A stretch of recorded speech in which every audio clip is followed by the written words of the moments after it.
was going to be all right from the beginning. What are you talking about? Let's get him out of here. Maybe it'll be all right. No, it isn't going to be all right. Let's get him out of here. Get out! Get back! Get back!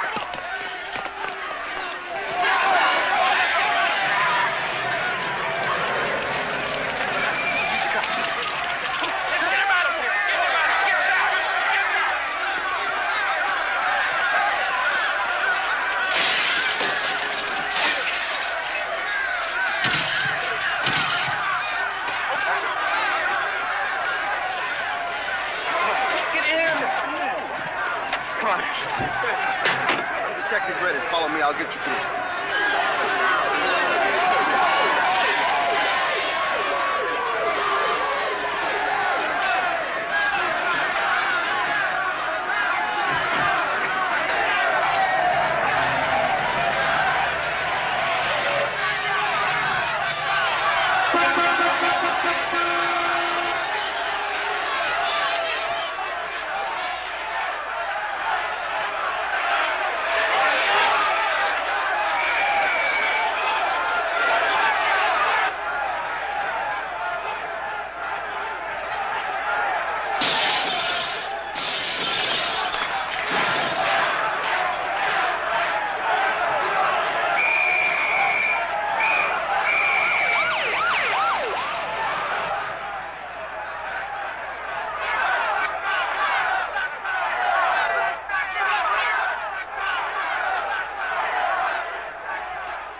Boy's dead, all right. How did it happen?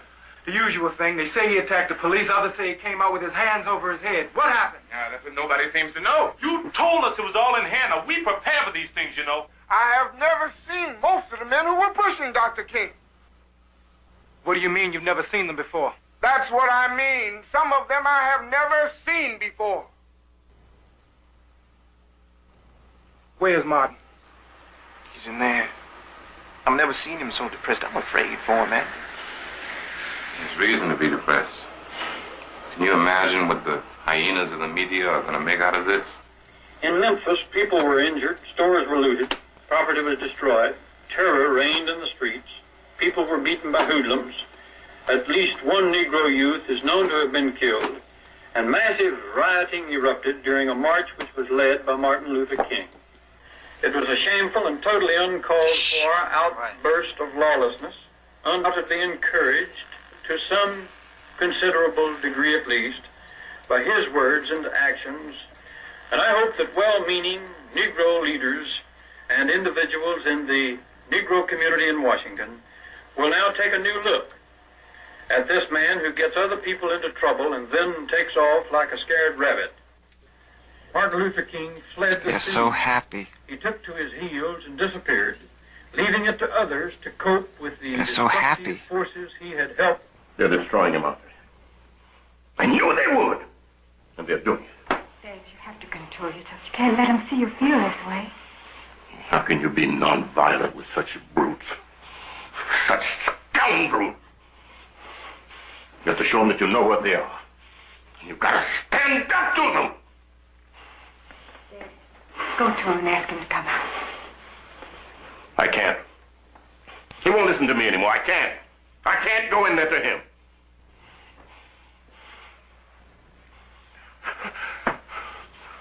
I have a beautiful son, and they're destroying it. I knew they would.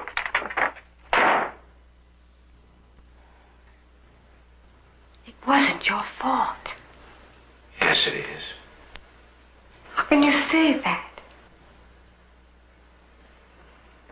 I shouldn't have allowed one person to march in that protest unless it accepted nonviolence.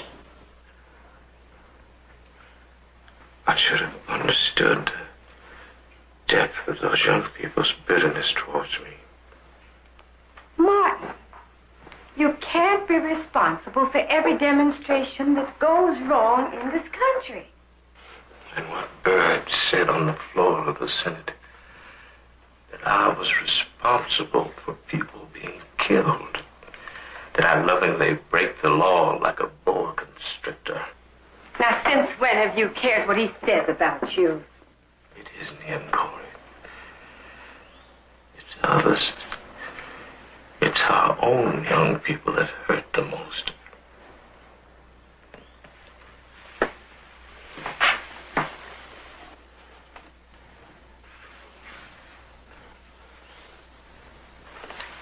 Are you going to Louisville?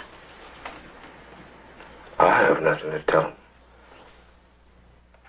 Martin, these are the same people who have always attacked you. They're the ones who never fought till you spoke up. They just want to be Martin Luther King. They're not offering anything constructive. You know that. And you know what they are. Maybe I should let them have their way. Maybe we should let violence take its course. I know it's wrong. I know it's not going to work, but maybe it has to be.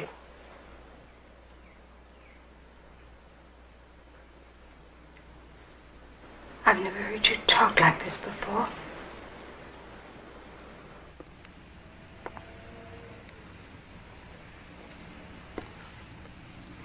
It's not going to Louisville.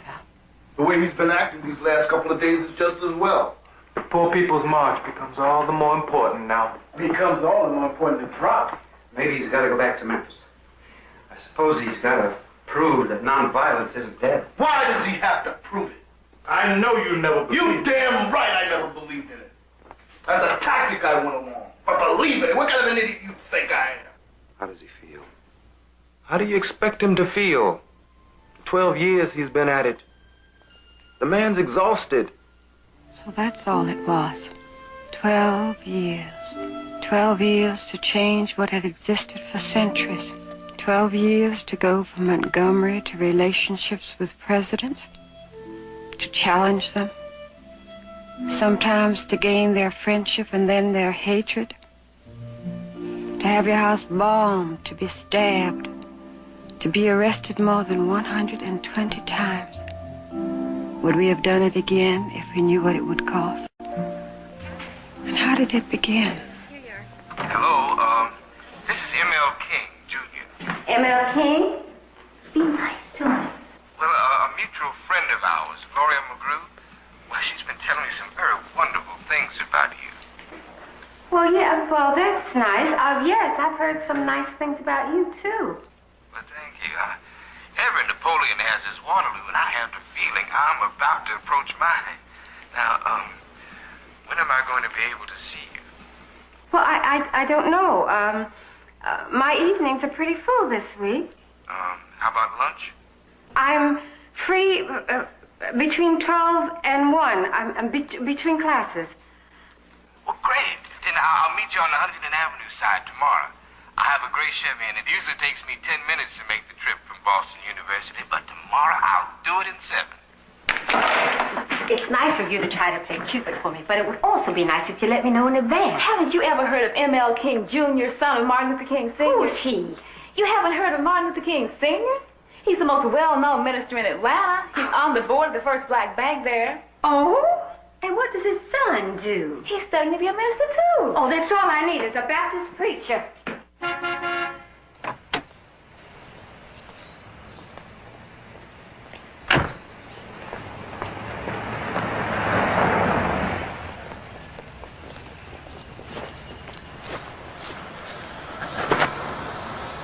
M.L. King Jr.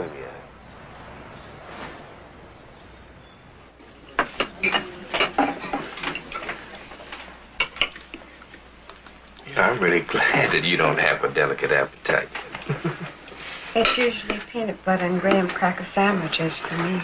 Oh, excuse me. Have you tried the pecan pie here? They got the best pecan pie you've ever seen since you left home. Don't bother. Here, there's 2 up. Thank you. One for now, one to take home later. Thank you.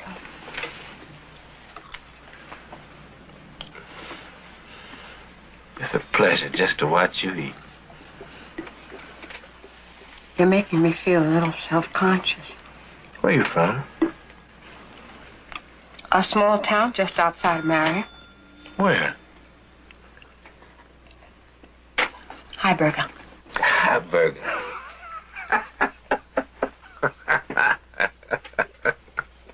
What's so funny about that? You know, one of my favorite stories is about Heiberger. Let me tell it to you. These two guys from Heiberger steal his pig, see? And in their getaway car, and the police car comes over and pulls them over to the side. So the first guy says, "Oh, Lord, what we gonna do about this pig?" So the other guy tells him, "Just put your hat on." Well, the cop comes over and he says, "Let me see your license, boy." So the guy in the back is trying to keep the pig quiet, but when you know that pig makes a noise. So the cop goes around to the back, and he says, "What's your name, boy?" And the guy tells him. He looks and he says, "Well, what's your name?" And the guy makes the pig make a noise. So the cop goes back to his partner at the car. And he said, "You know something? I've always known that niggas were some ugly damn creatures. But you know something? There's one nigga sitting in the back of that car named Oink who's the blackest, ugliest, damnedest nigga I ever seen in my life." Oh. I always thought that was a very funny story.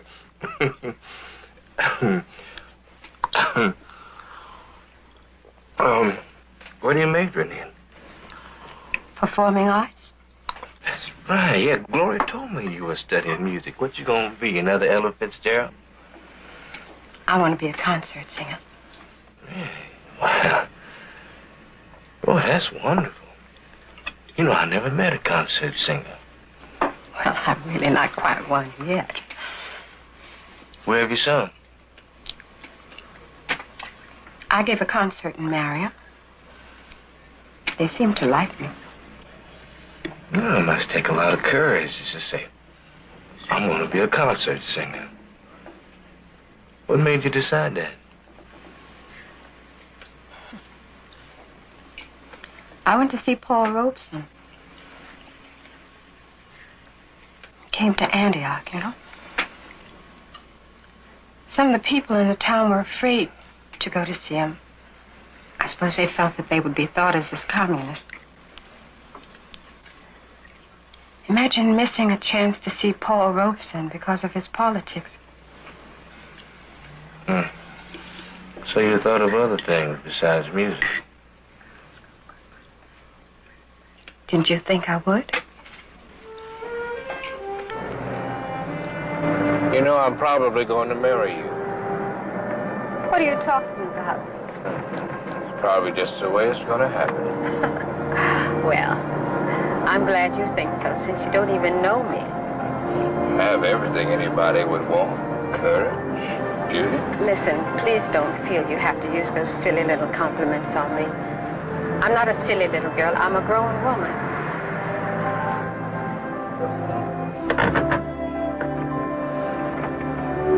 You are beautiful. Don't you think you are? No, I don't.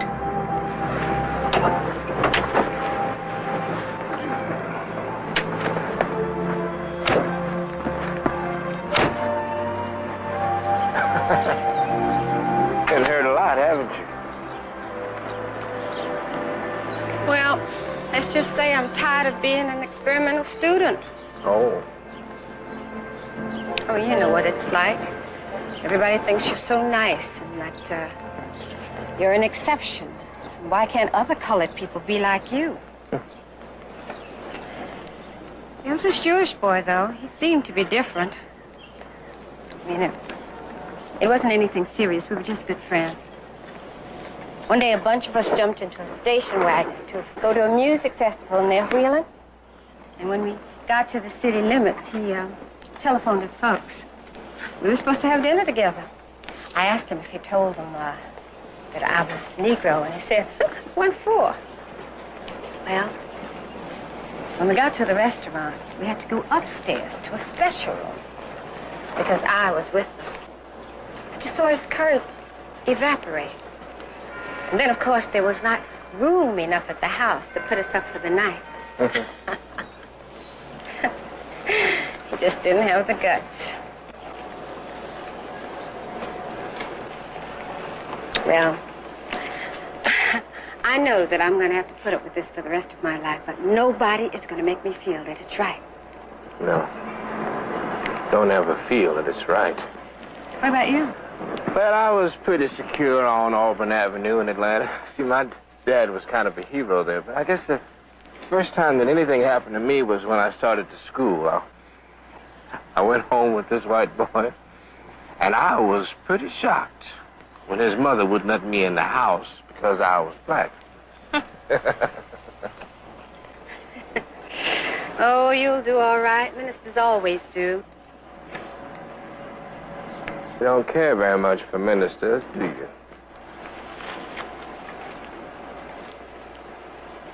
Well, maybe it's just the ones at home. They always seem to care more for their parishioners' souls rather than if they have enough at home to eat. And is that all you dislike about them? What about their cowardice? What about their upholding the status quo? What about them turning religion into the very opposite of what it's supposed to mean? You know, Arthur Rubinstein is giving a concert this Friday at the Symphony Hall. May I take you? I know you may not care very much for me, but you're bound to like the music.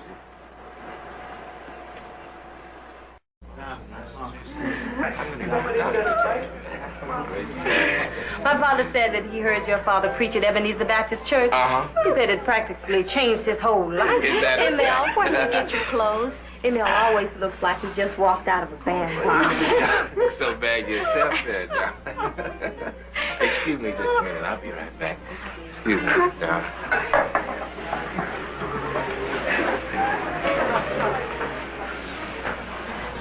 You really enjoy them clustering about you like that, don't you?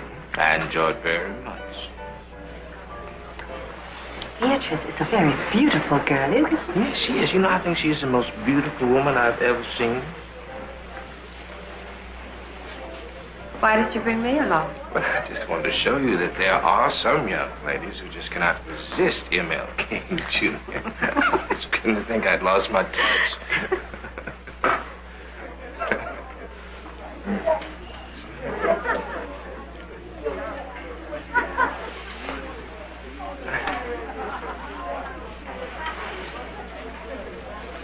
There's a rumor about town that you're engaged to a girl in Atlanta. I am. Why did you say you're probably going to marry me? Because I hadn't met you when I got engaged. Why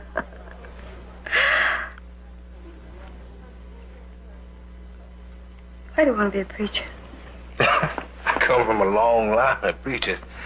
Oh, my daddy's a Baptist preacher, my granddaddy was a Baptist preacher, my uncle's a Baptist preacher, and my brother is studying to become a Baptist preacher. So. That's not a very good reason. You want some more punch? Oh, yes.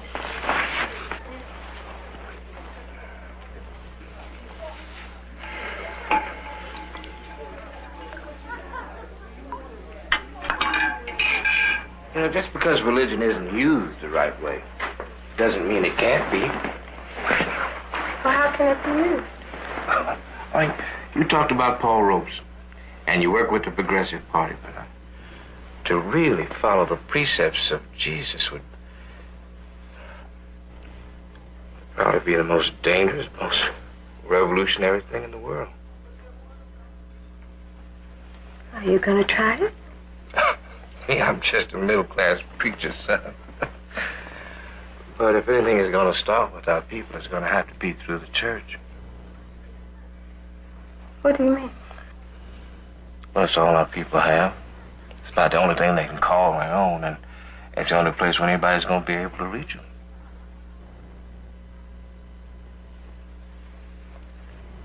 You've thought about it a great deal, haven't you? I even know the kind of congregation I want. It has to be a large one so it has an impact on the community. And it has to be in the South. Oh, why the South? That's where I'm from. And that's where they need me the most. You're so bright, seems to me you'd be able to do anything you want to do. In the South, you'd just be another black man. Well, you see them guys standing over there? Now, those are the most improbable white men you ever see in your life. They are so busy running away from everything that they are. Well, I'm not going to run away from the South and the people that I've known all my life. I have no ambitions outside of being a good pastor. I enjoy pastoring.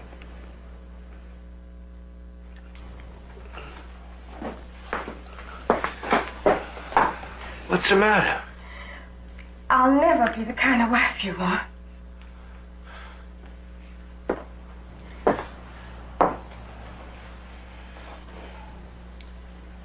I'll be your girl while school lasts. And then we'll go our separate ways. I feel too strongly about you. Don't you feel that way about me? Could you take it if we separated? Oh, Martin, you're asking me to give up my life. To give up everything that's important to me. And the last thing in the world I need is an emancipated woman who wants to sing at the Metropolitan Opera Company.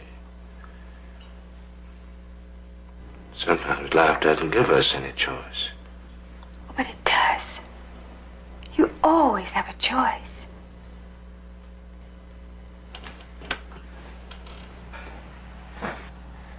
Maybe you are.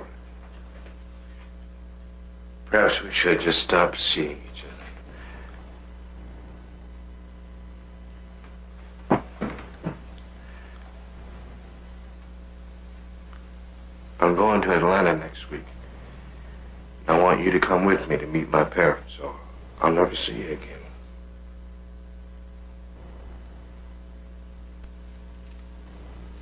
The Bible refers to prayer about 500 times. To faith, less than 500. And to material possessions, about 1,000 times. Now I wonder if anybody ever said to Jesus, Lord, you emphasize money too much. I think amen belongs in there somewhere. Now I have asked you all to sign your names on these envelopes in which you put your contributions. And I've been checking up on you. Brother Perkins, do you think a man with a business like you have can only afford to give $15? And what about you, Brother Washington? I understand that you are a singer. That's right. Do you know there's a bomb in Gilead? Well, I'm studying to be a concert singer. A concert singer? The only way you can help my son is to sing in the choir. Well, I can sing in the choir and still have my own career. Have you talked to her about this? Well, Dad, what about Adam Clayton Powell and Hazel Scott now? They're doing fine now, aren't they? You ain't Adam Clayton Powell. And she's not Hazel Scott as far as I can see. Not yet. How well do you know this young man? Well, we've known each other a few months. He will give the last penny out of his pocket to any beggar coming down the street if you don't watch him. He doesn't understand about money. He never has. He doesn't understand that money is freedom. It can be. It can also make you a slave. He's gone out with the finest girls. Beautiful girls. Intelligent, fine families. I'm sure he has. He gets serious every other week. Now, we love people. We like to be nice to everyone. But we don't know how to act. It must be very difficult for you. There's one girl. A girl from one of the finest families in Atlanta. We've grown to love this girl. She has a lot to offer. I have something to offer, too. You didn't say a word during all that.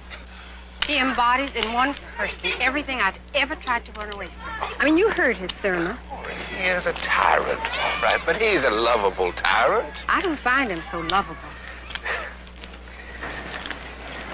His father was a sharecropper, and one of his duties was to carry the mule. He had to go to school, you know, with the hairs of the mule and the smell of the mule on him.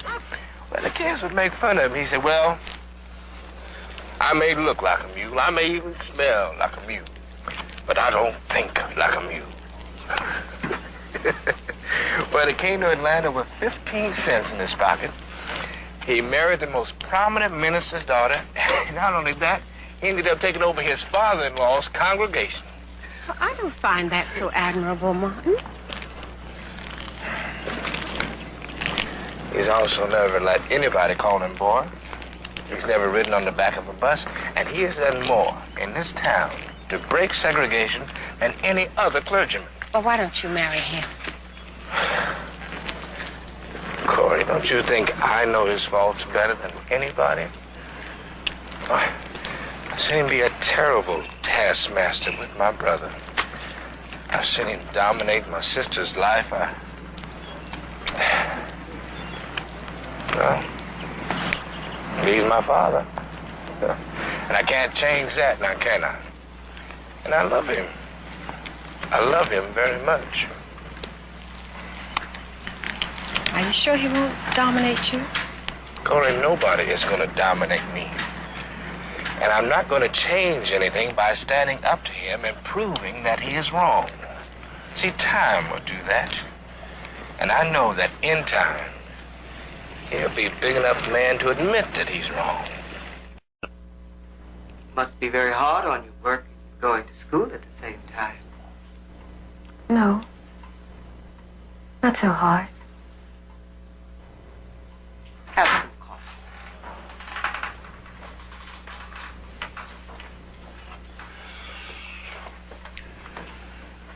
All right. You're gonna be in the family.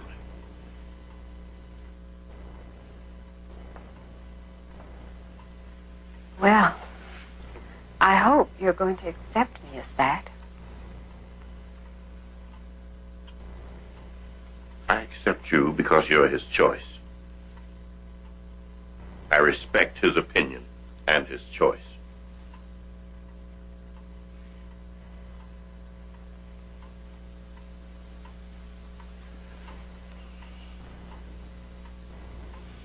My name is Rosa Parks. Many people have questioned why I refused to give up my seat on that first day of December, 1955. Some said we staged my arrest because I was a member of the local NAACP. Some said it was because of the bus driver who had put me off the bus years before. Others said my feet hurt and I was just too tired to get up. Yes, I was tired, but I had been tired before.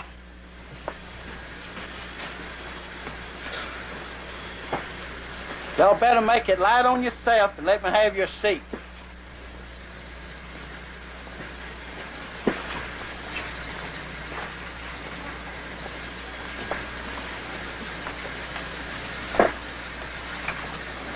I said to get up.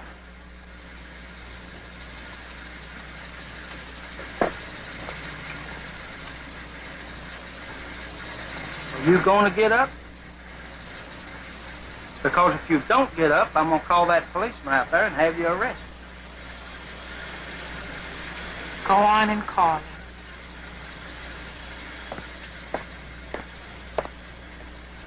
There's a word called zeitgeist, which is the force that brings together destiny and time.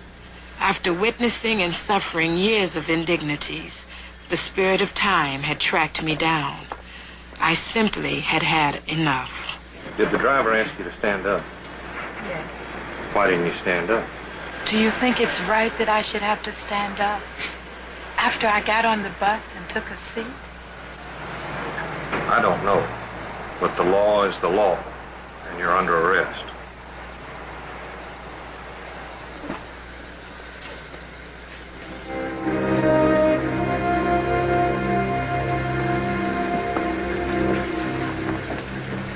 I want to pay Mrs. Parks' bill.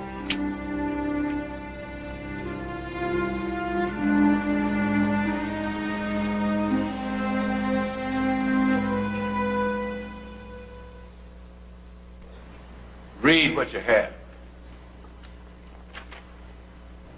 Another Negro woman has been arrested and put in jail because she refused to give up a bus seat. Don't ride the bus to town, to work, to school, or anywhere on Monday. If you work, take a cab, a share ride, or walk. Come to a mass meeting Monday at 7 p.m. at the Holt Street Baptist Church for further instructions. Whose names go on it? No names have to go on it. Don't they? This is a secret committee. Nobody knows we're here except us. White people don't have to know who the members of the committee are. That way, nobody gets hurt. That way nobody gets hurt, huh? Look, for years, washwomen been putting their money in the church, and you people never done anything for them. Well, now you got your chance to do something for them. We're going to have to select a president. And my choice is Reverend King. Why me? Well, I thought about it a long time. You're going to be the president. Mr. Corbin, I've been in this community less than a year. That's why the establishment hasn't had a chance to get to you. And that's the best reason you have for selecting me. You're also one devil of a speaker. Mr. Corbin, things are very hectic at my house right now. My wife just gave birth to a baby. There are some programs. Turn down your chance to be president of the NAACP here, too. What's the matter with you? There's nothing the matter with me. I just feel there are others better qualified. What do we have here? A bunch of scared boys? Or grown-up men? Of course, I always knew that all preachers are interested in is what's on the collection plate. Beg your pardon? I said I always knew that all preachers are interested in is what's on the collection plate. I nominate Reverend King for president. How you doing? I'm paralyzed. You're a good speaker. You're the best speaker I know. It'd be so easy to let my Baptist fervor just run amok. Tell them to go out and fight and let the same kind of violence break out that's broken out every place else, and things just return to what they were before. Yeah, it's easy to give that kind of speech. Well, what would you like to tell them? Talk about the things we talked about for 1,000 times. I would like to tell them about Mahatma Gandhi and how he challenged the entire British Empire without a sword and won. I'd like to tell them about the power of unearned suffering, about the uses of nonviolence. Corey, have I the right to do it? How can I keep up their passion for justice without letting them do the most natural thing in the world, which is to strike back? I'm inadequate to it. I don't know how I got involved in this. Yes. There's a crowd 2 blocks long around the church. We better go. I haven't written my speech yet, Judge. Well, you just have to finish it on the platform. Just open your mouth. Let God speak for you. The last time I opened my mouth and waited for God to speak for me, not a damn thing came out.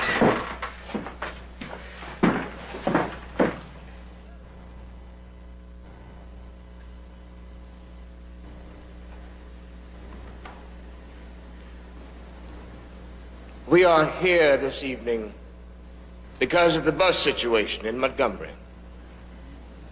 We are here also because of our love for democracy, because of our deep-seated belief that democracy, transformed from thin paper to thick action, is the greatest form of government on earth. Yes, sir. That's right. And we are determined to apply our citizenship to the fullness of its meaning. Yes, sir. Yes, sir. That's right. On so many occasions, Negroes have been intimidated and humiliated and oppressed because of the sheer fact that they were Negro. That's right. Just the other day, one of the finest citizens in Montgomery, not one of the finest Negro citizens, that's right, but one of the finest citizens in Montgomery was taken from a bus, carried to jail, and arrested because she refused to get up and give her seat to a white person. Yeah, that's right, that's right. And because she refused to get up and give her seat, she was arrested. Well, you know, my friends, there comes a time when people get tired of being trampled over by the iron feet of oppression.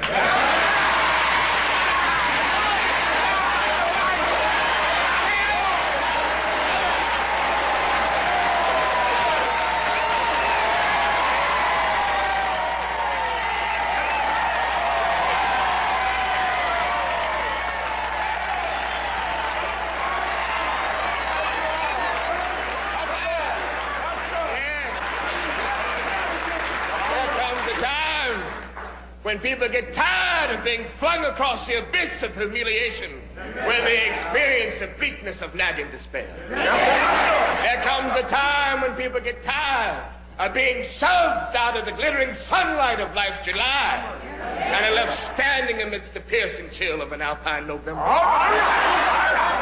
And we are here this evening because we are tired now. Yes, sir. My friends, we are not advocating violence. Don't let anybody make us feel that we are to be compared in our actions with the Ku Klux Klan or the White Citizens Council. There will be no crosses burned at the bus stops in Montgomery. No, sir. There will be no white people taken out of their homes and taken out on some distant road and murdered. No, sir. But I want it known that we are going to work with grim determination to bring justice on the buses in Montgomery. And we are not wrong. And we are not alone in what we are doing. If we are wrong, then the Supreme Court of this nation is wrong. If we are wrong, then the Constitution of the United States is wrong. If we are wrong, then God Almighty is wrong.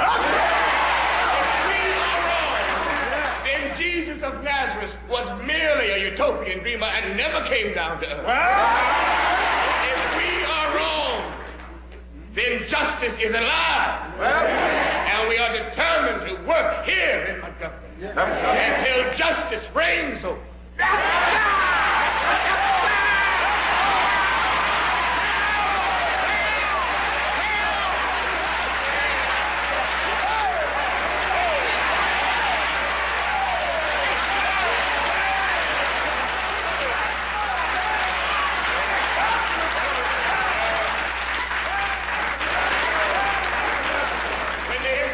Are written in the future. Yes, sir, in the future. Somebody will have to say, there lived a race of people, a race of black people who had the moral courage to stand up for their rights. And we are going to do that. And God granted we do it before it's too late.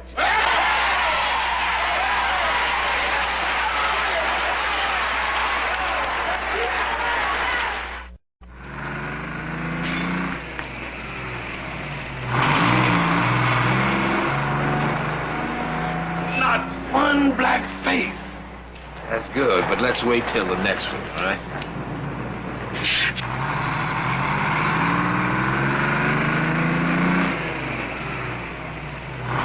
Another one.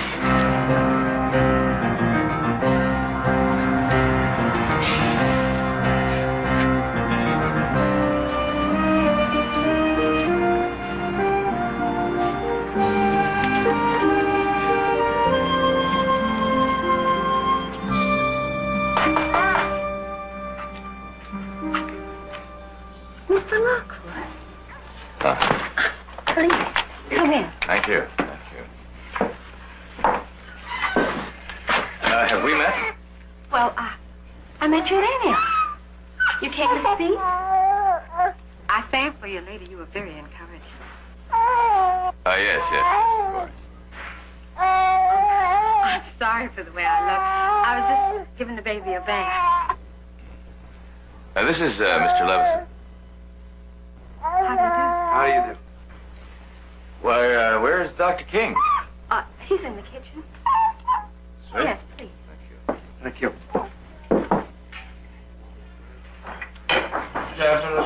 I have more. Thank you.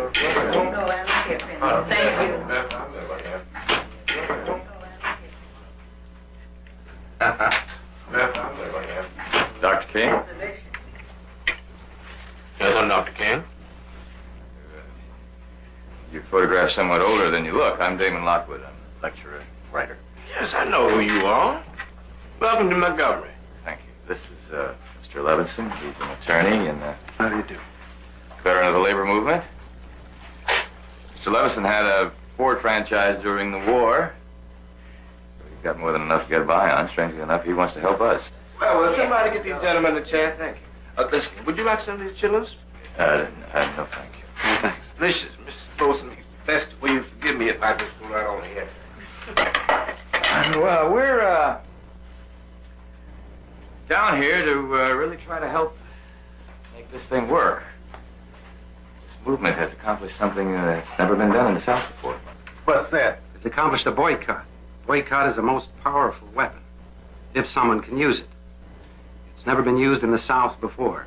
The main business at hand is to get the boycott a little more publicity. You've got a good start, but maybe we can keep it going. What do you suggest? Demand that the president come down here. Is the president coming down here? No, of course not, but the mere fact that we're asking him will be news. What are your plans, Dr. King? Well, the mayor and the city council have asked for a meeting. I think we'll find some accommodation. Well, don't be surprised if it doesn't work out that way. You know that people don't give up their privileges unless you force them to. But Dr. King, we better get ready to go to church for our socialize. You're right. We're going to be late. Well, you excuse me, gentlemen, won't you? We just came down from New York. This won't take long. Just make yourself to home. Right. See you later. Glad you enjoyed the chitlins, Dr. King. Oh, I tell you, make the best chitlins in the world. Take you off. We have to get moving now.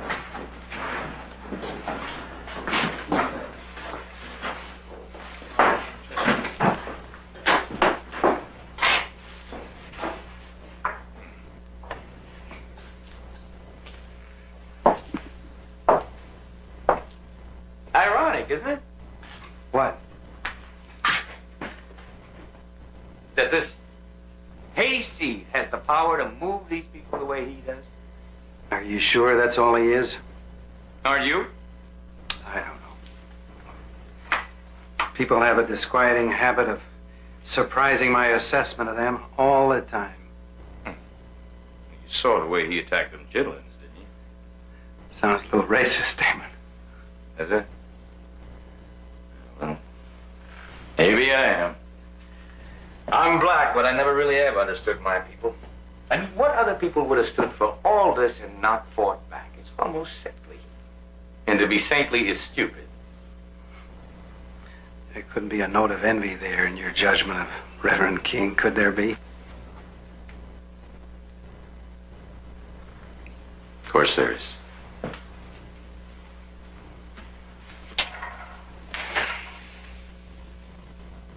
I've spoken in half the universities of this world.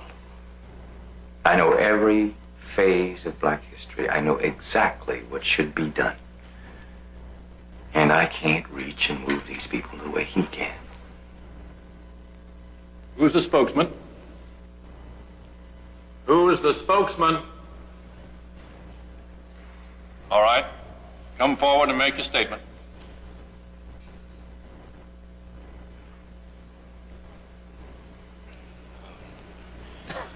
We have 3 requests.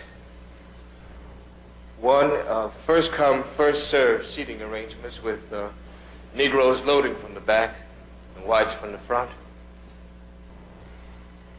2, a guarantee of courtesy from the drivers. 3, that Negroes be hired as drivers on predominantly Negro routes. That seems reasonable enough, doesn't it? I don't see how it can be done within the law. If it were legal, I'd be the first one to be for it. But it isn't legal. If we granted the niggers these demands, they'd go about boasting of a victory they won over the white people. Your Honor, I object to the presence of Mr. Hubers here, a member of the White Citizens Council. Now, how are we going to make progress with a self-proclaimed racist? He has as much right to his point of view as you have. I resent the implication of Dr. King's remarks. Well, he's saying that this council is meeting with a closed mind. As a matter of fact, there are people in Montgomery, black people, who think your role as spokesman is responsible for the boycotts not being settled, Dr. King. Dr. King represents the Negro community of Montgomery. We have belief in him. He has our entire confidence. He speaks for us. We are certainly willing to guarantee courtesy, but we cannot change the seating arrangement because such a change would violate the law. And as far as bus drivers are concerned, we have no intention, now or in the foreseeable future, of hiring Negroes. Dr. King, I always thought the job of the minister was to lead the souls of men to God, not to become involved in petty social problems. I would remind Dr. King of the season approaching, and I urge him and the other Negro ministers to leave this meeting determined to end the boycott and lead their people instead to a glorious experience of the Christian faith.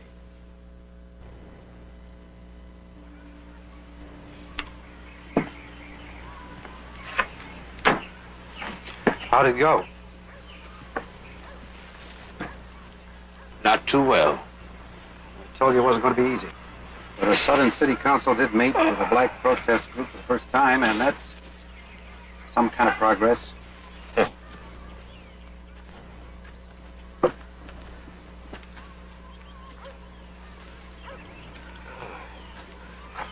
Demands that we made were so modest.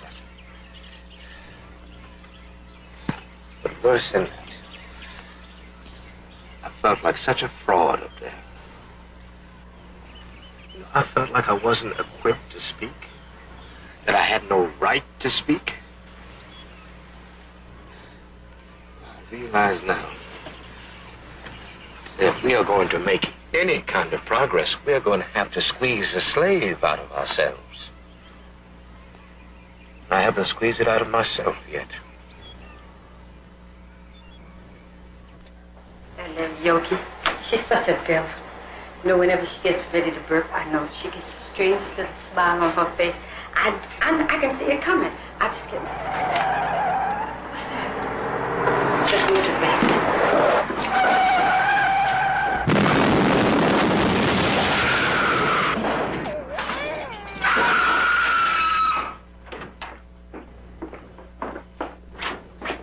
Reverend King, we have something to tell you. We bombed your house. Corey! Right, Corey, is everything all right? Corey, are you all right? I'm all right. I'm all right. What about Yolanda? Yogi's all right. Oh.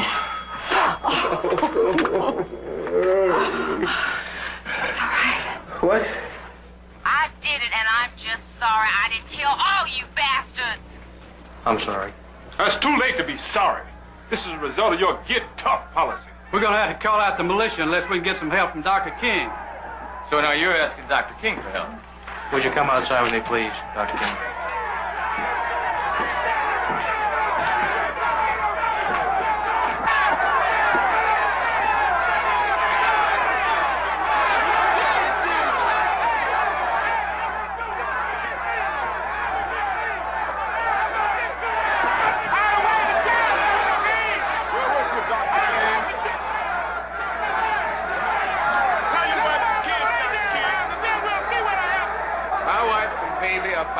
We're with you, Dr. King. You're not alone. And if you're with me, then you listen to me.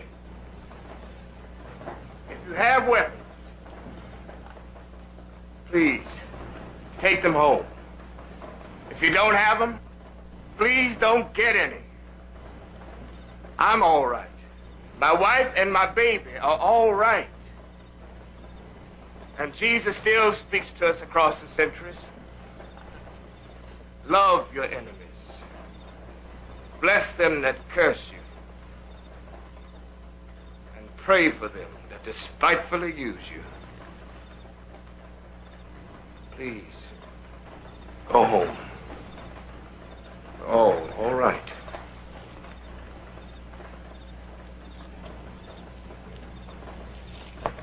God bless you, Dr. King. God bless you. Amen. Dr. King? Dr. King? Dr. King, I'm Bernard Lee. Well, I was in Air Force uniform last time you saw me. I came in late for the sermon. We talked for a while. I'll stay here in case anything happens. I don't need a bodyguard. You need something else. I sit in a rock on my porch with a rifle in my hand. And anybody come near the house, they know what to expect.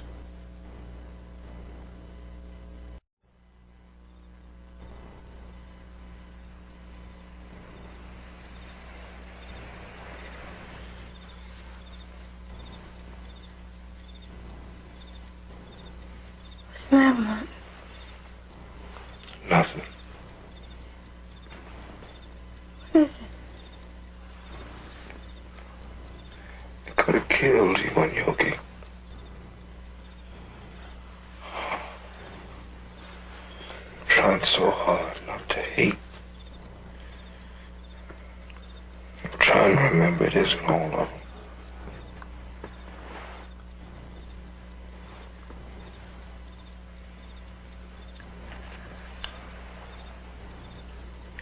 I want you to take Yogi and go and stay with my father.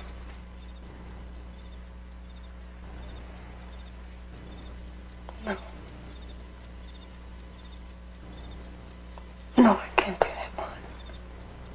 I can't leave you alone.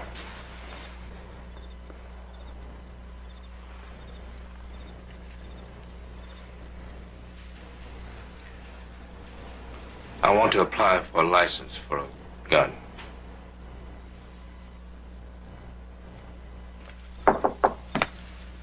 Whole town's upset. They bombed your house. They bombed Reverend Pritchard's house, too.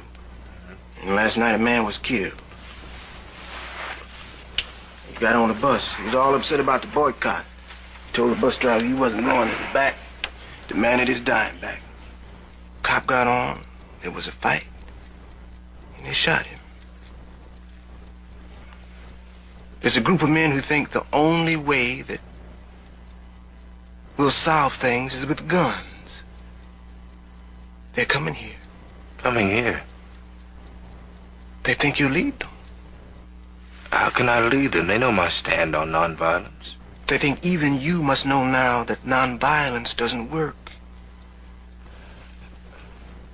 They have their gun, and we have ours.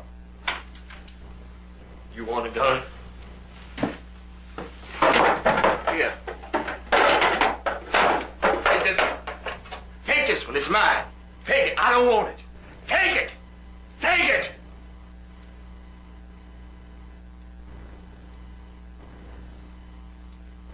Here, huh? You arrested Ralph. Even the segregationists couldn't be that stupid. What do you mean? This will hit the front pages of every city in the country. They said they're going to have warrants out for all of them. Well, maybe we can help them get those warrants out more quickly. The movement will certainly benefit from that publicity. I'm afraid you don't know Southern jails. Our blacks have been known to go into them and just disappear. Now, it may be good publicity, but don't think it's not dangerous. Yeah, Martin? Martin? Martin? Where are you going? I'm going inside. We ain't allowing no one in. I'm going in. You can't go in. What's that King fellow? Get out of here. I'm going in. Boy, if you don't get the hell out of here, you're gonna need a lawyer. Boy, you've done it now. Let's go. Martin! Let him alone! One more word and you'll go too, lady. Let's go. Don't say anything. Don't say anything. Martin! Martin! Please, let him.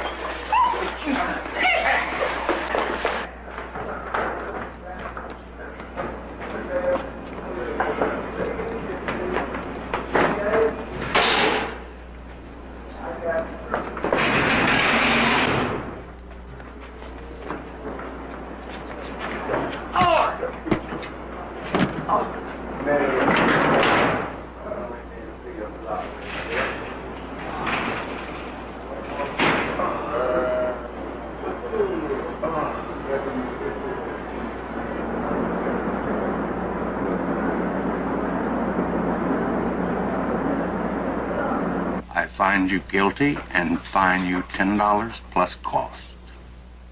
I'm not going to pay it. You're not going to pay it? No, I am not going to pay it. I didn't do anything. I'm not going to pay a fine for an act I didn't commit, nor for the brutal treatment I didn't deserve.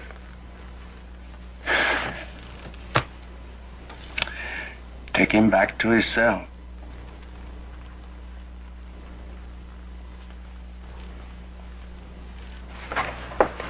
Stanley, I asked you not to pay bail. I didn't put up bail. Well, who did? I have a feeling that the police arranged it. I think they're afraid because of public opinion. You'd be more dangerous in jail than out of jail. You know, Thoreau said it. What? Well, he was talking about the slavery of his time, but he said if there were 10 honest men, even if there was one honest man who ceased to hold slaves and allowed himself to be locked up in jail, why, it'd be the abolition of slavery in America. There were a series of arrests for minor and often imaginary traffic violations. People who'd never received a ticket were booked and taken to jail. You're under arrest for speeding, 30 miles an hour in a 25-mile zone. Keep moving. We're waiting for the carpool. We have a law here against loitering. Proceedings in this case absolutely unprecedented. Unprecedented. I can tell you this, Judge. Every objection that I've had, every objection that I've asked you, placed to my client over here, the treatment of this man. The boycott had lasted nearly a year. The city and bus company were bleeding leaders of the boycott emotionally and economically by one court action after another. They had declared the carpools illegal. Now they were claiming that the boycotters had caused the bus company undue damage and that they had to repay $15,000. I don't care what you say or what Counsel, you're going far out of line with any lawyer who tries a case in this court. You're going to get fair treatment, but you are not going to abuse this court. I know what the legal course is. Every single thing I've done with my client over here, this is unprecedented. Every single... Your Honor, the gentleman from the Associated Press has just handed us something which I think has a direct bearing on the case. The United States Supreme Court today affirmed a decision of a special 3-judge United States District Court in declaring Alabama's state and local laws requiring segregation on buses unconstitutional.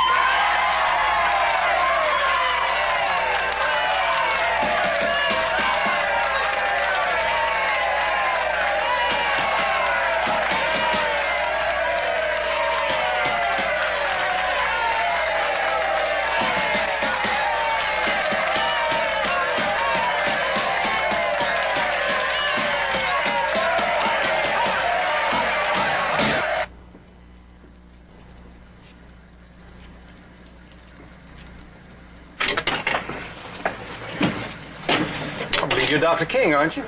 Yes, I am. We're glad to have you this morning. Thank you.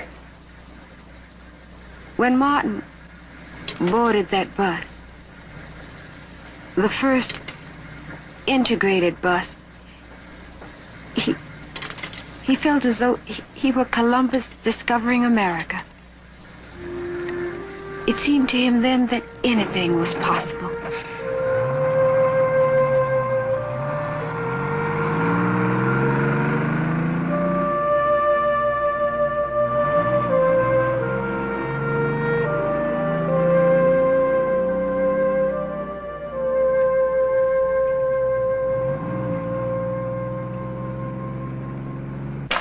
You see this? What? They're even doing comic books about you now. You were the first national black hero since Frederick Douglass. Well, heroes come and go, but this time next year, nobody remember who I am. Stanley and I are working out the logistics to gather all the national Negro movements, with the exception of the NAACP, of course, under your leadership.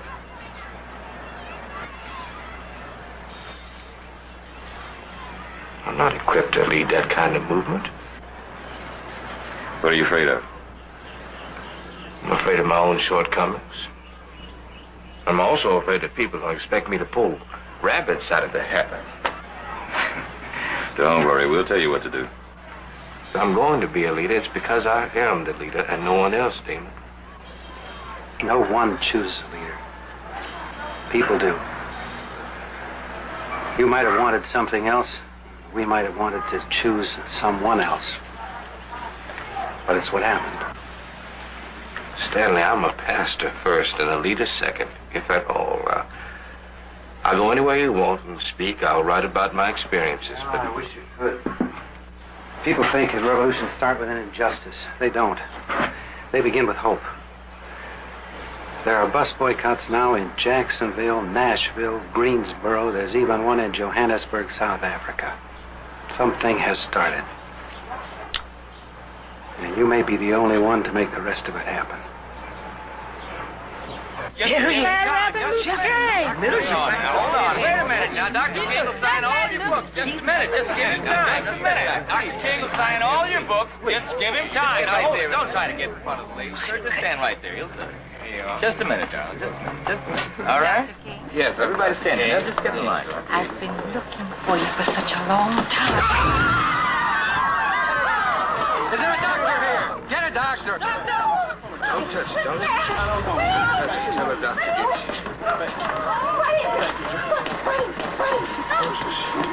Just wait for a doctor.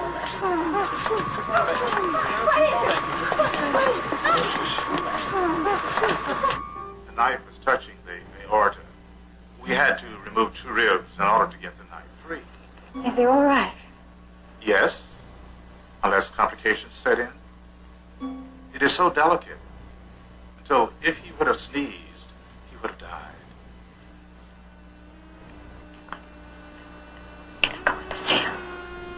For a moment. Don't let him speak too much. He's been calling for you all night.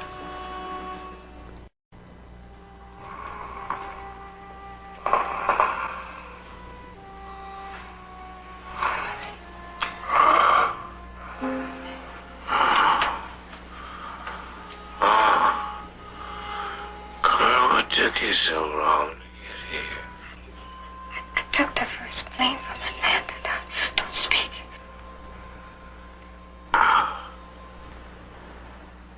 What is she doing?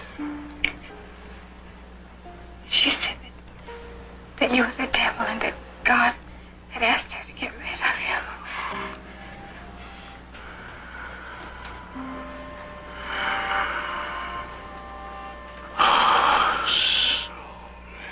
Lies being written. So much hysteria, so much violence in this country.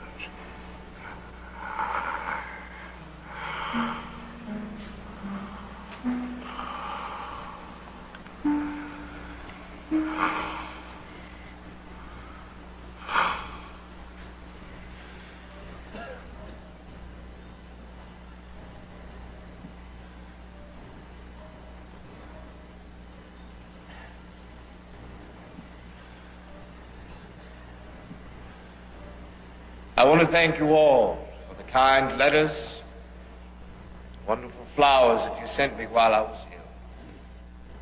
As you know, Mrs. King and I recently went to India. Now, we may go to other places as tourists, but we went to India because of Mahatma Gandhi as pilgrims. See, Gandhi teaches us that violence does not overcome evil. It may suppress it for a time, but only to arise later with redoubled vigor. But nonviolence, on the other hand, seeks to put an end to evil by converting the evildoer. Well, while we were there, we met Nehru. And Nehru said that one of Gandhi's last public statements was to a group of visiting American blacks. He said there was no dishonor in being a slave. There was dishonor in being a slave owner. Nehru said something else. He said that Gandhi said something most curious. He said that it may be through the American Negro that the unadulterated message of nonviolence is delivered to the world. Well, a leader is needed. I doubt that I am that person. I have the greatest doubts. I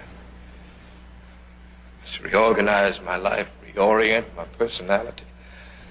I've been being unfair to you. You need a full-time pastor, Mrs. Bolson. You need somebody from the church to come see you when you're not feeling well. You need someone to go into those prisons when your children are in trouble.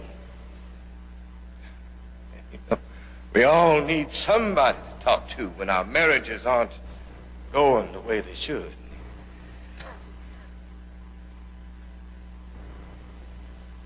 Being here has been the happiest time of my life. But I submit my resignation as pastor of the Dexter Avenue Baptist Church to become effective on the 4th Sunday of January.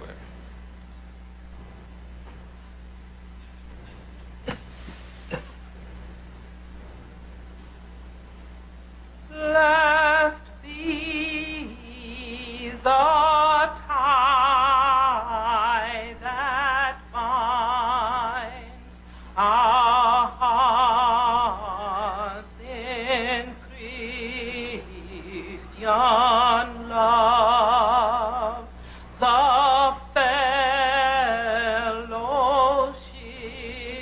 fellowship of kindred minds is like to that above.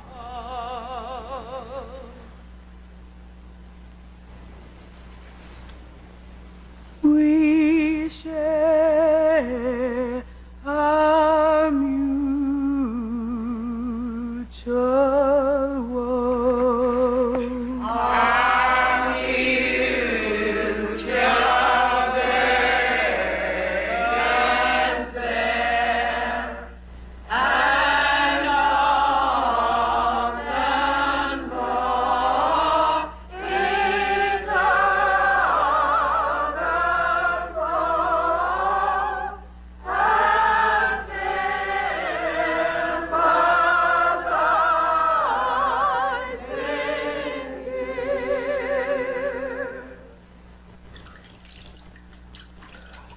What did they do to you? And they had to take out 2 ribs. I'm feeling fine now. Where'd you get this non-violence from? You didn't get it from me. You must have got it from your mama. That's all right to turn the other cheek, but what you gonna do when you don't have any cheeks left? You don't get things done going the way that you were going. Now, I fought everything in this town, and I know what you got to do. You don't move from weakness, you move from strength. And you protect yourself. You don't make yourself a target. It's better to be a live dog than a dead lion. But are you listening to me? Yes, I'm listening, Dad. But you're not listening to me. Let me ask you something. Now that we got this national movement going, do you think that the Christians are going to understand that I can't be at church full time? I mean, that's Montgomery, wasn't it? Well, now, they want you under any conditions you want, Emil, and you know that. That's that big noise. What do you say, Mike? Well, it's a wonder you showed up. What are you talking about, Dad? He's been in another fight. I told you, A.D., if you can't help us, don't hurt us. Now, look at you. I'm ashamed of you. I'm ashamed that you were my son. I thought you were going on a diet. And A.D., if we're going to make it in this world, we're going to have the brains of Einstein, the language of Ralph Bunche, and the looks of Marilyn Monroe. Come on. Let's go see what Mother Dear is having for dinner. Hey, how you keeping yourself? Hello, Martin. This is Mrs. Mazur. How do you do, Dr. King? It's an honor. I'd like you to see the garden. Sorry. What are we doing in this place? Well, Martin, we do have to have someplace to live. We couldn't even afford the drapes in here. Daddy said he's going to make the down payment. You said Dr. King likes barbecues. We have a built-in barbecue in the back.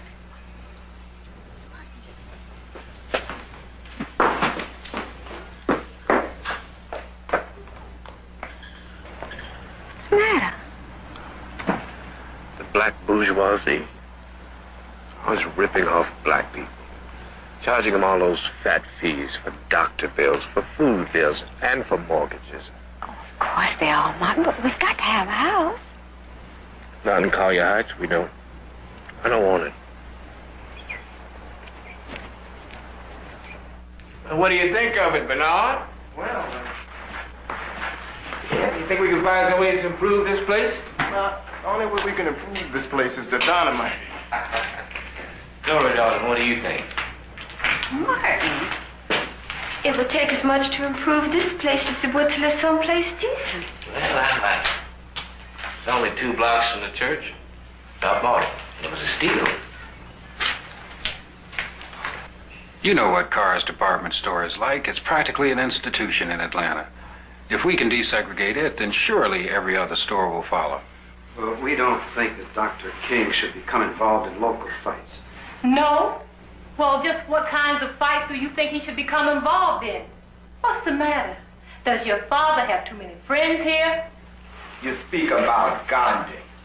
Gandhi was always in the forefront of the battle. He was always exposing himself to danger. Don't you think my husband exposes himself to enough danger? He's gone all over the country for Snick, and you know it. Whenever you get in trouble, you call on him. And then when he comes, you criticize him for taking all the publicity. You know what happens in cars. It's the finest department store in the Southeast, and black people are degraded every time we come into it. 5 restaurants, and we have to eat in the cafeteria. I took my little nephew there to buy a suit. You know they don't let black people try on clothes for fear it'd rub against a white person's body. They measured him with a ruler. While we were there, a white woman came in with her little boy to buy a suit and some shoes. When my little nephew looked at that, I could tell it scarred him for the rest of his life.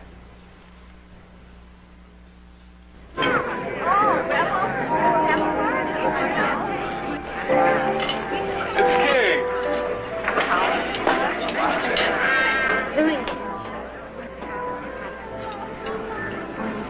It's Dr. King. It is? We'd like to be served. We don't serve niggers here. There's a restaurant downstairs where niggers are served. We'd like to be served in this restaurant. I'm glad you're here. They're at it again today. All right, you know you're trespassing on private property. I'll give you 10 seconds to leave.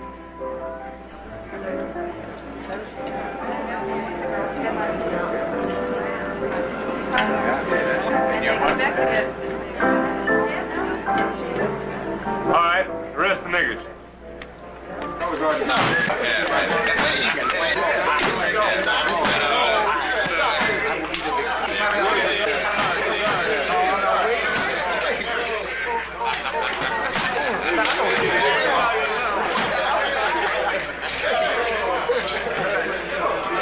Everybody out. Come on, let's go. Play this in hold.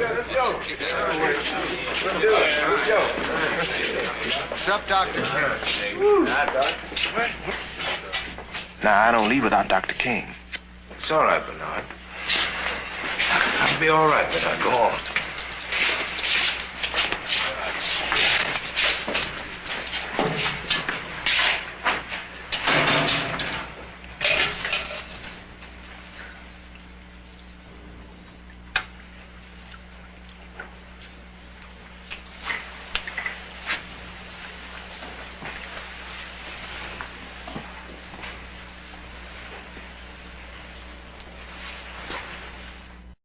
You went for soap.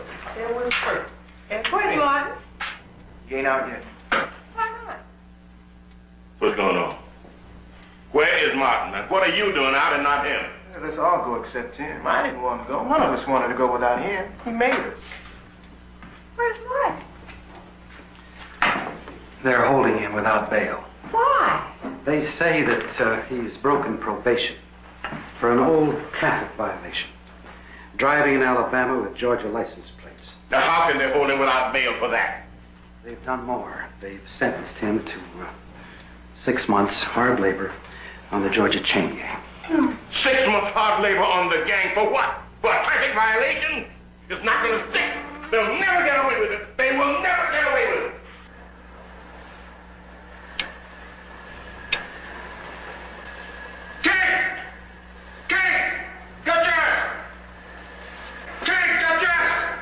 What for? You're going to Reedsville.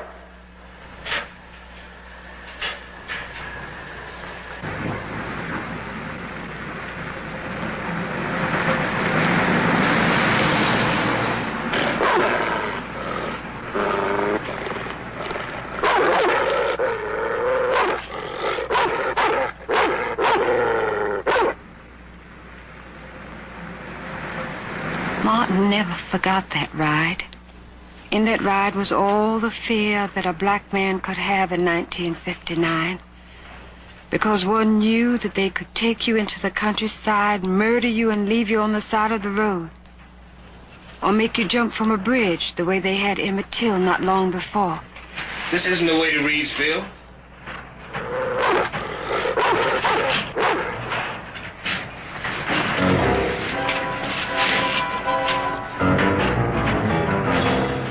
Where are you taking me?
I disagree with my son about many things, but I admire his courage a great deal. All we can do is the best we can for him and try and live up to that courage.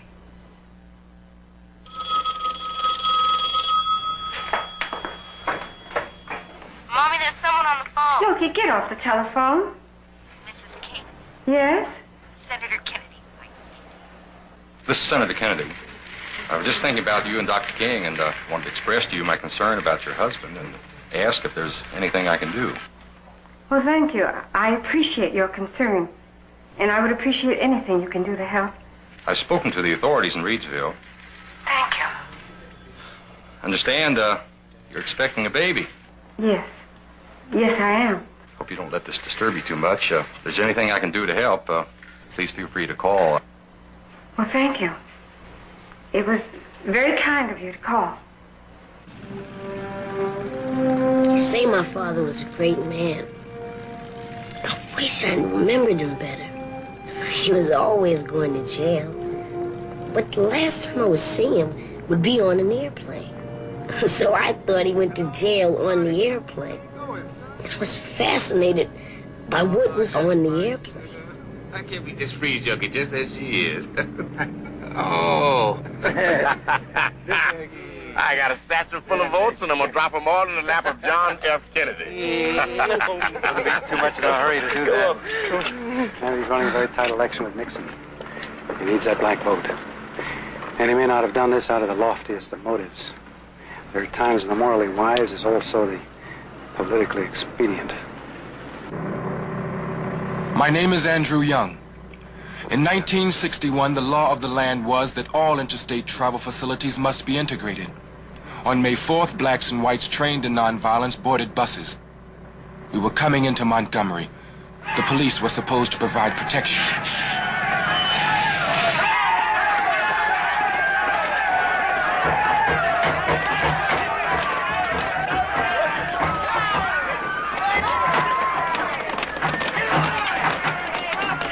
What do we do? We get out.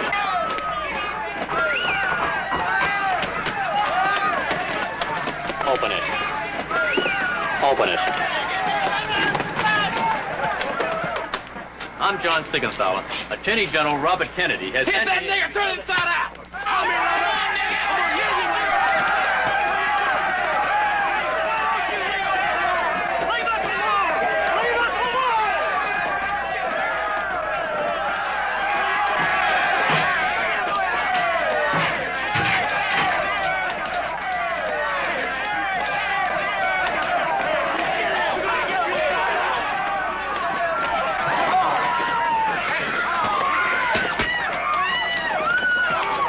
you to stop these freedom rides.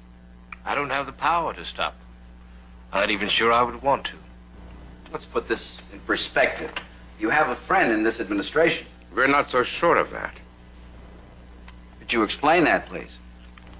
There was a plank in your platform that pledged sweeping and historical fight for integration. You pledged that you would wipe out housing discrimination with a stroke of the pen. We've appointed Negroes to some very significant jobs. Yes, and you've appointed 3 of the most outspoken segregationists to the first 3 federal judgeships. You may have noticed, I didn't win this election to the greatest of mandates. The extent of what I can do is somewhat limited. You can take the mandate. You're President of the United States. You can do anything you want to do. There are other things I want to accomplish in this administration, Mr. Harrison. There's nothing more important in this issue. It's the central moral issue in the United States, and you know it. But civil rights isn't very good politics, is it? It's lousy politics. I've been in this office many times, and I've talked with many men sitting in that chair. The best of them was Roosevelt, and I had to threaten him with a mass march on the Capitol before he would issue decrees prohibiting job discrimination in the war industries on the basis of color. Just so he would do that. Yes, that's all very well, but you see, I am the Attorney General of the United States. And right now, at this very moment, there is a group of your freedom riders in a church in Montgomery, surrounded by a mob that wants to kill them. Now, how am I going to get them out of there? Let them kill them. Let them kill them. Churches have been bombed. A minister has been beaten to death because he wanted to give support to black people. Children have been on the verge of starvation. What do you give a damn about those people in that church for? Because of some newspaper stories have been written about them? Yes, well, why don't you get proof for me and then we can prosecute? But we can't prosecute without proof. The FBI gets proof every day of beatings, rapes, and yes, murders. But those reports are suppressed or destroyed, and there's been one single conviction. But you won't do anything about that, will you? And I'll tell you why. Because you don't want to have a confrontation with J. Edgar Hoover, do you?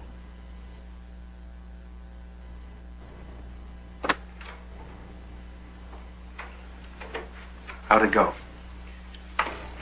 The new frontier is not nearly new enough. And the frontier is set too close to the rear. Where are you going? Going to Montgomery. And people think he wasn't scared. I know better.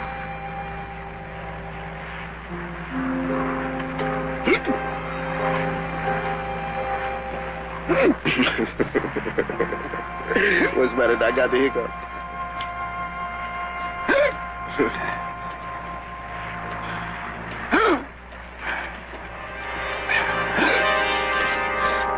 Excuse me, can you get me a glass of water, please?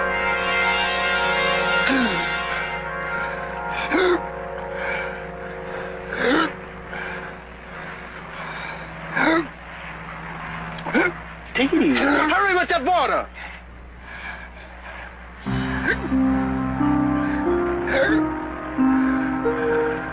Doc! Just... Doc!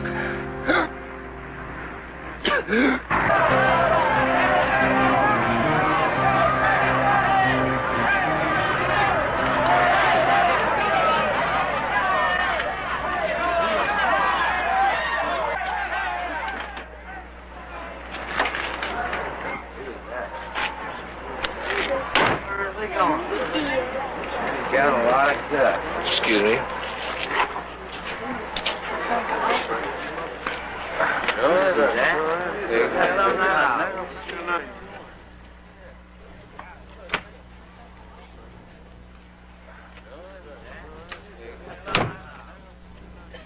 Yes, we keep hearing that morals can't be legislated.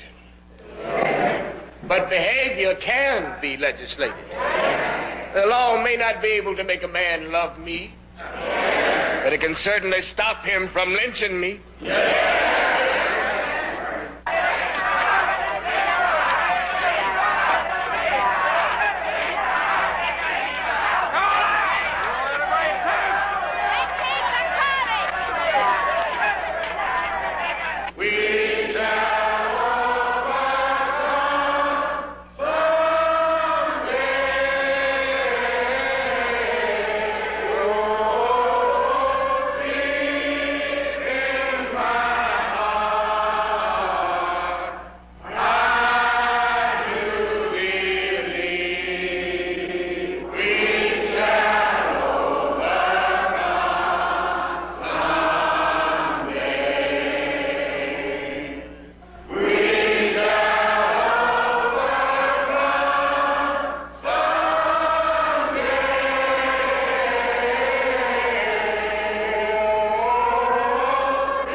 In that church. We're doing everything we can, but the general can't guarantee the safety of Martin Luther King. Well, would you put him on, please? I'd like to hear him say that to me. I'd like to hear a general in the United States Army tell me that he can't protect Martin Luther King. He didn't say it. I said it. I see. You said it.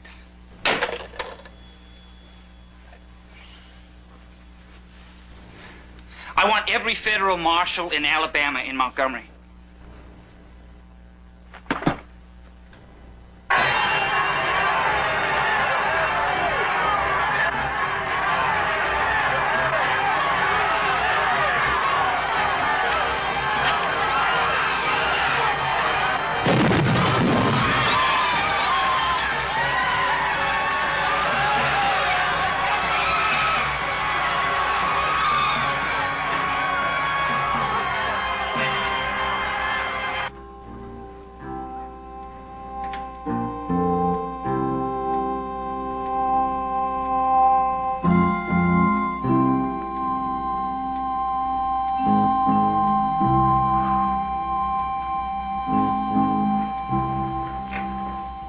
What have you done here? Don't you like it? What's happened to it? I've been working so hard on it.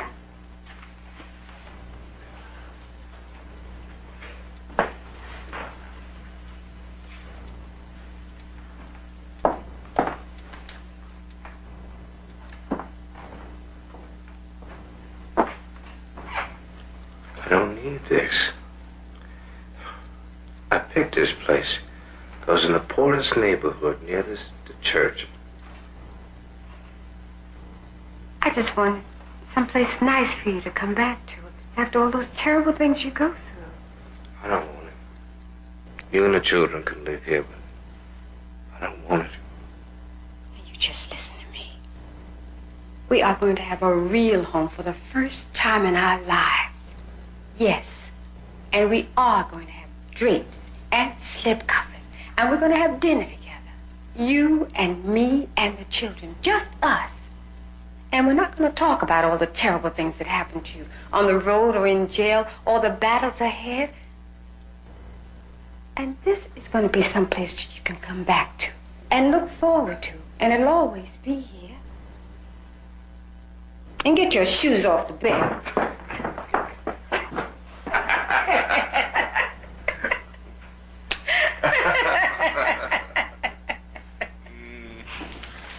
Here's another chapter in my book. I never make that gesture.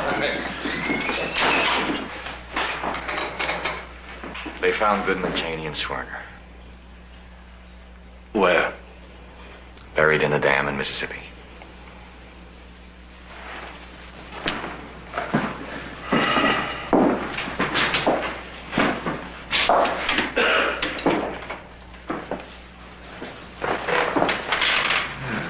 What happened, David?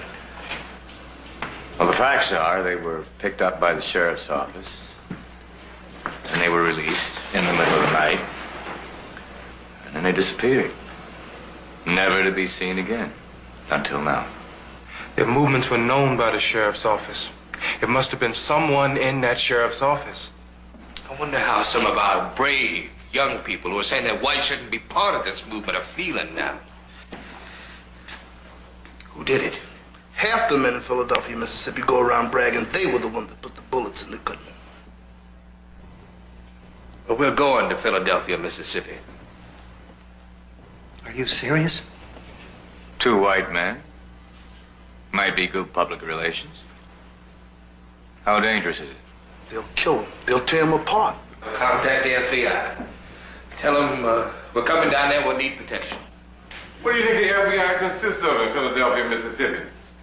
Mississippi boys. They probably have lunch and dinner with the murderers. They're members of the community. They don't want to rock the boat. The only people relevant to them are local white people. We have that meeting in Washington. It's important. No. Nothing is more important than going to Philadelphia, Mississippi. Nothing. I wish every racist, white and otherwise, could be here today to say thank you to 3 boys who died. 2 white and 1 black who believed in equality for everybody. I think it's time for a prayer. Whenever we're in trouble, you always call on me for a prayer. Make it a quick one.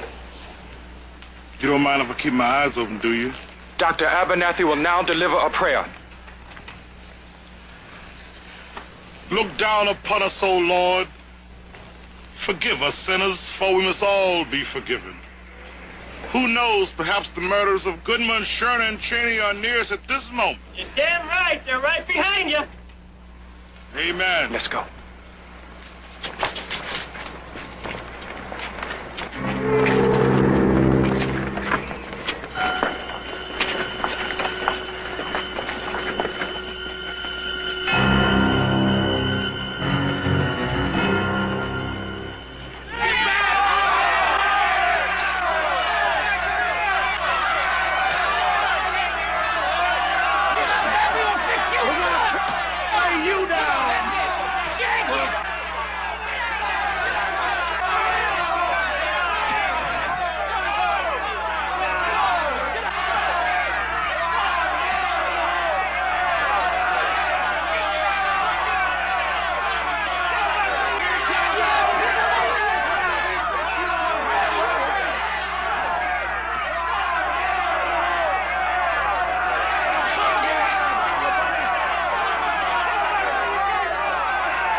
Taking notes.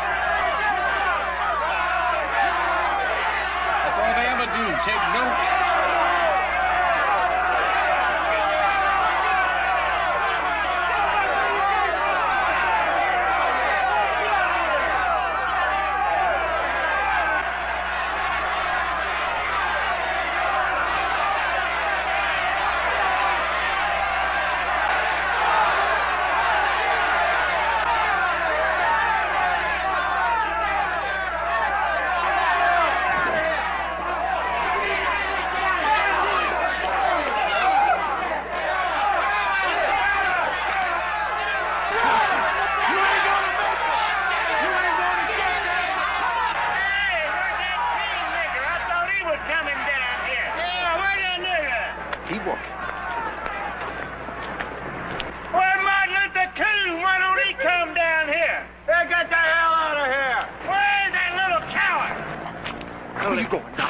He wants to talk to me. I want to talk to him. Don't pay no attention to that trash. All right. If they want me, they can take me. Yeah, I'm here. Now, what do you want to do? No, I'm here. Come on, get him away. I'm Dr. King. What do you want? Give us no. Let's say what you have to say.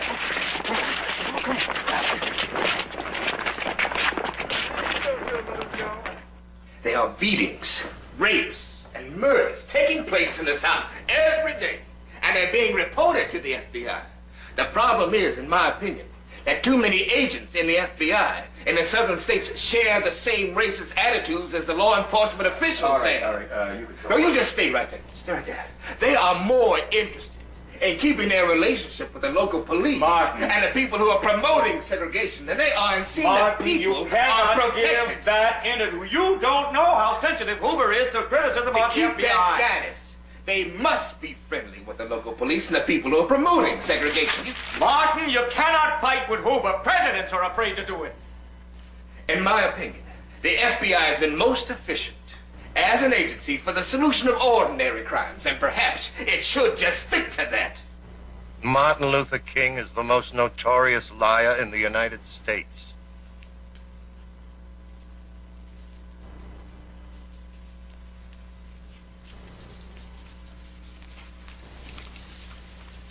I have been handed a note telling me I should keep these statements concerning King off the record, but that's none of his business.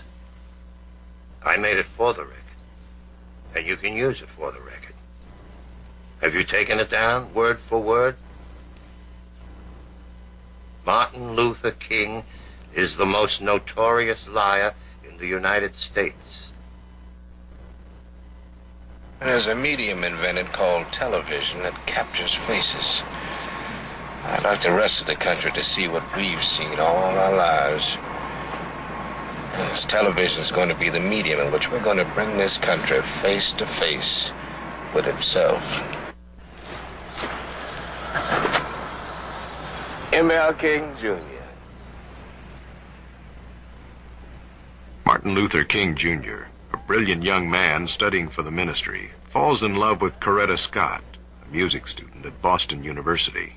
Coretta is attracted to him, but wonders why he wishes to become a minister. To really follow the precepts of Jesus would probably be the most dangerous, most revolutionary thing in the world. Are you going to try it? Me, I'm just a middle-class preacher's son. Coretta and King marry, and he becomes a minister in Montgomery. Rosa Parks refuses to get up and give her seat to a white person on a bus in Montgomery. Why do you stand up?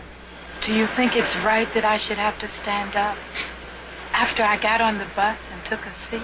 I don't know, but the law is the law, and you're under arrest. You don't know how sensitive Hoover is to criticism of the FBI. To keep their status, they must be friendly with the local police and the people who are promoting segregation. Martin, you cannot fight with Hoover. Presidents are afraid to do it. Martin Luther King is the most notorious liar in the United States. Have you taken it down, word for word?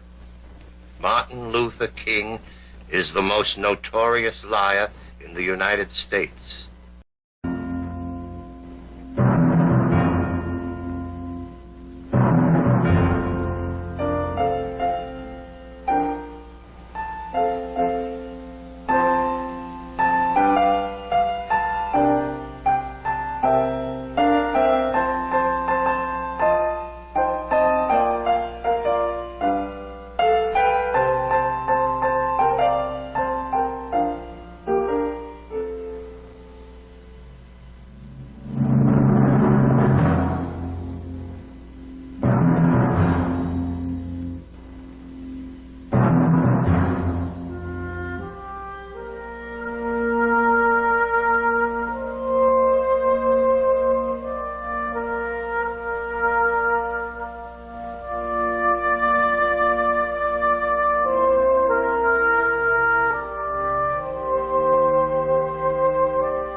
Of a city this side of Johannesburg, South Africa. And that's why we're here. There he is. Bull Connor. Nobody looks like that. They must have made him up. Bull Connor is Birmingham. Who is he? He was a sports announcer. He's very popular. And he got it in his mind that he wanted to go into politics. Now he's commissioner for public safety. I know Mr. Connor from way back. He was a first-class strikebreaker. Still thinking you can desegregate this place non-violently, Martin? Birmingham is the most powerful city in the South. If we can desegregate it non-violently, we can desegregate the South. And there's a medium invented called television that captures faces. I'd like the rest of the country to see what we've seen all our lives. This television is going to be the medium in which we're going to bring this country face to face with itself.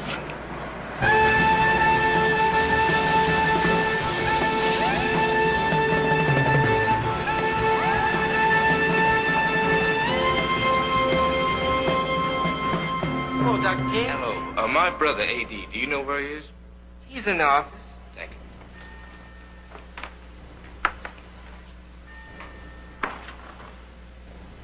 Thought you were going to meet me at the airport, A.D. What happened?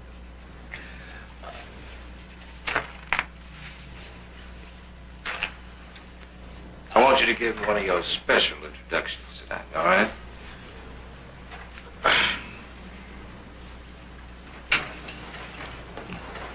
Now, don't make it too long. Last time we just went on and on. About 8 minutes would be about right. I can't do it. I can't do it. I ain't up to it. What do you mean you're not up to it? You're a wonderful speaker. You're lovable. That's what you are. You're lovable. And you know why? Because you make people feel important. They asking me to resign. Nobody's going to ask you to resign because you're going to be brilliant tonight. Martin Luther King has become a famous man. But to me, he's still my brother Mike. I opened one of the letters that came to our house today, and it said, "This is not a threat, but a promise. Your head will be blown off." But Mike got a hard head. I remember a time when Mike was leaning against an upstairs banister.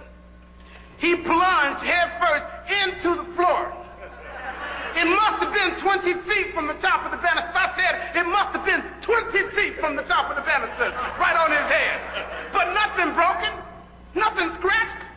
Then he was riding a bike, and a car hit the bike and hurled ML into the sidewalk. I mean, he flew over the handlebars into the ground. He flew over the handlebars into the ground. Still all right. Then I remember a time when we were playing baseball. Now, Mike was the bat catcher, and like my bat slipped out of my hands and hit Mike on the head. Wow. I bent over Mike. I said, "Mike, are you all right?" And the first thing Mike said when he opened his eyes was, "You out, you missed on your third strike."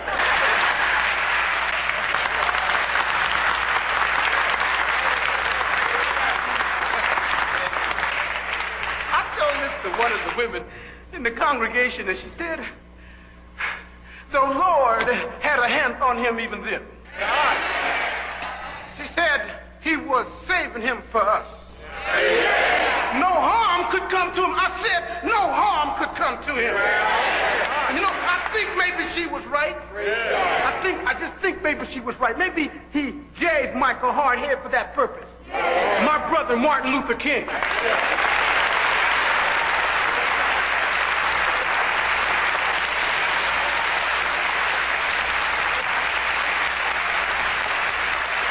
Thank you. Yes, thank you. You know, I've always thought that A.D. was a better preacher than I am. And tonight proves it, doesn't it? Thank you. Tonight, many people, including black people, are asking, why are we in Birmingham? Why direct action? Why sit-ins, marches, and so forth? Well, my friends, I must tell you that we have not made one single gain in civil rights without determined, legal, and nonviolent pressure. Lamentably, it is an historical fact that privileged groups seldom give up their privileges voluntarily.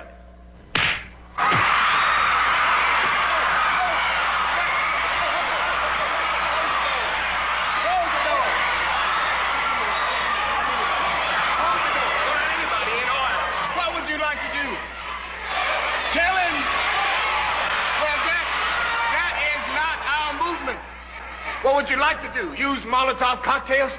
That is not our movement. I'll tell you. I'll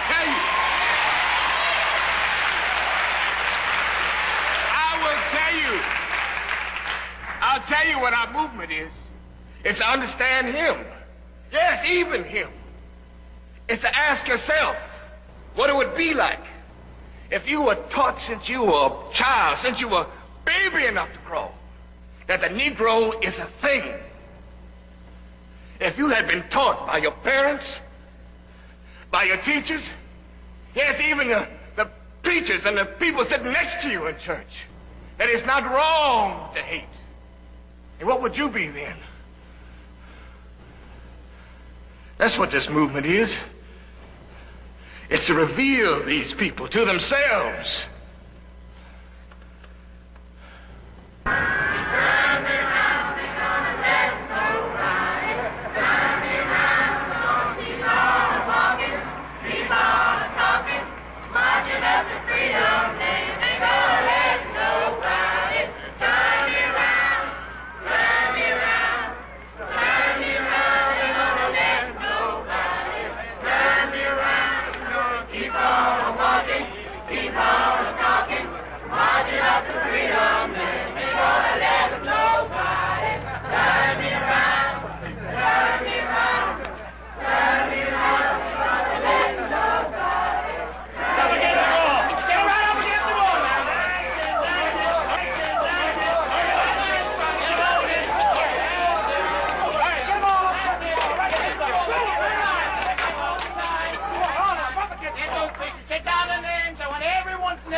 Start down here. You, what's your name? Reverend Fred Shuttlesworth. Give me a knife. Well, you're Shuttlesworth. Yes, sir. Shuttlesworth, you've done more to hurt the niggers in this city, to set them back, than any man in the history of this city. That depends on how you look at it, Mr. Connors. You're gonna find that I'm your best friend. You're my best friend. That's a surprise. What are you up to now? We're gonna shut down Birmingham. We're gonna integrate it. You're gonna shut down Birmingham? Yes, sir. Who's that? It's Mr. Al Hibbler, famous singer from New York. Come down here to give us a hand.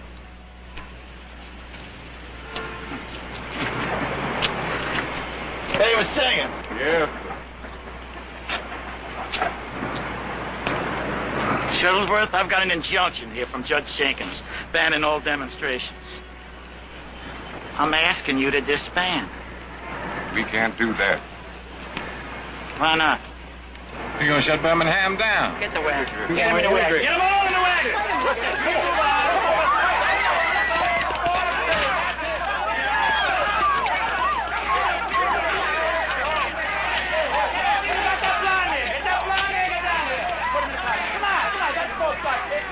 Let's go now. There you go. That's it. All right, get him in there.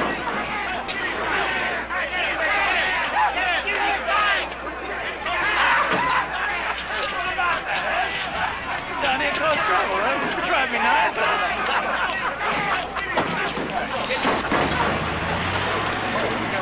What about that? Beats anything out of it, son. Bunch of yahoos. This is going to destroy everything we've been working for. We have to go ahead? It isn't the time. Oh, I know. It's never the time. If you wait a few months. We waited long enough. We can't stop now.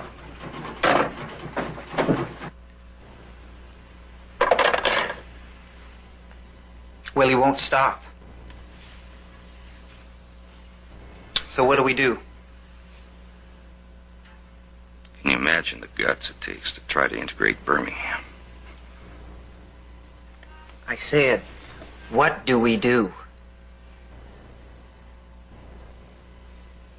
Same thing we always do. Nothing. Martin, gentlemen to see you. I'm Father Mecklejohn. This is Reverend Redding. Yes. And Reverend Jenkins, Rabbi Kaplan, Father Deans, and Reverend Hartgrove. Would you like to sit down?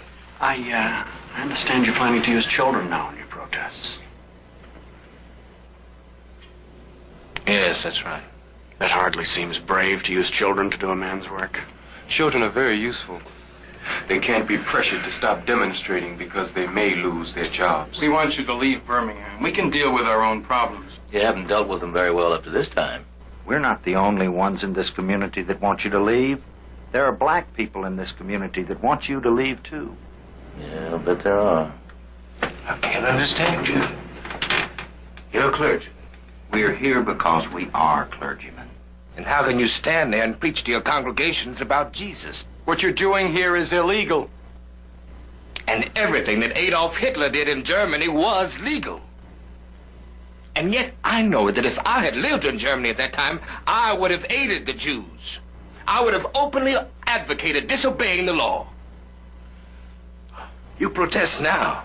But why have you never protested the reasons that we're here? Why didn't you protest when homes were bombed and people were killed?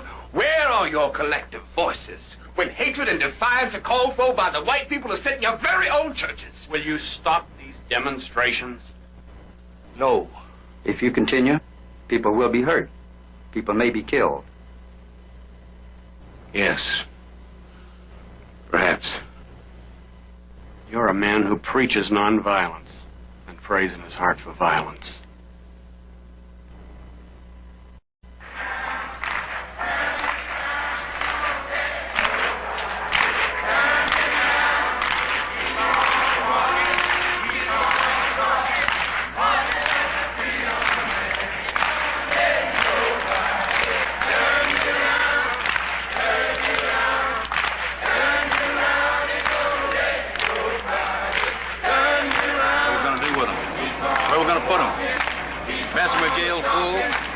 Jail full. Put him in the fairground. But after this, I don't think we'll have it.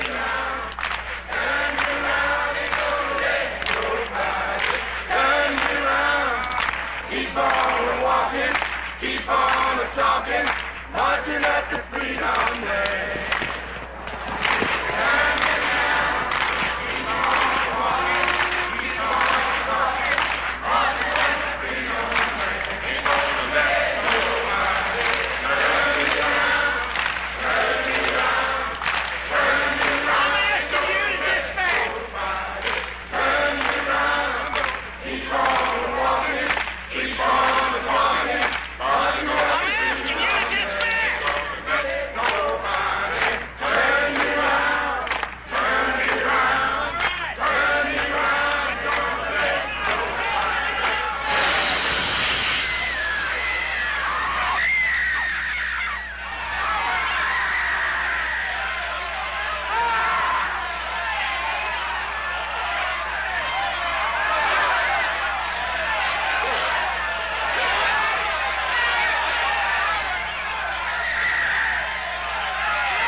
You're looking good, Bo.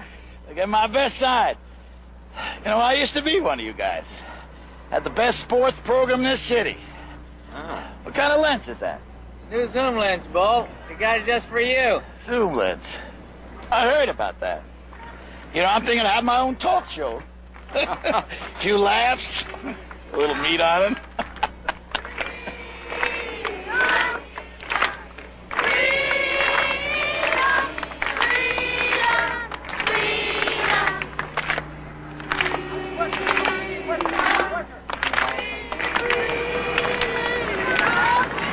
God, it's kids this time. Makes no difference.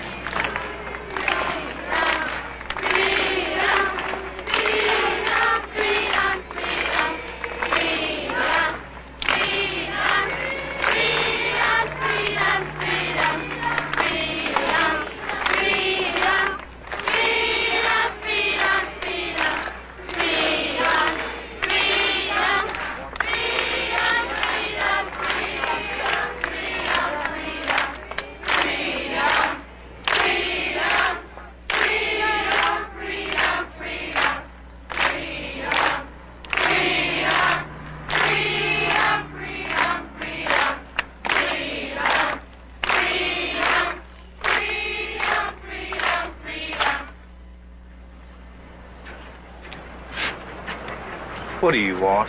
Feed him.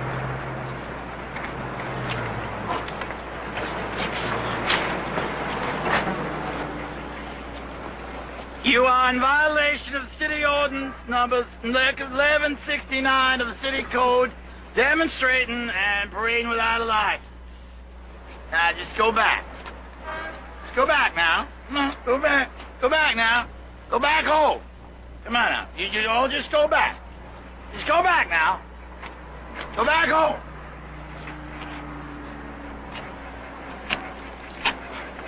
Turn them on.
I can't believe my eyes. O'Connor may be the best ally the civil rights movement ever had. There comes a time when a movement is judged by its leader. I can't be out of jail while old ladies and children are in. Martin, you can't go to jail. Where would we be if something happened to you? You're too important to the movement. They could set up a riot. You could be killed by accident. We've run out of bail money, Martin. You're the only one who can help us raise it. If you go, all those people in jail will stay there indefinitely.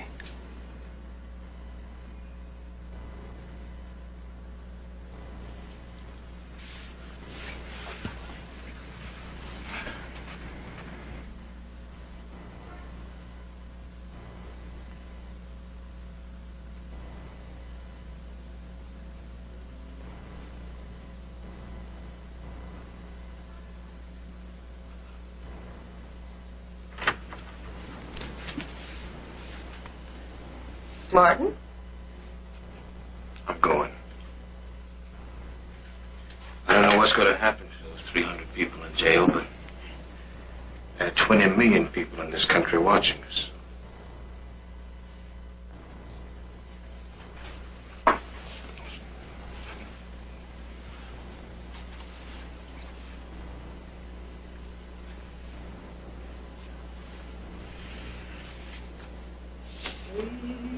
You ain't leave your buddy. I'm gonna get my dungarees too. We shall overcome. We shall overcome someday.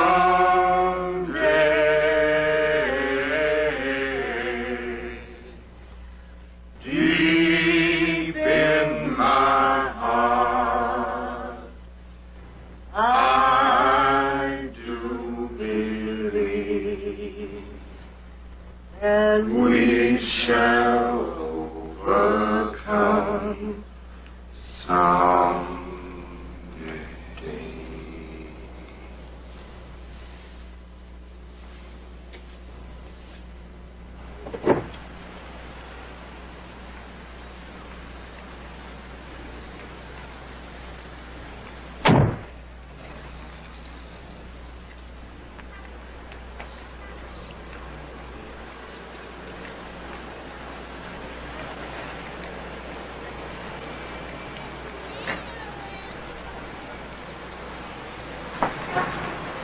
God bless you, Dr. King.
Nothing at all.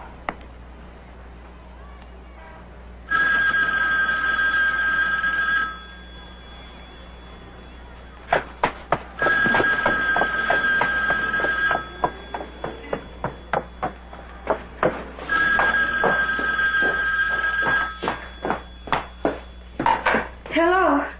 Hello, Mrs. King. This is Robert Kennedy. Yes. Yes, I know you tried to get in touch with the president, but he's not available right now. Is there anything I can do? My husband is in jail in Birmingham. Yes, I know. I haven't heard from my husband in 3 days. I mean, he always calls me after he's arrested. Even his lawyers can't get in to see him. I don't know what happened to him. Birmingham is a difficult place, Mrs. King. We're doing everything we can. And I'll let you know as soon as I hear anything. Thank you.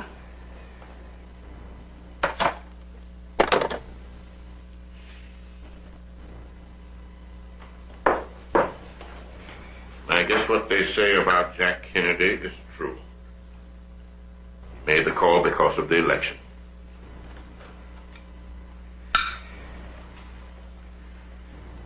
Where's Yogi? Oh, now it's all right.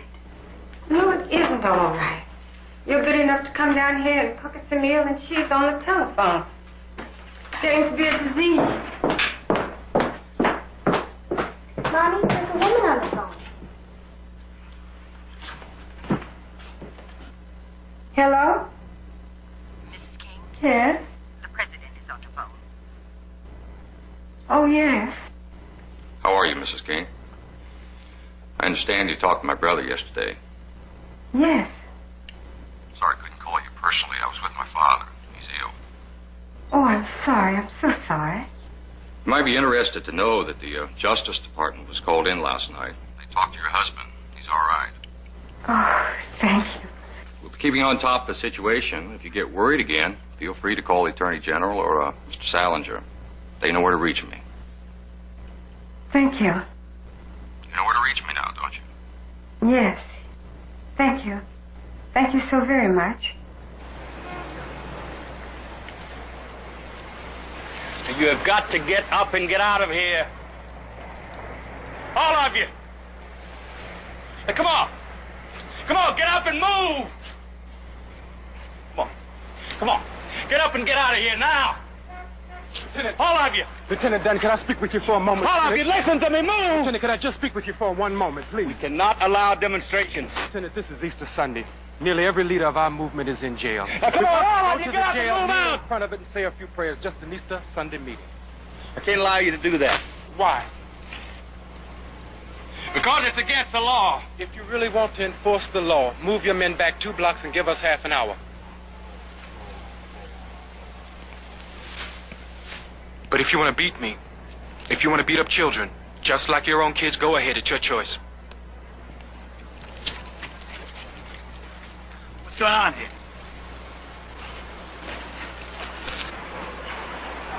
What's going on here? Hey, just want to go over by the jail and pray. Disperse! Disperse! Disperse! Come on, get up. Come on, get up. Get up. Come on, get out of here. Come on, get up. Get out of here. Get out of here! Turn on the hose. Turn on the hose! Turn it on! Turn it on! Turn it on!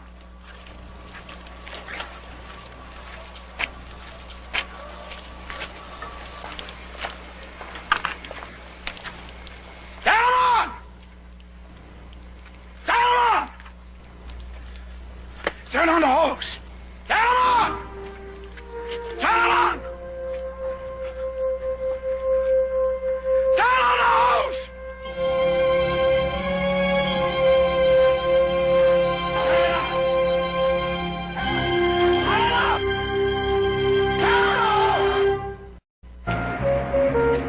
Martin Luther King had come to Birmingham with a few hundred people. He had raised an army of thousands. He had filled the jails the way Gandhi had in India. The department stores were empty. The effectiveness of the work in the steel plants was sharply curtailed because of the division among the men. Martin Luther King had desegregated the toughest town in the South. But Birmingham wasn't the end. Hundreds, then thousands of other cities in the South desegregated because of Birmingham. Birmingham became the Bunker Hill of the movement.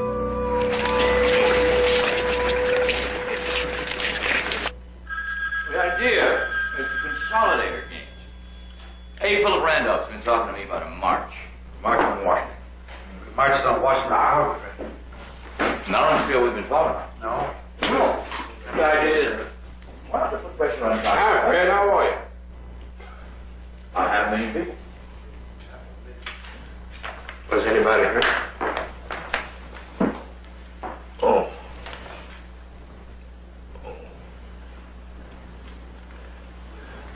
Well, yes. Of course I'll come. Yes.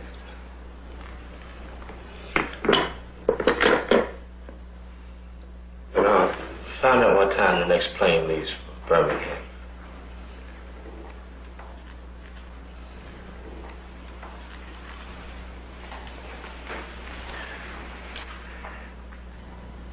They bombed Reverend Cross's church.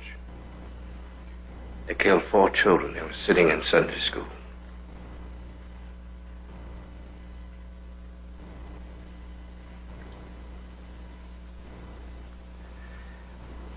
What are we doing?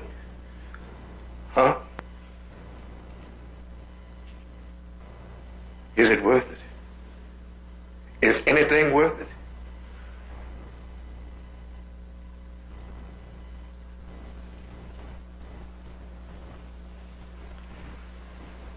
Am I a monster?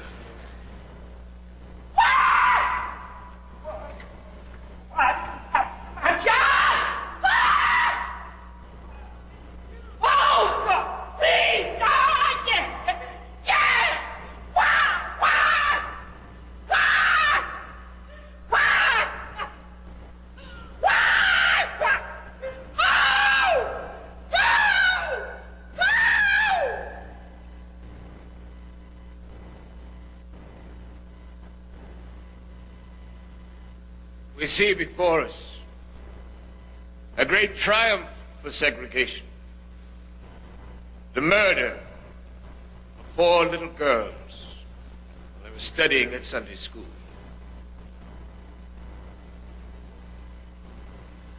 It was a terrible deed. But perhaps less terrible than the response of this community. I suppose it was too much to ask that it be officially said that the murder of children is wrong. I suppose it was too much to expect that one white official might attend the ceremonies so that the parents might feel better. As a matter of fact, I don't see one white face here except for white ministers. And I still believe in nonviolence. Consider this a down payment on freedom. History has proved again and again that unmerited suffering is redemptive. And perhaps the innocent blood of these little girls might prove to be the redemptive force to bring to light this dark.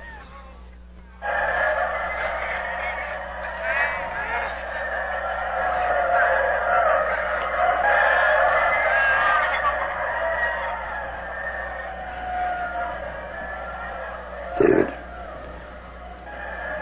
I'll speak on television tomorrow night. I want to go on record. If you make this speech, your chances of being reelected are nil. I know you were moved by King's speech. Somebody has to use the moral power of this office to say that segregation is wrong.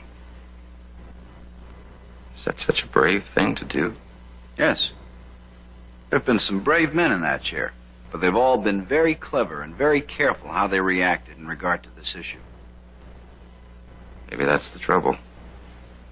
Maybe we've all been too clever. It ought to be possible for American students of any color to attend any public institutions without having to be backed up by troops. And it ought to be possible for American citizens of any color to register, to vote in a free election without fear of reprisal. But such is not the case.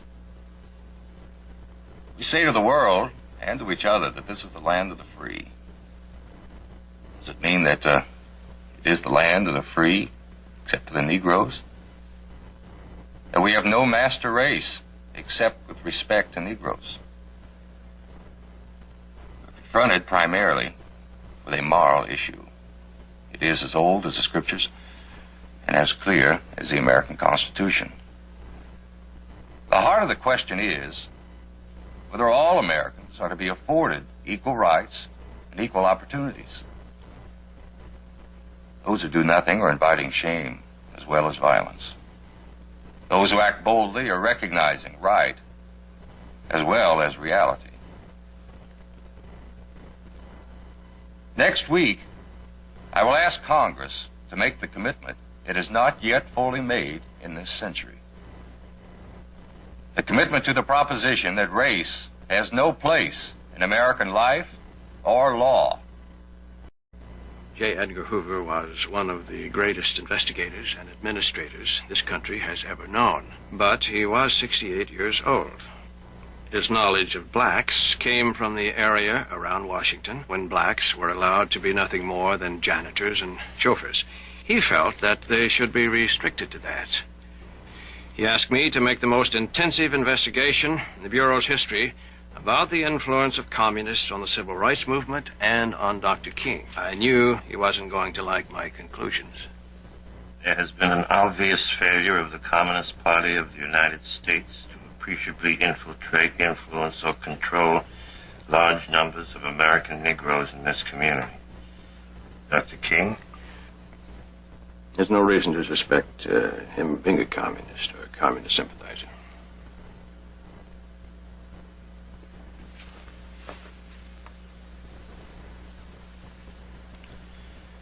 This memo reminds me vividly of those I received when Castro took over Cuba.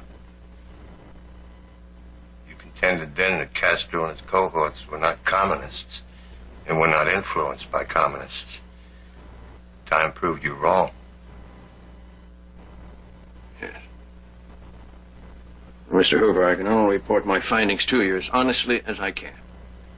I spent a good many months working on that report, you know. I know you have. Yes, I did that. I know you've taken time for it that you could have been doing other things. That's why it's all the more a disappointment.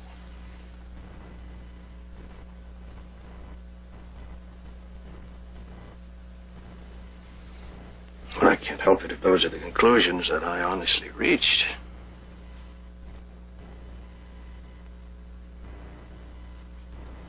I said that, excuse me.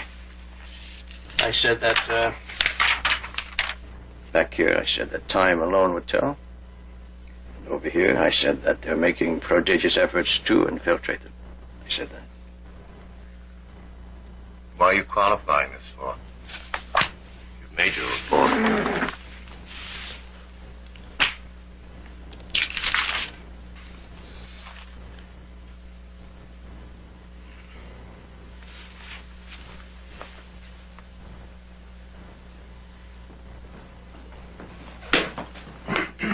Good morning.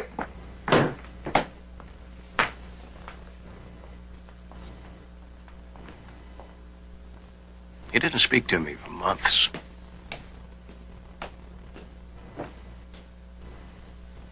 To be in trouble with Hoover was a serious matter. He was capable of firing a whole department.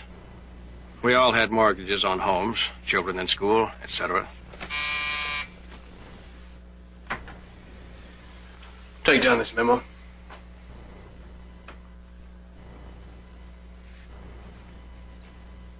We regret greatly that the memo did not live up to what the director has a right to expect from us, from our analysis. But now, stressing the urgent need for imaginative and aggressive tactics to be utilized through our counterintelligence program to attempt to neutralize or disrupt the party's activities in the Negro field. We must mark King now, if we have not already done so, as the most dangerous Negro to the future of this nation. From the standpoint of communism, the Negro, and national security. I can't understand how you can so agilely switch your thinking. Now you want to load down the field with more coverage, in spite of your past evaluation. I don't intend to waste time and money until you can make up your minds what the situation really is.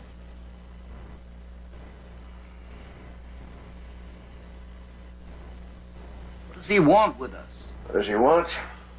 You know what he wants, don't you?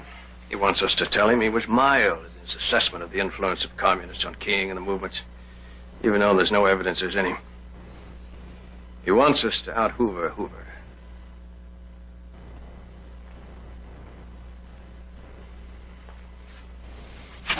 Find out if there's any possibility of using Mrs. King.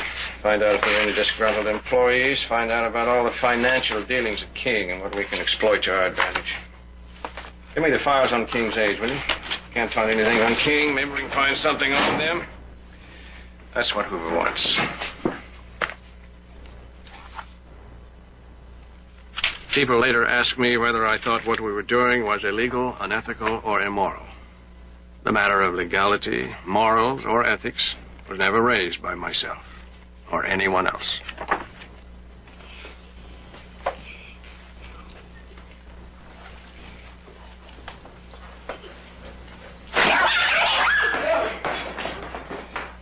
I know who did it. Boy, when I get hold of them, they gonna know they've been here. Now where are you? I'm gonna shake the circuit out. Now where are you? Yogi? Marty? I know Yogi Pokey wouldn't do that the whole day. Marty! Marty!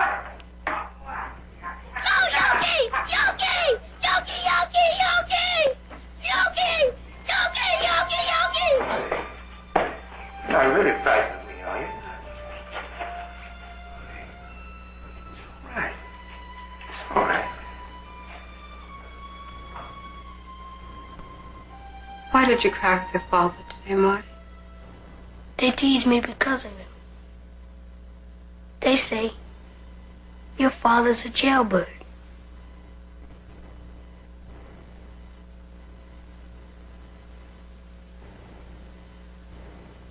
Do you know why he goes to jail? He goes to jail to help people. Do you remember when you wanted to go to Funtown? Remember how you felt when we told you you couldn't go because you were black? Your father couldn't sleep all night.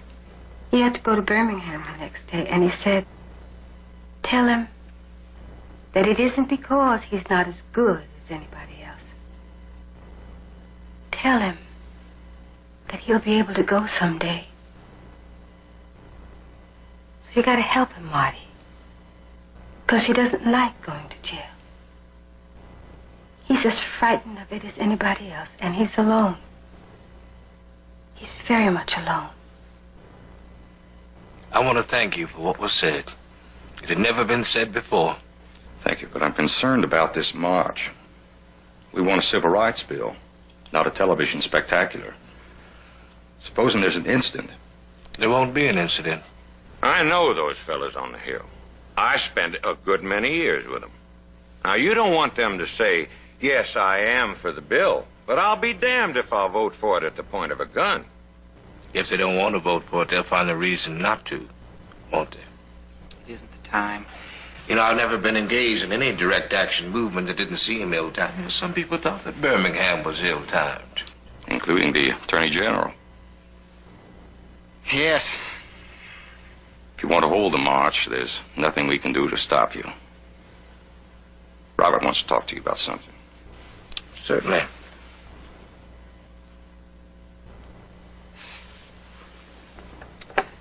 Would you mind, Mr. Vice President?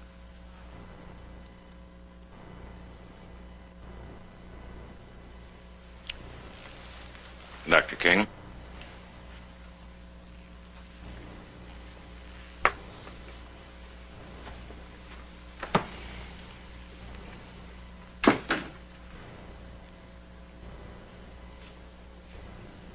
We'd like to talk to you about an advisor of yours. What advisor? Stanley Levison. What about Stanley? Hoover says he's a communist. You know, I thought we'd gone beyond that in this country. McCarthy's dead, but the melody lingers on. I've looked at the files. There's enough ammunition there. What sort of ammunition? People have said things about him. There are statements that he's made. People have said things about you, too. There are statements you've made. Would you like to be held accountable for everything you've said? I'm a pragmatist. I'm telling you these things can be used, and they can be used effectively. Now, you'll have to dismiss Levison. It isn't as easy as that. He's a valuable man to the movement. And in addition, he is a friend of mine.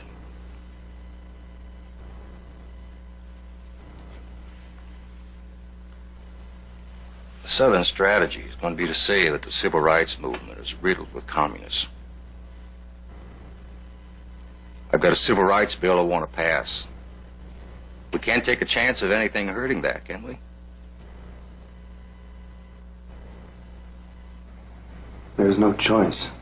I have to go. You've had to work in the shadows because there are racists and our own people who don't like the idea of a white man contributing too much.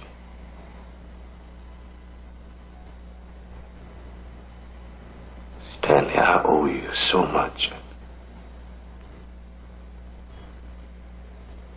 Then when they tried to frame me on Texas, you said it isn't up to you to defend yourself. It's up to us to defend you. It'll be you against the state of Alabama, but the people will believe you. Oh, it doesn't matter now. Does it? Nothing must be allowed to hurt the movement.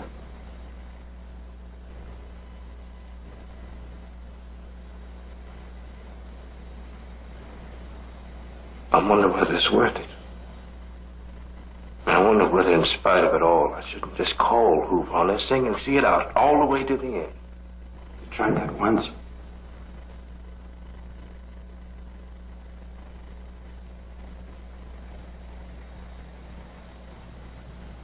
He gets a better press than you.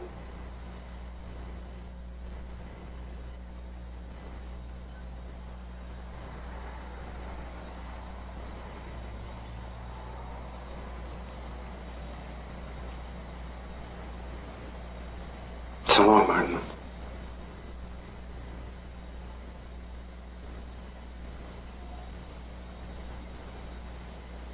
It's been the most inspiring experience of my life.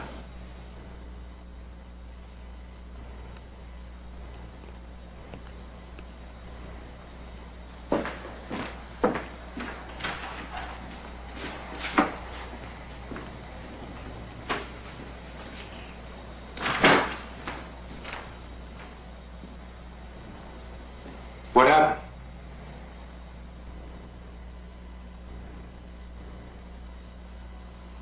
Stanley's leaving the movement. I talked to the Attorney General's office. He has no evidence. It's a downright lie. Stanley's not a communist, never has been. We need that bill. We can't take a chance on anything, Ernie.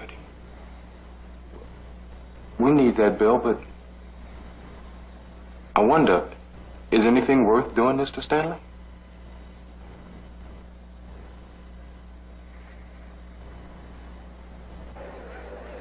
Washington is a city of spectacle. Every 4 years, there are imposing presidential inaugurations.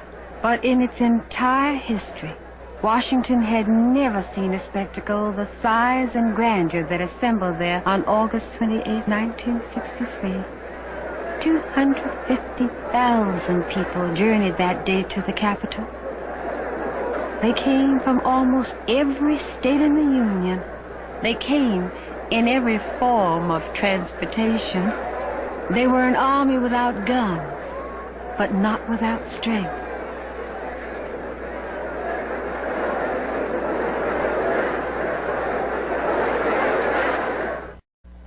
I say to you today, my friends, that even though we face difficulties today and tomorrow, I still have a dream. I have a dream that one day this nation will rise up and live out the true meaning of its creed. We hold these truths to be self-evident, that all men are created equal. I have a dream that one day, on the red hills of Georgia, the sons of former slaves and the sons of former slaveholders will be able to sit down together at the table of brotherhood. I have a dream that one day, even the state of Mississippi, a state sweltering with the heat of oppression, sweltering with the heat of injustice, will be transformed into an oasis of freedom and justice. I have a dream that my 4 little children will one day live in a nation where they will not be judged by the color of their skin, but by the content of their character. I have a dream today. And when we let freedom ring, black men and white men, Jews and Gentiles, Protestants and Catholics will be able to join hands and sing the words of that old Negro spiritual, free at last, free at last. Thank God Almighty for freedom. Make a comeback. Are you turning that living room into a handball court again? Hurry. We don't have no place else to play. Now, we're not going to break none of your things. All right, Joseph. Go ahead. It's all right, Yogi. Oh! Marvin! Nothing. Fairly just stumble a little bit, that's all. Marvin, would you come here a minute, please?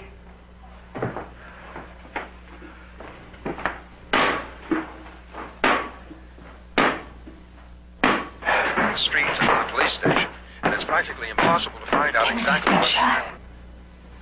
Here is a flash from Dallas. 2 priests who were with President Kennedy say he is dead, a bullet wound Americans suffered in the assassination attempt today. I repeat, with the greatest regret, this flash, 2 priests who were with President Kennedy say he has died of bullet wounds. The events of the day seem almost more bizarre in retrospect. Just this morning, the president seemed so relaxed. The apprehensions he had had before about the Texas trip were gone. The crowd seemed friendly, receptive. Whatever reservations the people of Texas had about Kennedy seemed to have been overcome. This is the way I'm going to go. What are you talking about? The sickness in this country, Cora. It's deeper than I ever knew. I'm gonna reach my 40th birthday.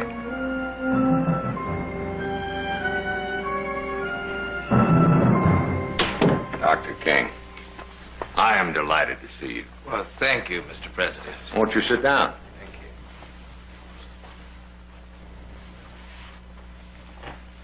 No, I've had every public leader worth anything in this room in the last 10 days. Meany, Rockefeller, Henry Ford.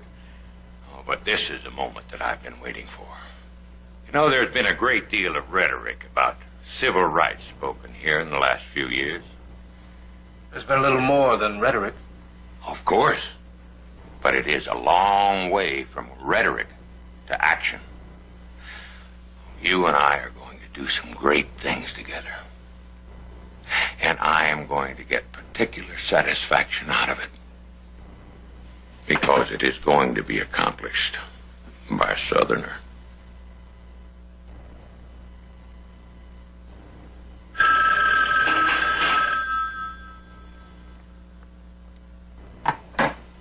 Hello? Hello, is this Mrs. King? Yes? This is Ned Ramsey from the Associated Press. We've just received word from Norway that your husband has been given the Nobel Peace Prize for 1964. Is it possible for us to talk to Dr. King? Well, he's in hospital right now. I hope nothing's wrong. Just fatigue, that's all. You must be very proud of him. Well, yes. Yes, I am. Can I call back for a comment? Yes, of course.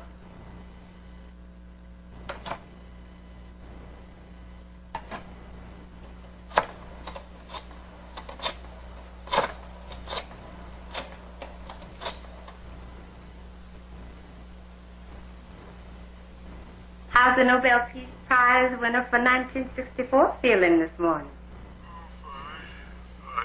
Martin, did you hear what I said? You have won the Nobel Peace Prize. Martin? What? Sit down.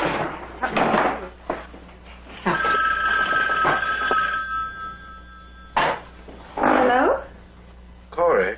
Yes? Corey, did you just call me? Yes, I did. I thought I was dreaming. But are you sure it's not a hoax? No, it's not a hoax, Martin. Do you know what it says? It says that they're wrong and you're right, Martin. That's what it says.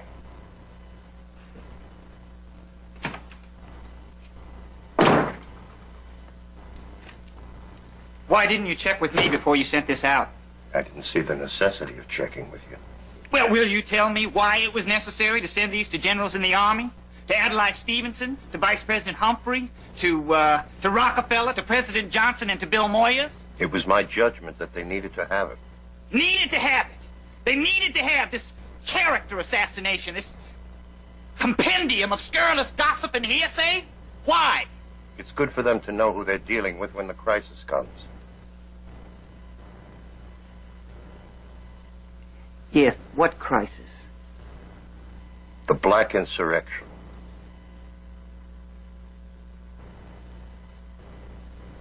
Mr. Hoover.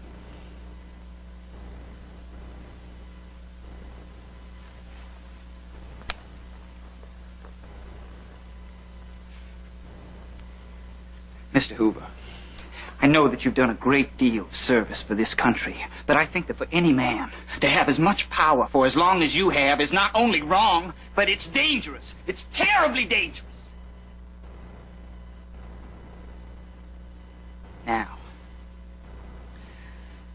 Now, I want back every copy of this so-called monograph. It's already gone out. I am ordering you to get them back! And I believe I'm your superior. No attorney general has ever said that to me before. No president has ever said that before. I appreciate the high moral tone of your tenure, Mr. Kennedy. Except that you authorized wiretaps on your friend, Dr. King, yourself. I have it in your own handwriting. Yes. Yes, I did. And I was wrong to have authorized them. I thought that my brother was getting mixed up with Dr. King in the public mind. I thought that if Dr. King were discredited, then my brother would be discredited. But my brother is no longer alive, Mr. Hoover. And I have nothing to protect now. So besides getting back every copy of these monographs, I want a letter from each of the people stating that they never read it. And I want it in writing. Is that clear?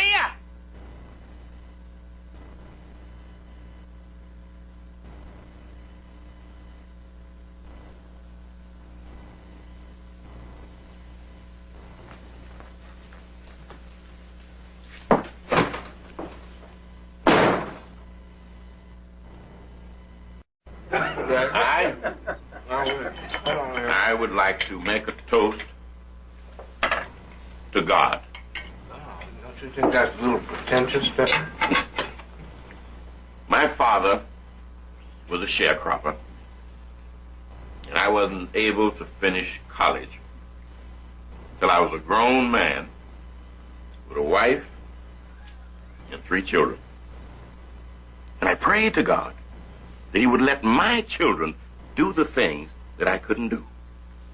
And he has answered my prayer. In some kind of way, I don't even know how, he come down through Georgia and laid his hands on me and my wife and gave us Martin Luther King. And now, the King family will go down not only in American history, but in the history of the world as well, because Martin Luther King is a Nobel Prize winner.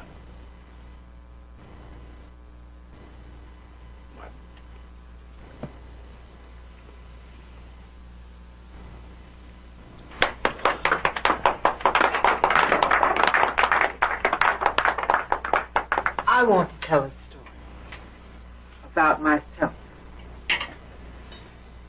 One that I'm ashamed of. It's about, I believe it was the first time Martin spoke publicly. It was for high school debate. Martin worked so hard for it. He spoke so well. Everyone attending was so sure he'd won. For the other boy was white. Martin was black. So of course the white boy won. I never saw Martin so disappointed. So when he got home, I said, Martin, you're a little Negro boy. You're not going to change this world. I was trying to save him what I thought could be heartbreak. I was so afraid for him. I almost did what millions of black mothers do all the time. Make our sons less. But one man can make a difference. And that's why we're here tonight.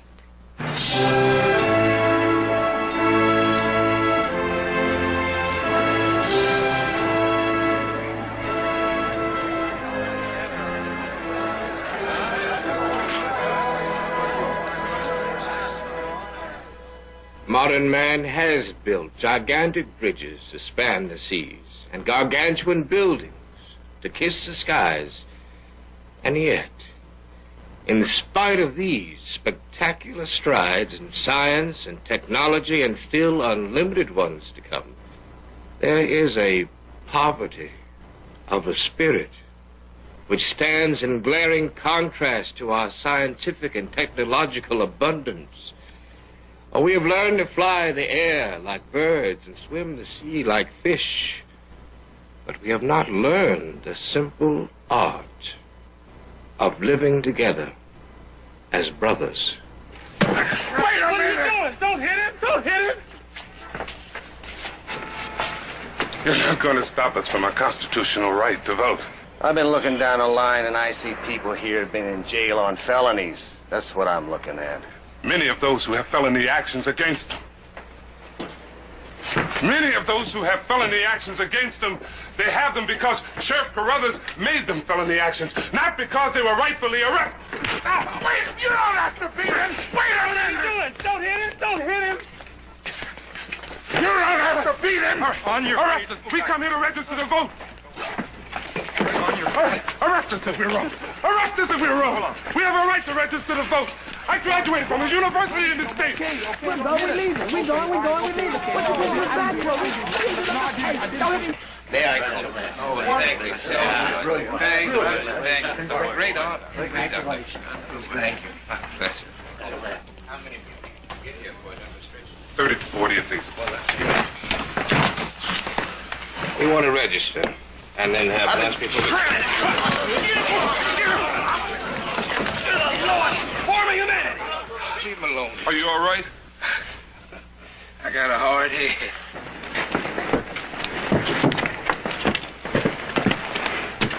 No registration today. Why not? There are no registrars working today. Well, I would like to go in and see if the registrar is in the election office.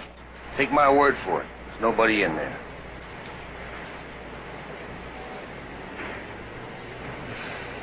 We'll be back. Some of these people here have been arrested for felonies. Every person here is a citizen who has contributed to this community and has led a decent life and deserves the right to exercise his constitutional privilege. We're going to stop you from using that club in the shadows and make you do it in the glaring light of television. There's no registration today.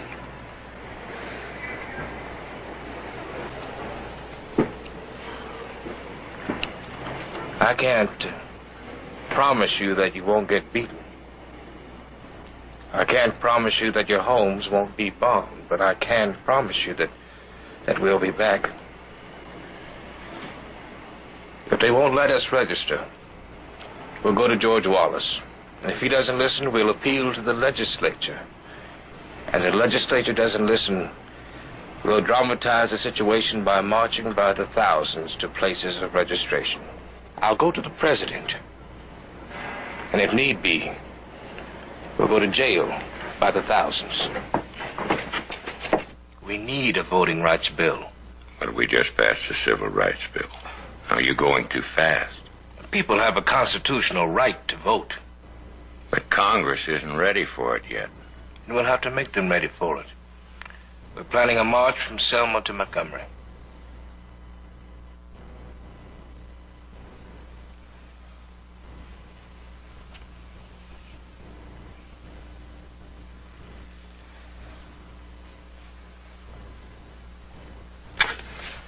All right. I can't tell you this officially, of course, but march. We'll need you to send in federal troops. No, not yet. You know what happened on the bridge. Not yet. If we call out the troops now, it'll just make a martyr out of George Wallace. Those are 50 of the most dangerous miles in this country for a black man to march. If you want a voting rights bill, you're going to need pressure. A lot of pressure. Something big. Something spectacular. Something like Birmingham. People died in Birmingham.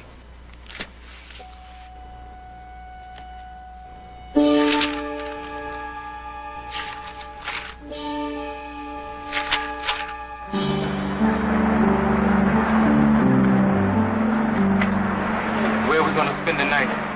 Bailey's pasture. What about security? I've taken care of it. I want to see them. We've got to be sure that there are no snipers on the roof. We can get a clear view of those roofs from the alley, right? Over there.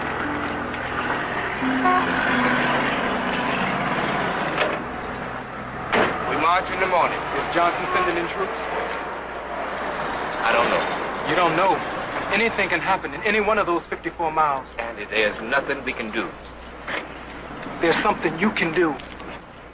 Jimmy Lee Jackson's gone. Medgar Evers, Kennedy, Tom Moore.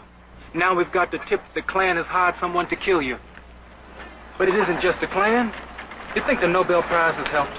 It's made it worse. You're the biggest target in this country.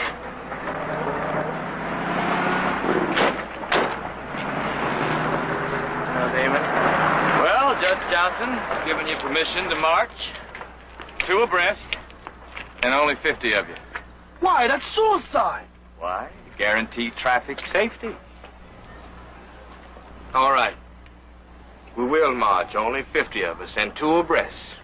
We will march from here to the steps of the cradle of the Confederacy to ensure that everybody has a right to vote. Now, Damon, get me Archbishop Ichabus. Get me Walter Reuther. Get me Bishop Millard. Get me every member of the SCLC and anybody else you can think of. They won't be able to march with us on the highway. They can march with us to it. And anybody else who wants to join us in Montgomery later when we get there. If we get there. What? Oh. Coretta, what are you doing here? I'm going to march. You cannot go on this march. Oh, yes, I can. You're not going to keep me in the house this time. Not this time. But what about the kids? The children are all right. I left them with Mom and Dad. I guess there's just no stopping you, is there? Not this time. You look so tired.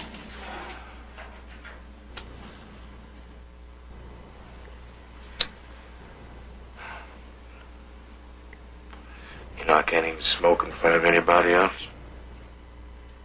Julian Bond told me he was as shocked to see me smoke as if it was his own mother.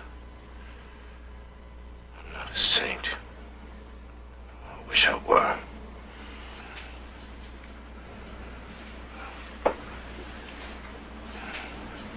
What's the matter? March. Oh, Corey. You know, this is the most dangerous march we've ever been on.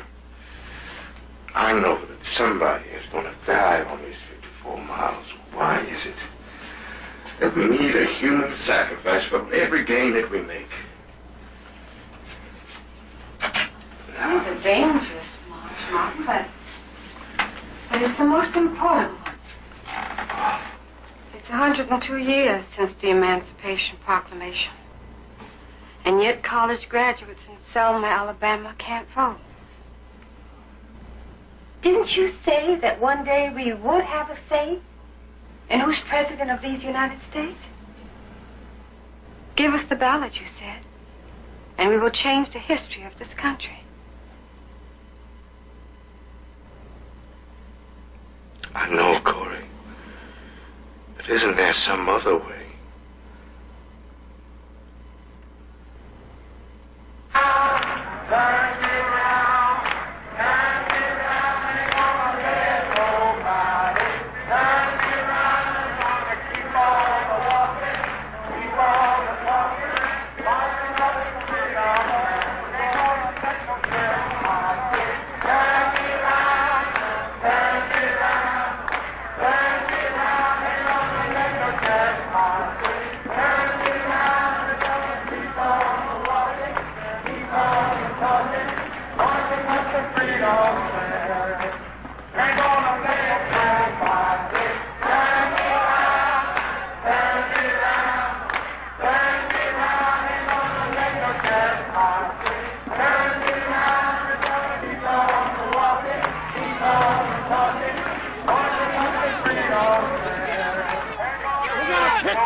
Marching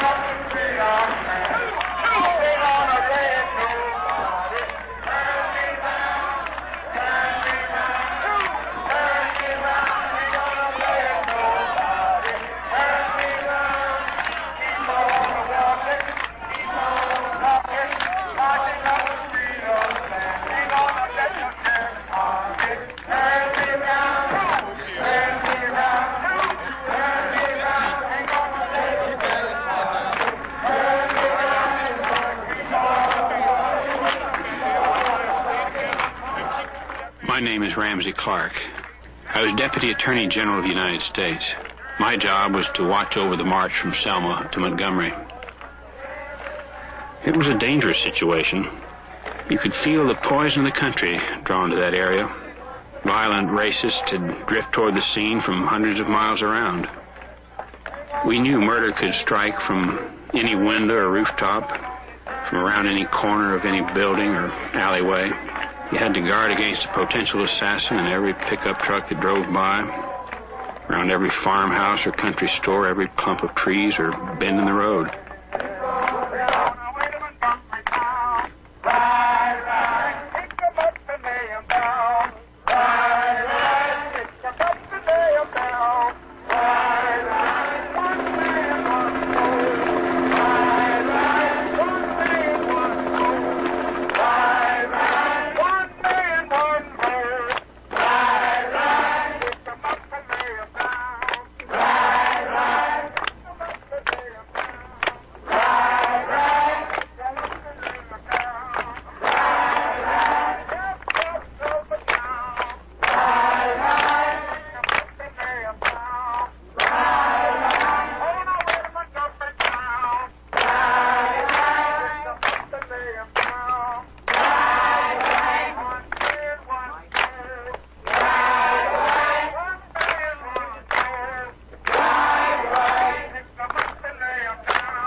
Put it up.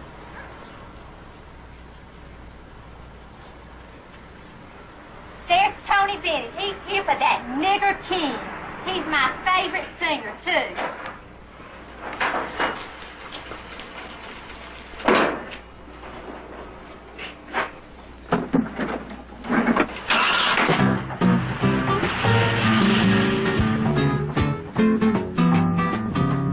Just in time, I found you just in time. Before you came, my time was running low. I was lost, the losing dice were tossed. My bridges all were crossed, nowhere to go. Well, now you're here, now I know just where I'm going. No more doubt. I can't tell you how weird that was. Singing in the dark, not knowing what was out there. I looked out to see what I could see on that platform, and there was just his face looking at me, smiling as though we were on a Sunday school picnic. And out there were thousands of people just waiting to kill him if they could. And I concentrated on that face and sang to him. No more doubt or fear, I found my way. 'Cause love came just in time. I found you just in time. Then you changed my lonely life that lovely day. You changed my lonely life that lovely day.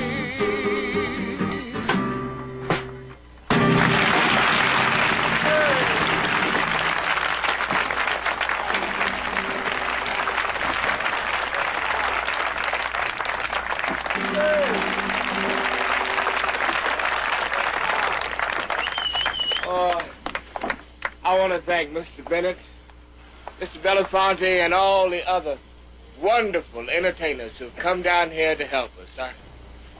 I wonder if they know how much it means to us and how much we appreciate it. Appreciate it.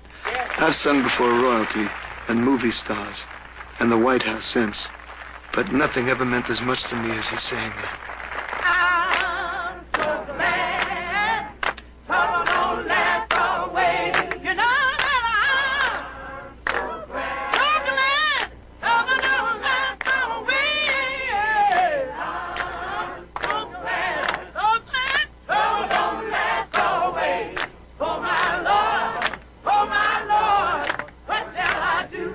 What shall I do? I wanna hear you say, I'm so glad trouble don't last always. Oh, I'm so glad trouble don't last always. Yeah, yeah. I'm so glad trouble don't last always.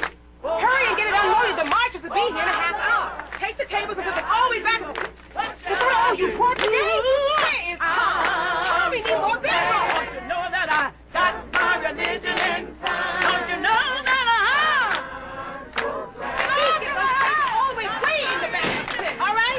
Need more bangos today. You're gonna make it. Yeah, 9 minutes to go. It's our last night here now. Like hell I will. I've got all this food. Oh, good, good. I think the kids are starving. George, hurry. Ellie, food. Come on. I even brought tablecloths and napkins. Now we can dine in style.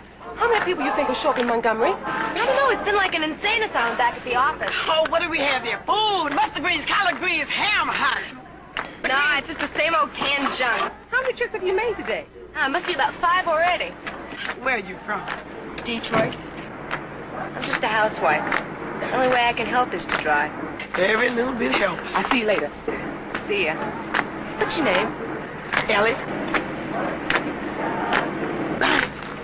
Hey, Ellie! Ellie, I forgot the mustard. Oh, thank you very much.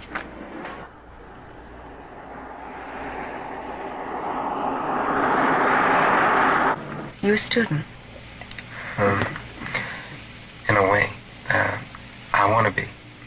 I want to attend barber school over in Mobile. Barber school.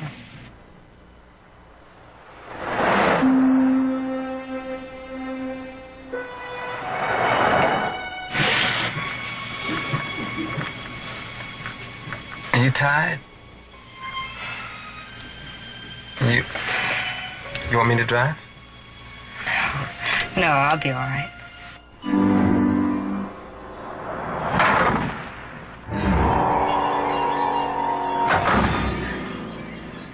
You must be crazy.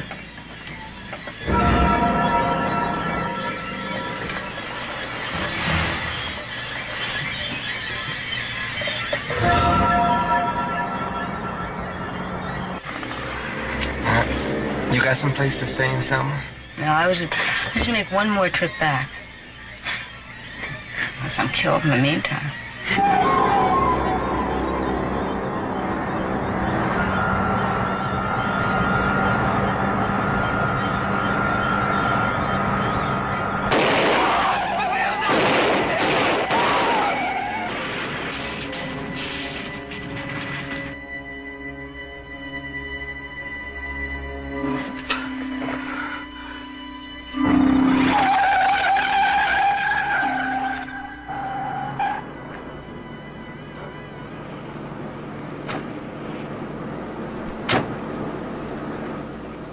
I don't think you hit him. Baby brother, I don't miss. It was Jackson on the roads of Alabama. It was Reeve on the roads of Alabama. William Moore's dead and gone. Now Leo's on the road of Alabama. King goes to Birmingham. He uses nonviolent protest in an attempt to desegregate the largest industrial city of the South. He uses black citizens of the town, including children.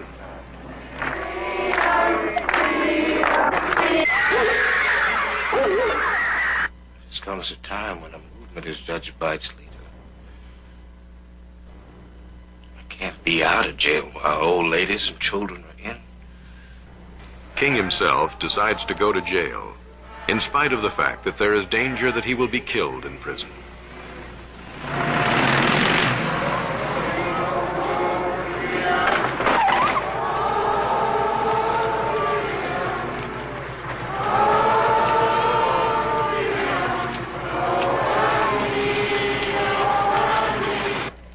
The protest is continued until Bull Connor, the Commissioner of Public Safety, can no longer make the guards and police turn the hoses on the protesters.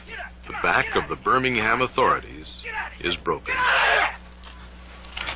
Turn on the hose! Turn on the hose! Turn on! Turn on the hose! Martin Luther King had come to Birmingham with a few hundred people. He'd raised an army of thousands. He had filled the jails the way Gandhi had in India. Martin Luther King had desegregated the toughest town in the South. Attorney General Robert Kennedy finds out that J. Edgar Hoover has sent out a dossier of rumors, slander, and innuendo about King. Kennedy protests its being sent out without his consent.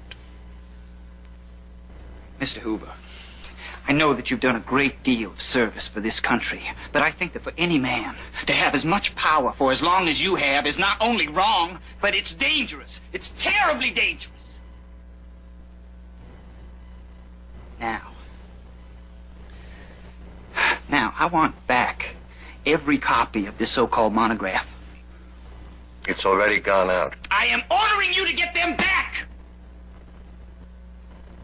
And I believe I'm your superior. No attorney general has ever said that to me before. No president has ever said that before. King takes his followers on the most dangerous march of their existence, from Selma to Montgomery, the cradle of the Confederacy, to dramatize the right of every citizen to vote. There is danger in every one of the 54 miles. Viola Liuzzo, a Detroit housewife, transports students to be in Montgomery for the arrival of the marchers the next day. A car pulls up alongside hers.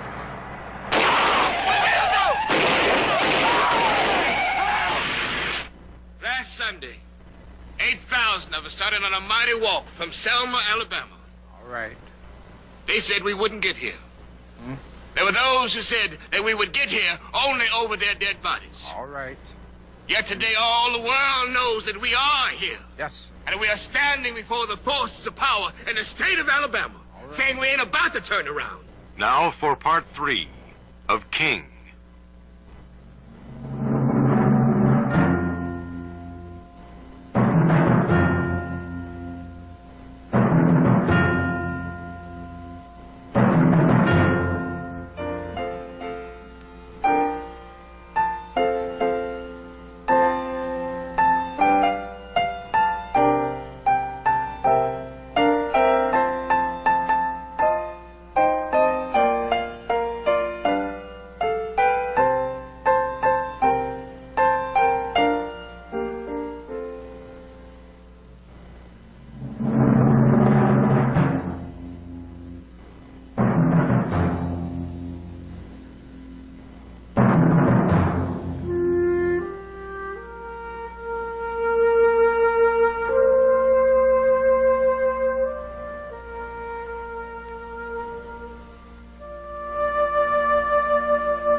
Corey, I've been thinking about taking one of them positions they've been offering me. Could you? I don't know why I couldn't take off a couple of years anyway. Do you think you could leave the movement for that long? Oh, sure. I mean, there's Andy. He's coming along fine, and Ralph, of course. You know what I was really thinking about? You know I've never been home when our last 3 babies were born. Unless I do something, I'm gonna miss their childhood.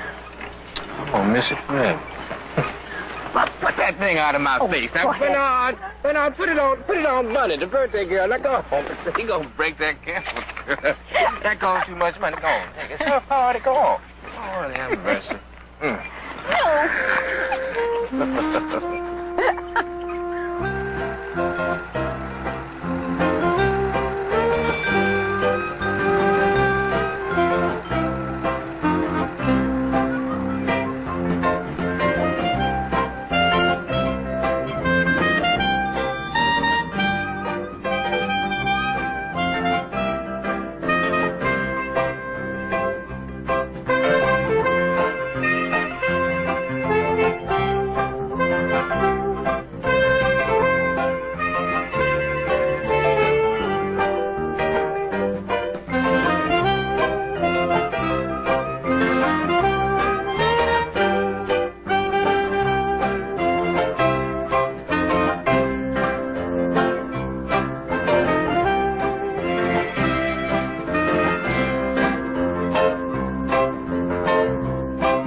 Was able to accept a position as pastor. There was Watts, and there was Vietnam.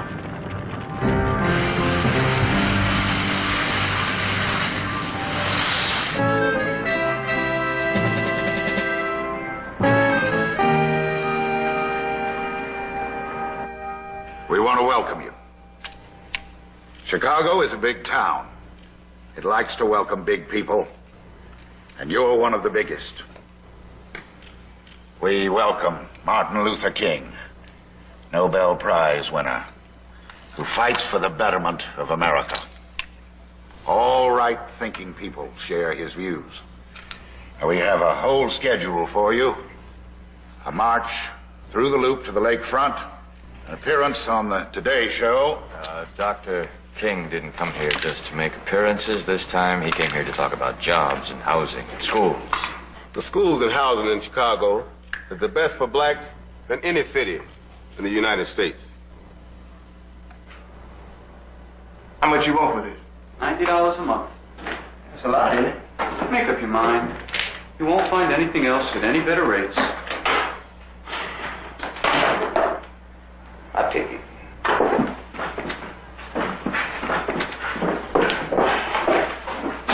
This place pays $90 a month unfurnished. Mommy, it smells here. Yoki, we're going to live here for a while. Most of our people live just this way. You didn't tell me Martin Luther King was in the building. We're going to live here. Oh, I'll talk to the landlord. He'll get some paint, new furniture, and fix it up a little. We'll take it just as it is. Just as it is. This way, gentlemen. Right over here. No, you want to get a picture of that? Please? There, take a picture of that right over there. I'm sure you want to have a picture of this right here. Get a picture right over here while they're doing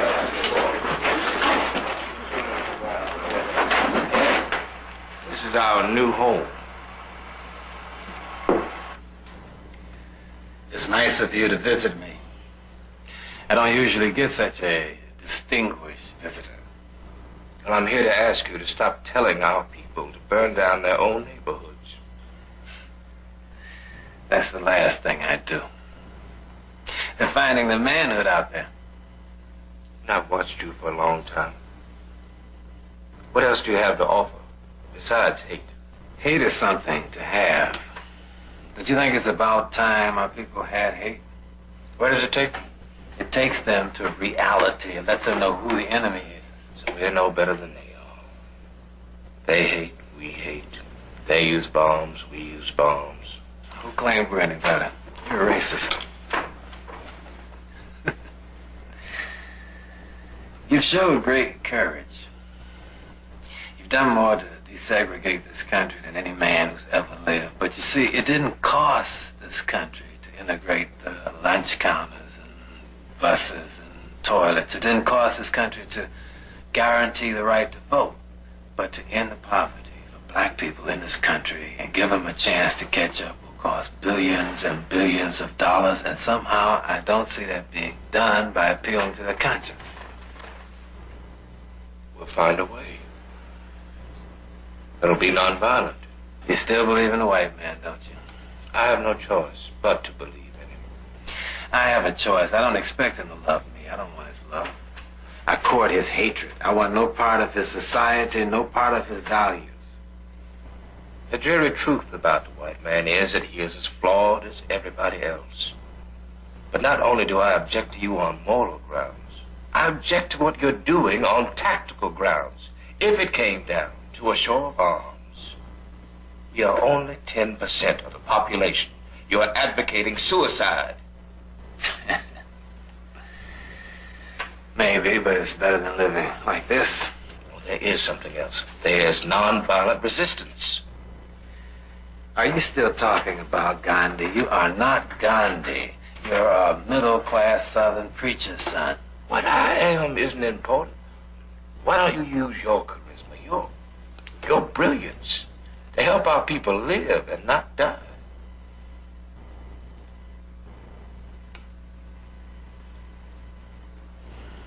Because they hurt us too much.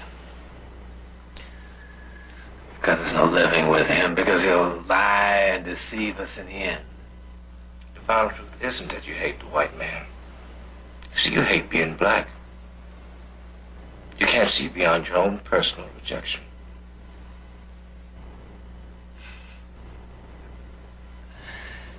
This country respects violence. Sometimes I think it's the only thing that it respects. You hold on to your position, you'll get discredited by your own people.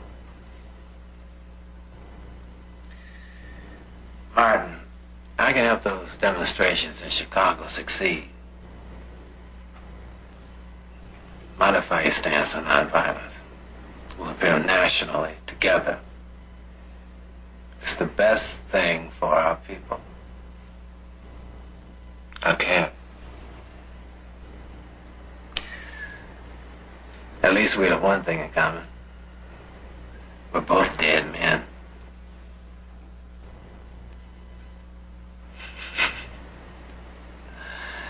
I love you. You may not believe it, but it's true. I love you. You're a glorious fool.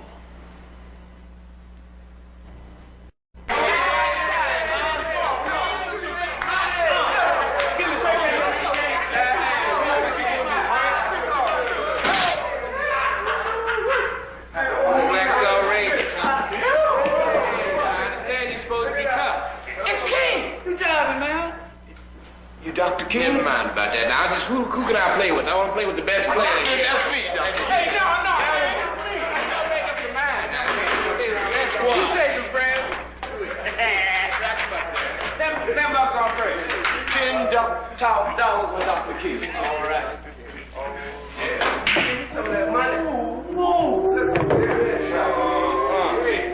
I believe the doctor is a good pool player. We're making progress. We've put on 70 new housing inspectors, and we've come up with a list of 125 housing violations. We're going to prosecute those violators.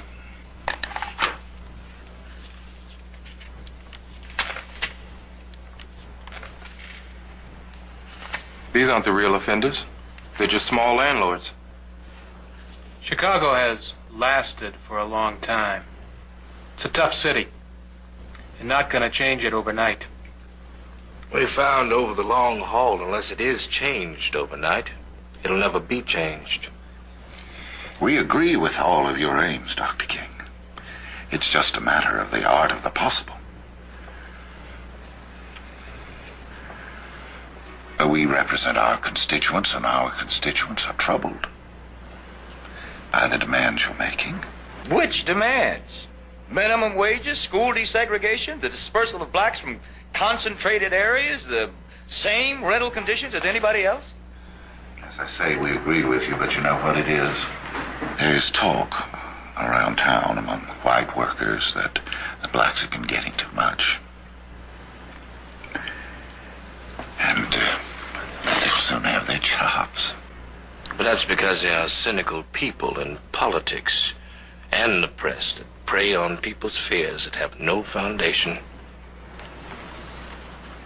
I suppose we have no choice but to recruit as many demonstrators as we can to fill the jails and boycott businesses that discriminate against blacks. I wouldn't do that. This isn't Birmingham or Selma. You haven't been in Chicago before. There's a certain tradition here. It was the home of Al Capone for years. You know? What is it now? Dinner's just ready.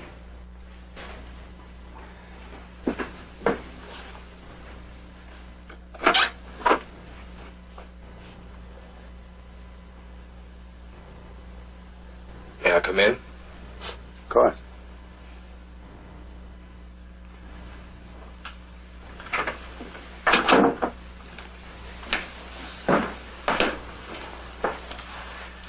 Hello, Martin. Hello, B. Will you stay for dinner? Oh, I just have a few minutes. I have to go to this meeting at the NAACP. You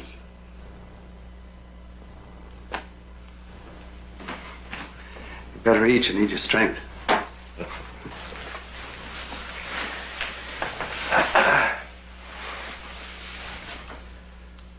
Sandy, I'm gonna jump off a cliff.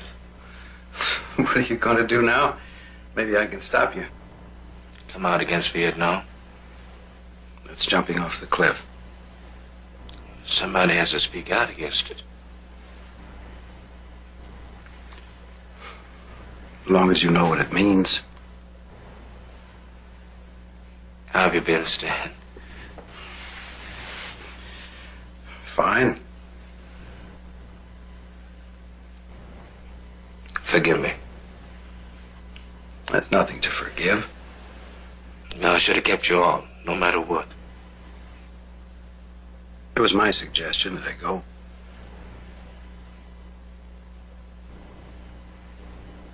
I need you. What about the FBI? I want you to be my friend again. I always was, Martin. Well, then let somebody try to make something out of it. Do you know what you are doing? Oh, we're just here for the weekend, Dad. Let's enjoy our dinner. But he's got to know what he's doing. A black man does not venture out and give advice on foreign policy. I've never thought of myself as just a black leader. Perhaps I should, but I can't. They can frame you. They can destroy you. Man, they've done so much already. Let him enjoy his dinner, King. I am frightened. I'm frightened. Do you know what you're doing? You're going to destroy the movement. Lyndon Johnson is the best friend Negroes has ever had. All he has to do is just hear you going to make a statement like that. Everything. Everything we've worked for this past 8 years, everything people have died for, will all go out the window for the sake of a gesture that will do no good. You can't fight with the most powerful man in the world and win. If I thought it would do any good, I would be with you, but it won't do any good. How can you say that? I mean, every day you see black boys coming home mutilated, mentally and physically. Every night on your television set, you see the destruction of hundreds of thousands of children with napalm. But even if it wasn't for black boys and brown babies, even if it was only for white people, I would still speak out. You always have been a small-time preacher. You have delusions of grandeur. Wally. All the funds for black people are going to be tied up and destroyed. Do you understand that? Yes. All this talk about underfed children and corruption of the system. You eat all right. If anything, you're overfed. Look at what's happening to us. Look at what's happening right in this room. Can't you make him understand what he's doing? I've tried. Haven't you heard me try? He knows the consequences. He knows them better than anyone else. Albert Einstein said, the world is too dangerous to live in. Not because of the people who do evil, but because of the people who sit and let it happen.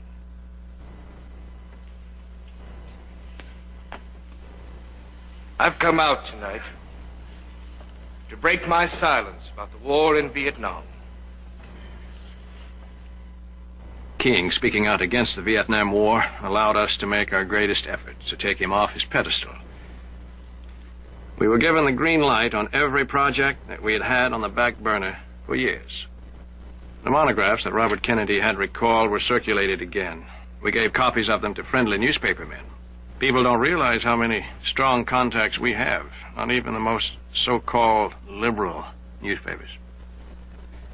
We forged letters in King's handwriting saying that the Southern Christian Leadership Conference was being investigated by the Internal Revenue Service for funds that were suspected of being misappropriated.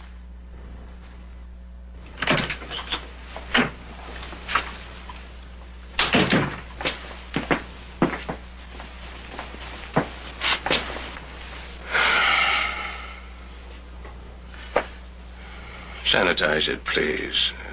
I don't want any FBI prints on it. It's a dirty, rough business. Destroying someone's family life. It's dangerous, too.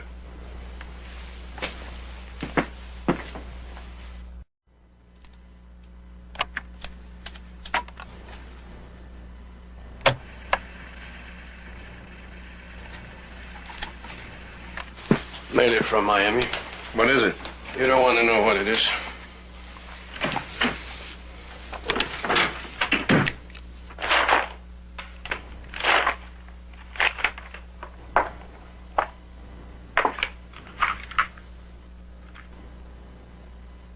Came in the mail. Doesn't have any name on the envelope. It's a tape. Should I think I would throw it away?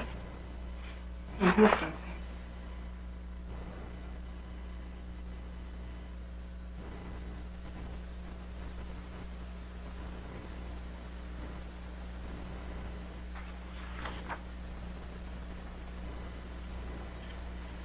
What is it? King, you are a fraud. Go on. There's only one thing left for you to do. You know what it is. You are done. There's but one way out for you. You better take it before your filthy, fraudulent self is bared to the nation. Should I play it?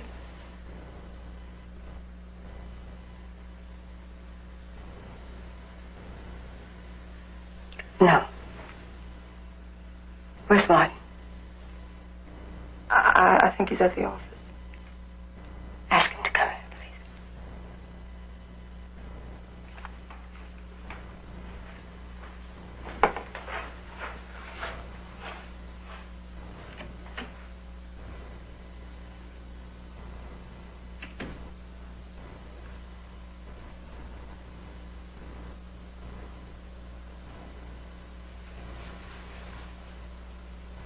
Are you listening to me now?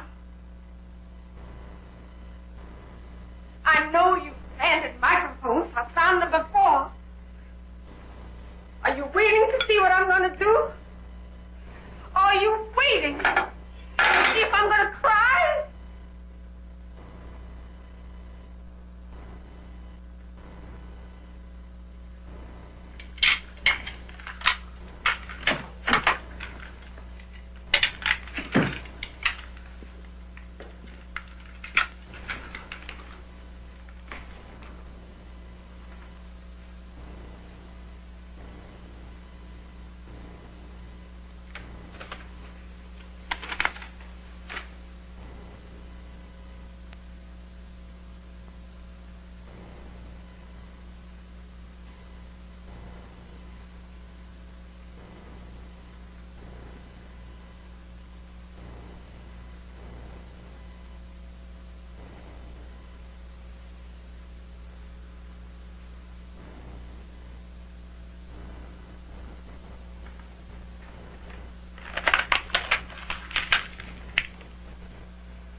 Have you played?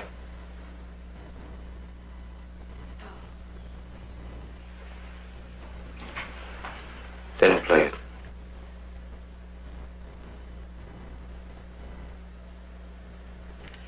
I don't want to listen to it.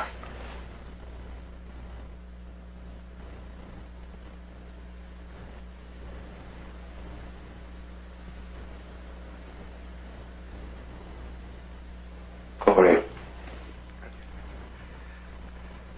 shall I tell you the truth about the rumors?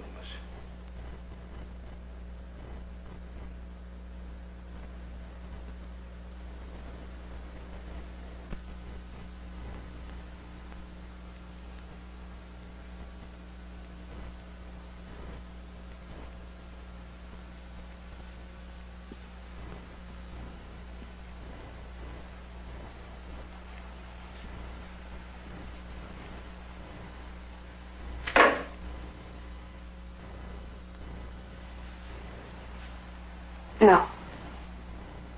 You don't have to tell me anything. Just put your arms around me.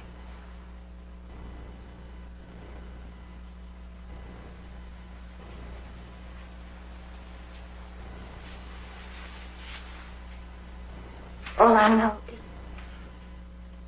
that you're the most wonderful man I've ever known in my life. And that you've been a wonderful husband and father. The kid. You suffer so much. I'm never at home. Even the kids have had to live under such danger. Martin, do you think I would have traded my life for anything? I can't tell you what it's been like living all this time with you. Even the hard times, even the worst of them. You've taught me what being alive is. It isn't being afraid to love somebody. Oh. Martin. We'll be all right, won't we?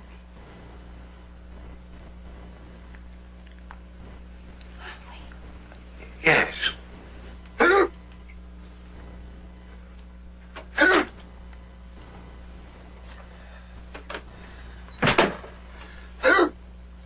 Son, what's the matter?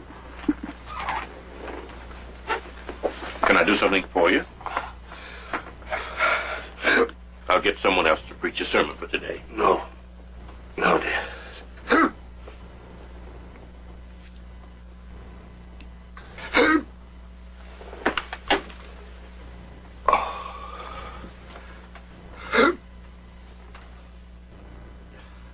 I'll be all right.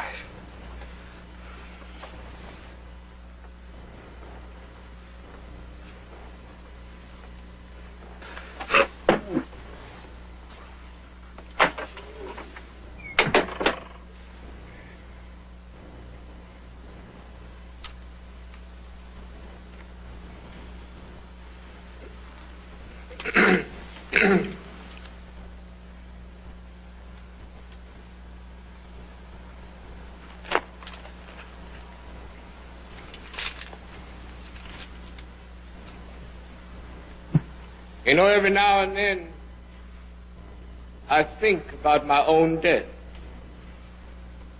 I don't think about it in a morbid sense. But like anybody, every now and then I ask myself what it is I would want to say.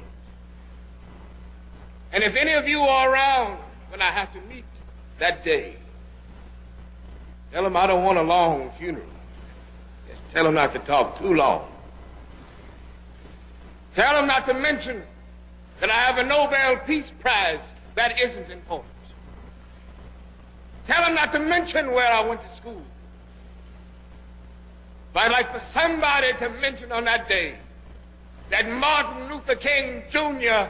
tried to give his life serving others. I'd like for somebody to say that day that Martin Luther King Jr. tried to love somebody. I want you to be able to say that day that I was right on the war question. I want you to be able to say that I did try to feed the hungry. I want you to be able to say that day that I did try in my life to clothe the naked. That I did try in my life to visit those that were in prison. Yes, if you want to call me a drum major, call me a drum major for justice. Call me a drum major for peace, and all the other shallow things will not matter. I won't have any money to leave behind. I won't have any of the fine and luxurious things of life to leave behind. But I just want to leave a committed life behind. Oh, I can help somebody as I pass along. If I can cheer somebody with a word or a song, if I can show somebody that is traveling wrong, within my living will not be in vain.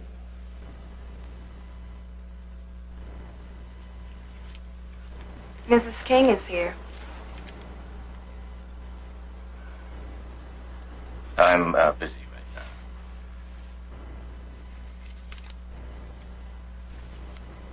Sure you don't have a moment to see me, Damon?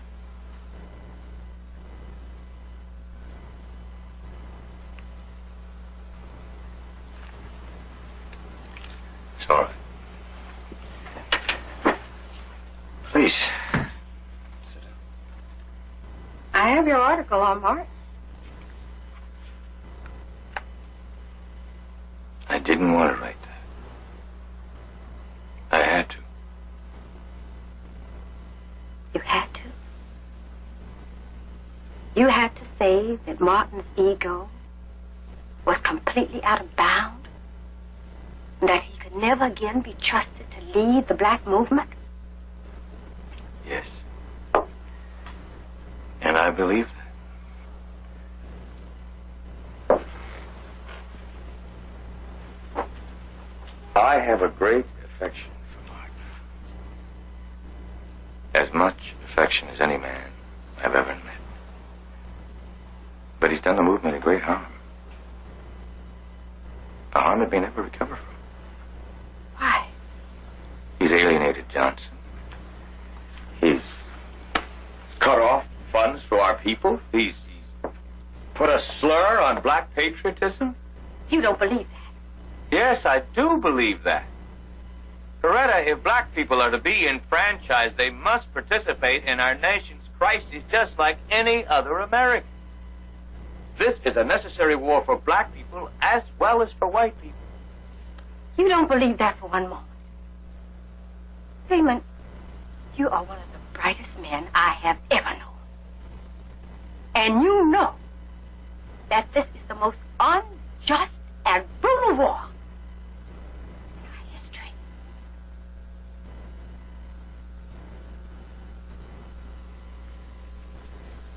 Shall I tell you what it is, Damon? You're 50 and you're frightened. What did they give you, Damon? A place in the administration? Did they give you a grant? Black boys are killing and being killed for nothing at all. And no one is speaking out, Damon, no one. People we've always read about, people we've admired. Not one black leader, not Roy Wilkins, not Senator Brooks, not Ralph Bunche, not Carl Rowan, no one.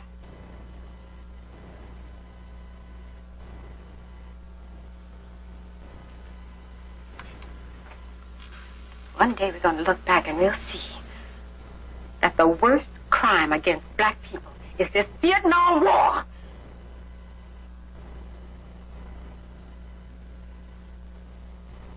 By that time, no one will remember, will they? But you remember, Damon. You will.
to give us a commission on open housing.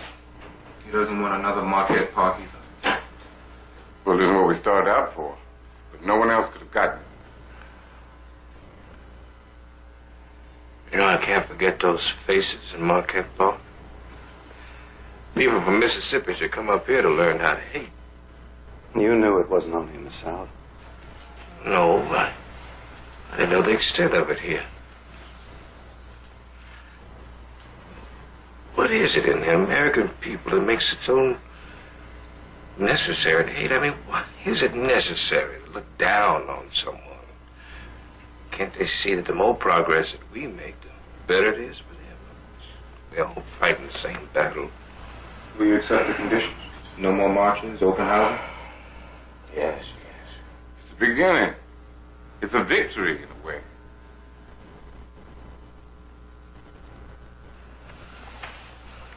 No. It's a defeat. You can tell others it's a victory, but it's a defeat, and we know it. Daly's outmaneuvered us. But we'll be back.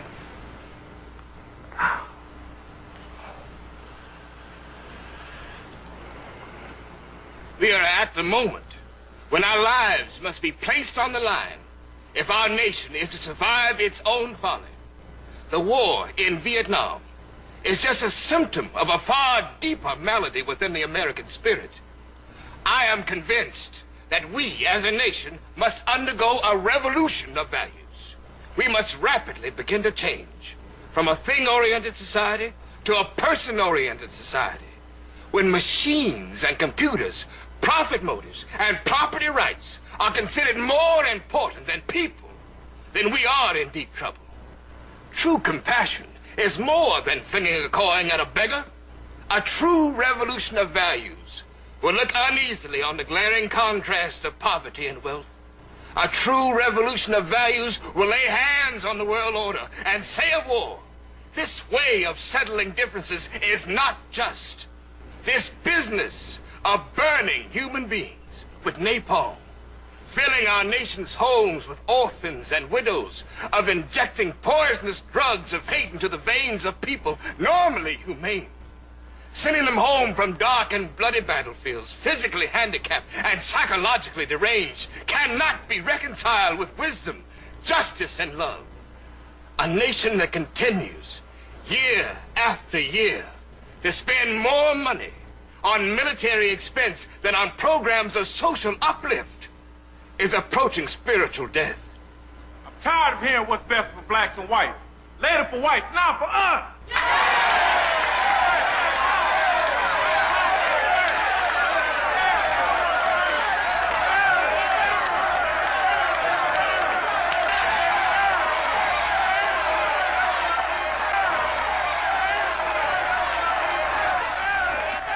No.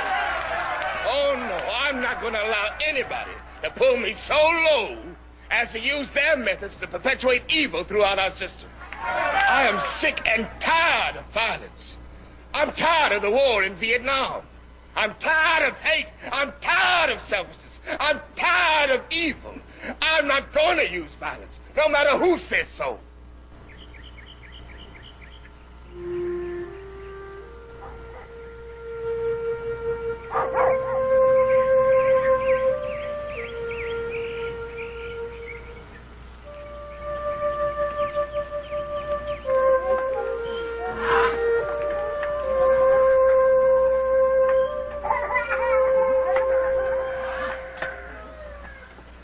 How you been, darling? Your children out at work? Huh? What you say? I say your children at home? I'm feeling good. Oh, good. I'm glad to see you. Well, you're looking good, too. Oh, thank you. Good.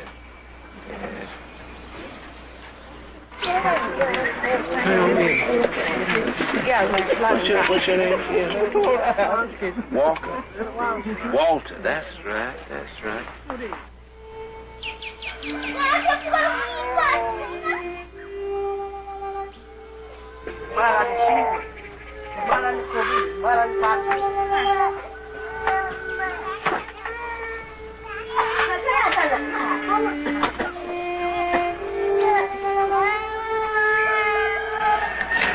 Congress could come down here and see what's happening.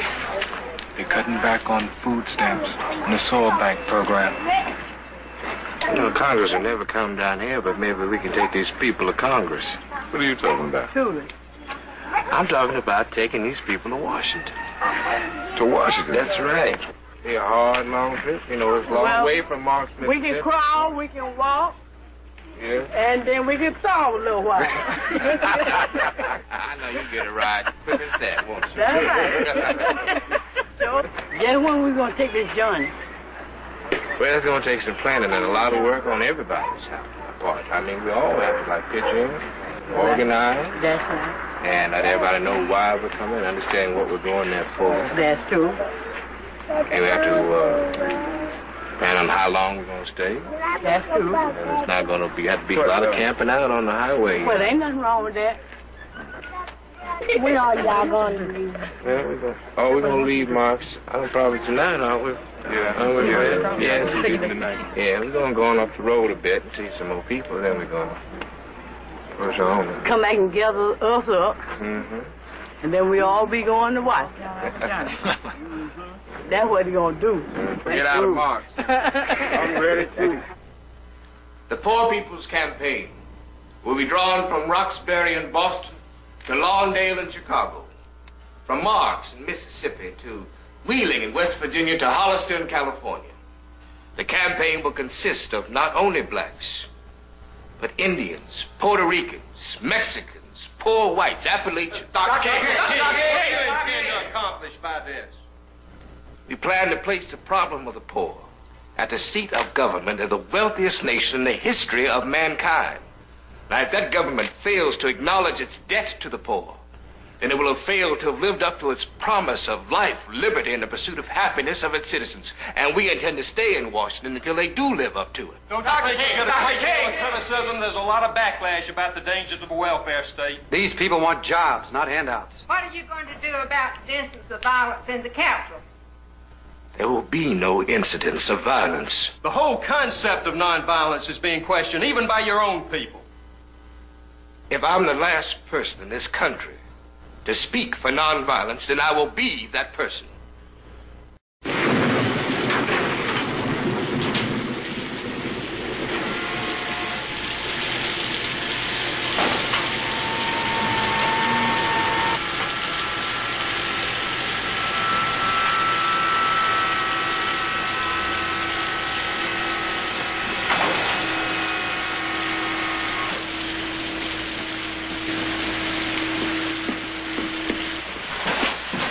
What in the hell are you doing in here?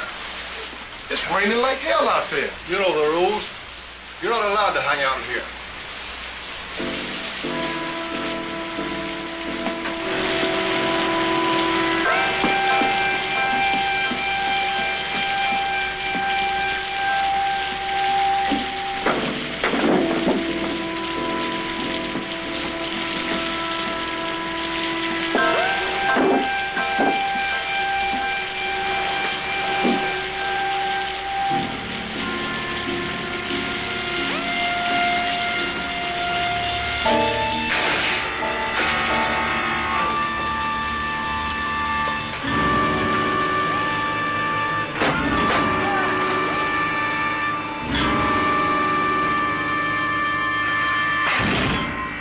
Just wanted to get in out of the rain. But that's against the rules. Black garbage workers in Memphis can't stand in the office when it rains. What about their families? They're not entitled to any kind of compensation. Their families get nothing. Andy, Gene was just telling us about those two men who were killed in Memphis. We tried to march on Monday. We went down to have a demonstration on Main Street at the Mason Temple. They maced us. They want me to come, thank you. Can't do it. We're scheduled to arrive in Washington on the Poor People's March on the 20th. All we want him to do is just go downtown, give a speech down there, and go back to the airport. It shouldn't take more than an hour and a half. Martin, we shouldn't take any detours. We have enough on our hands. It would be the biggest thing in their lives.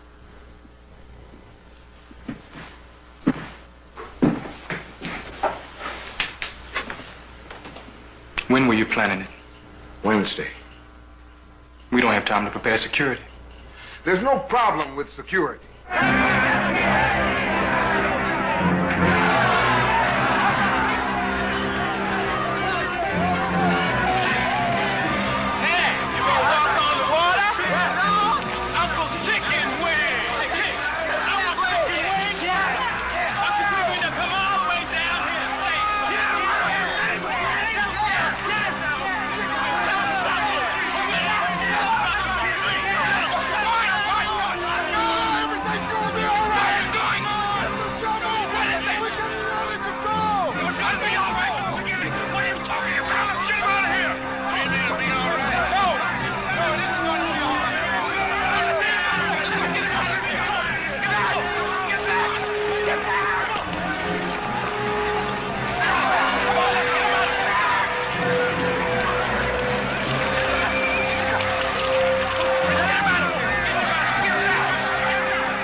Years.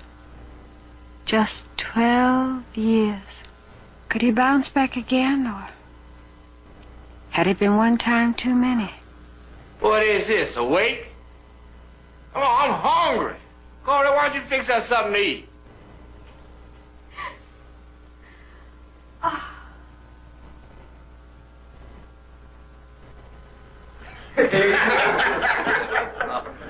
You know, the scariest time for me was in Philadelphia when you asked me to say that prayer.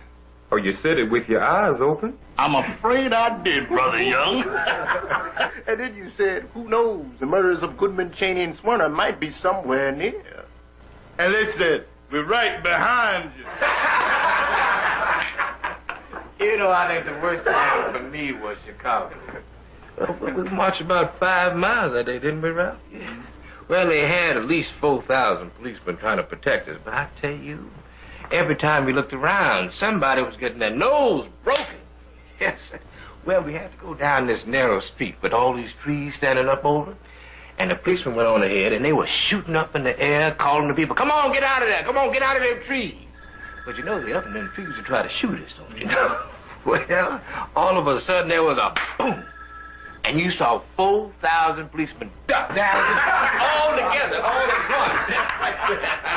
I never.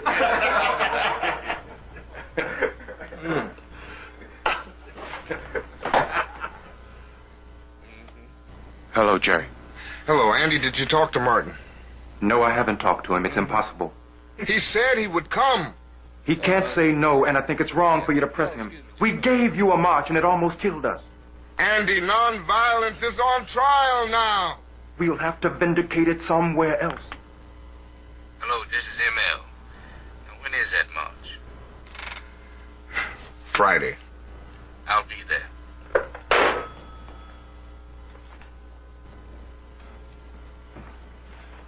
We're thinking about changing the whole country. You can't go back to Memphis. It's an unnecessary risk. And you and I know that nonviolence is on trial in Memphis, Sandy.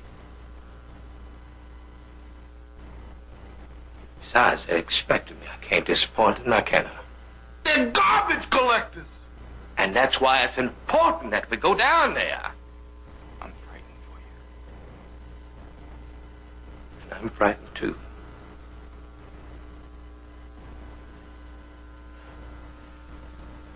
You know, you never get over being frightened. You think you do. It's always there around some corner waiting for you. Waiting to engulf you, and you have no control over it. But the only thing we ever had to fight with, the only thing any of us ever had to fight with, was to say, I'm not afraid. Do with us what you want. We're going on. And once we said that, there was no weapon that could stop us.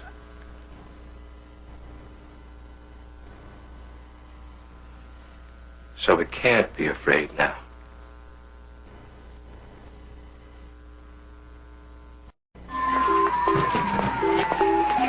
See, Tony? I told you you'd get to Funtown. What do you want to go on? I gotta make up my mind. How about a candy apple? Oh, a little spun. Yeah, over there. Come on, let's go. Come on, don't you know?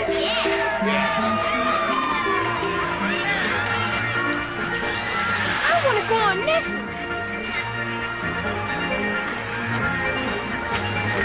What are you doing? You know you can't ride on those things without getting sick. He wants to ride. You want to go? Oh, no, not me. I don't want to ride on it. What about you, Yogi?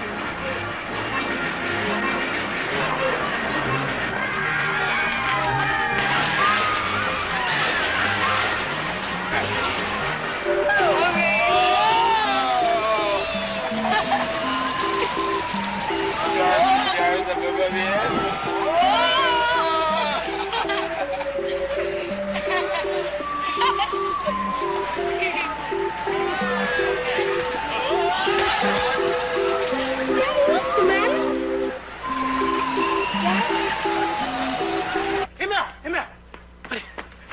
A.D. Almost missed you. What are you doing? I want to go with you. All right. Come on. Here, put this in the back. Sit up in front with me. Okay. Why didn't you call? You would have had somebody pick you up.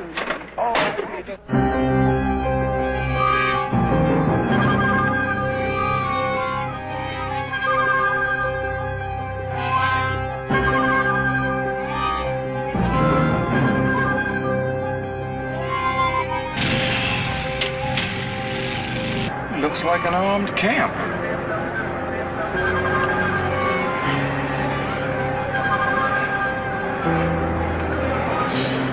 Jerry, I want to speak to those boys who pushed Martin. Why is it you were never interested in the strike before? The guys got me interested in it. What did you push Dr. King for? Do you like pushing him? No. At home they think of him as Jesus Christ. Is that how you reward him? You push him? Dr. King, you have to understand. No, he's not going to understand. None of us are going to understand what you and the others were doing there.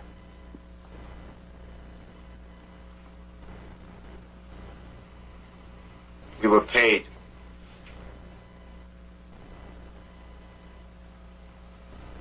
You were paid. By whom? I don't know. Those two men were murdered. We've got to do something. Harold, you're a Bowen loner. Why were you interested in that strike? We've got to do some fighting, not marching. Fight. Don't give me that stuff. The only thing you give a damn about is your own precious behind. A Morehouse man, an honors degree, and you care about garbage workers? Don't make me laugh. What the hell is this? An inquisition? What right do you have to bring... George talked.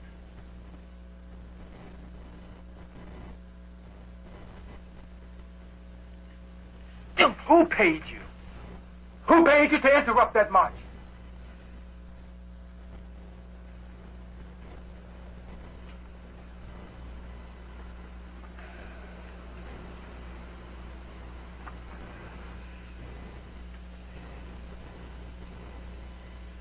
Don't tell people around here.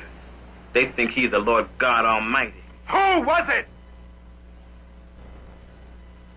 The FBI.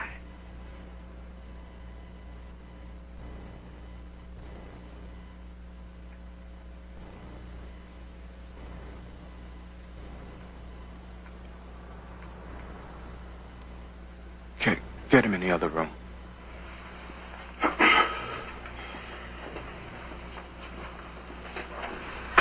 They have him at a lot of demonstrations. I'm not the only one.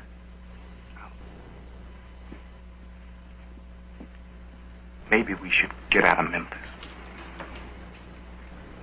And go where? You think it's going to be different any place else? I'll tell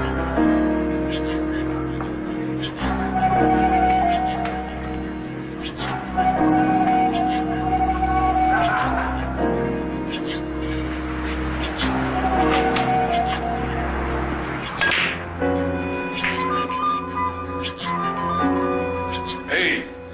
Hi, Fred.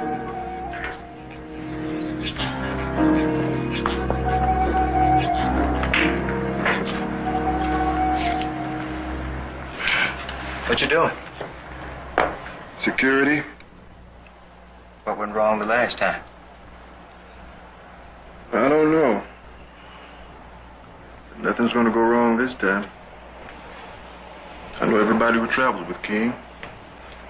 I know their cars. I know their license numbers. Anything looks wrong, I'll know about it. Going to the meeting tonight? Sure. Might have a chance to hear him speak. Come on, march in a demonstration. Oh. You're Sean. In a minute.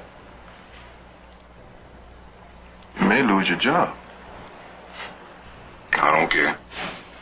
I know what they're fighting for. I know they're right. Hey, Wilson. Mechanic's here to work on your rig. Hey, Dan. You and I and Fred are the only black men here. We're the only ones who give a damn about him. Let me know if you hear anything, will you? Sure. Yeah.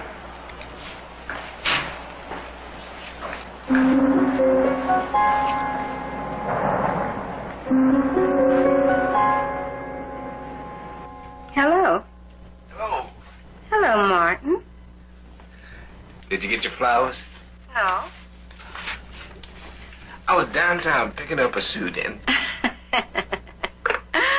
Don't tell me you broke down and bought a suit. Well, there's this florist next door, and that man swore that he was going to deliver those flowers right away. Maybe that's them now. Carl, I got them. Good. They're beautiful, Martin. But they're artificial. I thought you didn't like artificial flowers. I just wanted to give you something that would last.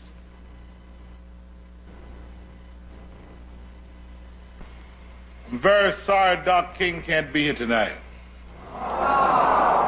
He's tired and preparing for march on Friday.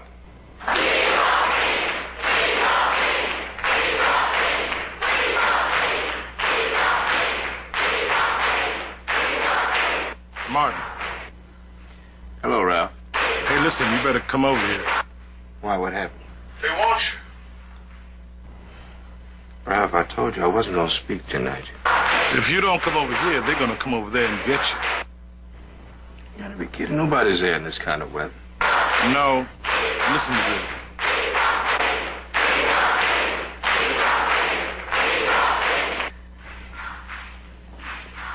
All right, I'll be right over. You know, several years ago, I was in New York City, where I was stabbed. The tip of the blade was on the edge of the aorta of my heart. And once that's punctured, you know, you drown in your own blood. That's the end of you. If I had merely sneezed, I would have died. Well, a letter came from a little girl. And it said simply, "Dear Dr. King, I'm a 9th grade student at the White Plains High School." And she went on to say that while it should not matter, I would like to mention that I'm a white girl. And I'm simply writing you to say that I am so happy that you didn't sneeze.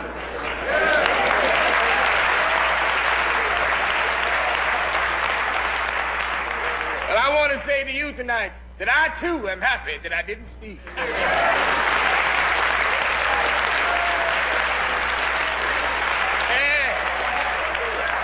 Because if I had sneezed, I wouldn't have been around here in 1961. When we decided to take a ride for freedom and ended segregation in interstate traffic, here I sneezed. I wouldn't have been around here in 1963 when the black people in Birmingham, Alabama, desegregated the most powerful industrial city in the South.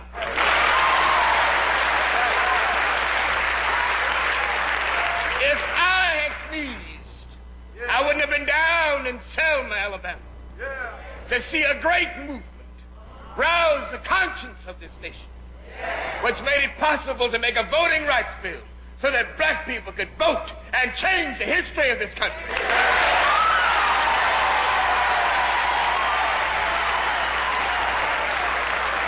I had sneezed, I wouldn't have been in Memphis to see a community rally around its sanitation brothers and sisters who are suffering. Because garbage workers are as important as anybody. They have dignity, and they have worth.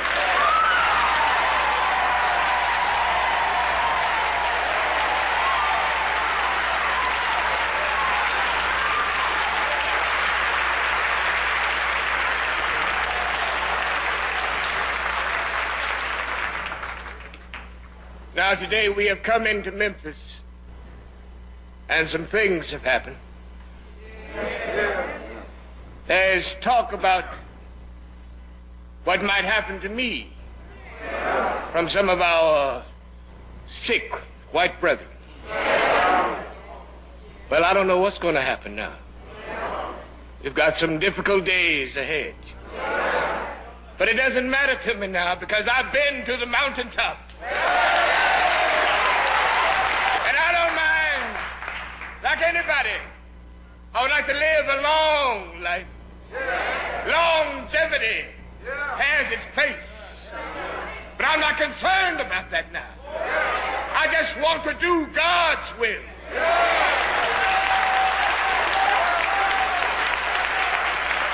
And He's allowed me to go up to the mountain. And I've looked over, and I have seen the promised land. I may not get there with you, but I want you to know tonight that we, as a people, will get to the promised land.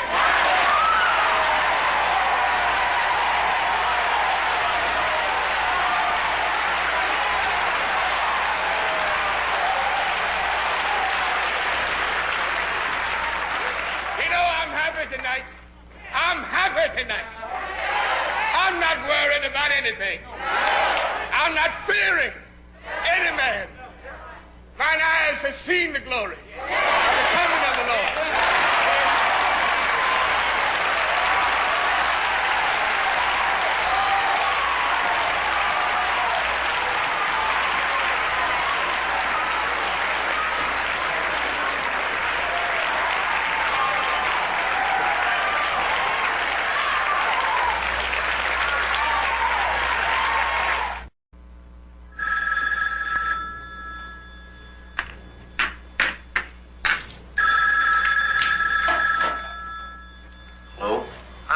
This is headquarters. Tomorrow's your day off, isn't it? That's right. We're transferring you to Station 8 Friday. 8? That's right. Okay.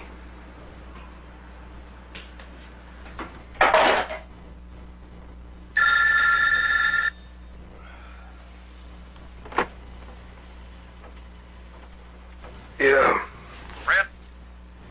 Yeah? This is headquarters. You're transferred to 11 tomorrow.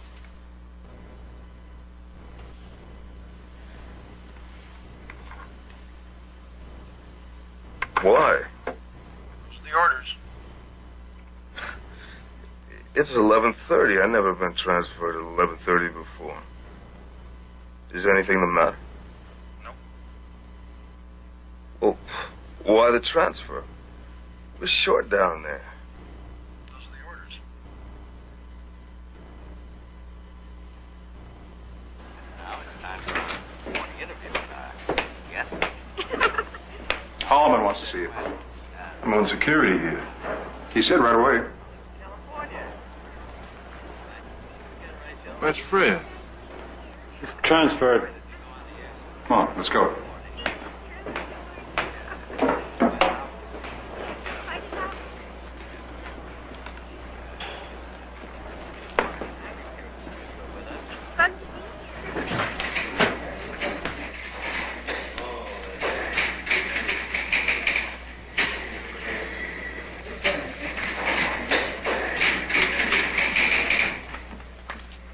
Come on in, Ed.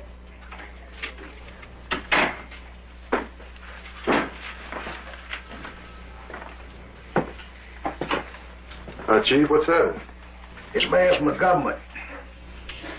There's been a threat made on your life. He just flew in from Washington. He has information that there's a contract out of St. Louis on you. Now, I've made reservations at a motel to take you and your family there for safety, so there'll be no problem.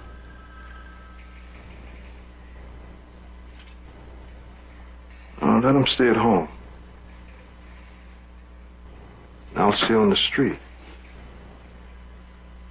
Or better yet, at the fire station.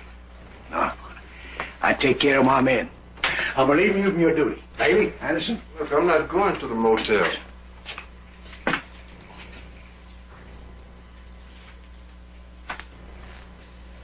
they're gonna get me, let them get me on the street and let my family be safe. All right, whatever you say. But for your protection, Bailey and Anderson will go with you.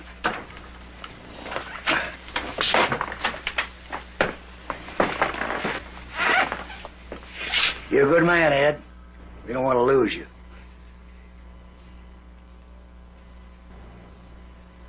This is an order.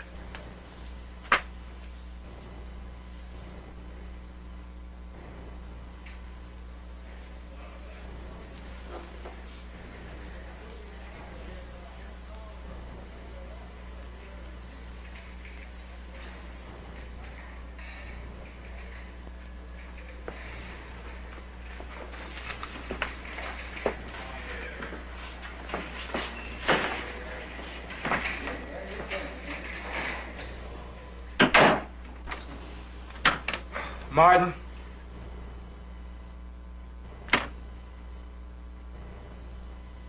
Martin?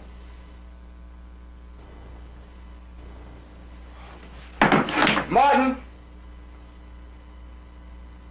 Hey, Martin! Hey, what's the matter with you? Why did you call it? How many times must we tell you got to check in? I was downtown seeing about the injunction. I don't care about that. You got to let the leader know what's happening, man. Bernard, they're going to come down there and pull you out of that coat and call you everything but a child of God. What's the matter? Your finger broke? Couldn't borrow a dime from somebody? No, Martin, don't tickle me. Hey, Martin, don't tickle me now. Come on, Martin. No, don't tickle me, Martin. Come on, fellas.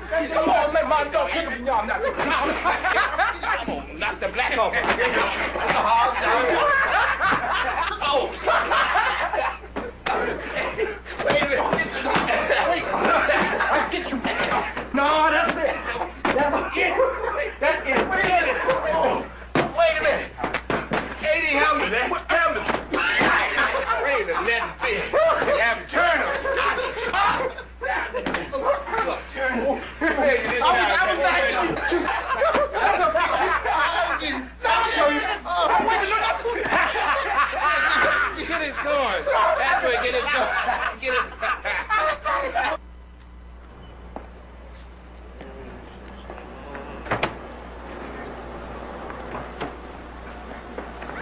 I thought it was the end. Really the end. I mean, him sitting there with flunk on his shoulder. I'm telling you, I've never seen him bounce back like that. To come out of a complete state of depression. Ben! Hello! Hey, Martin, you know Ben? Ben Branch used to live in Memphis. Yes, my man. How are you, Ben? Hi, Doc. Listen, I want you to play Precious Lord Take My Hand for me tonight on the organ and play it real pretty, will you? I sure will, Doc. All right. It's getting pretty cold, Dr. King. You better need a coat. Yeah, it is kind of airish tonight, isn't it? Doc, I've got the car. I can carry 5 or 6 with me. All right. Say something tonight about the Poor People's Campaign.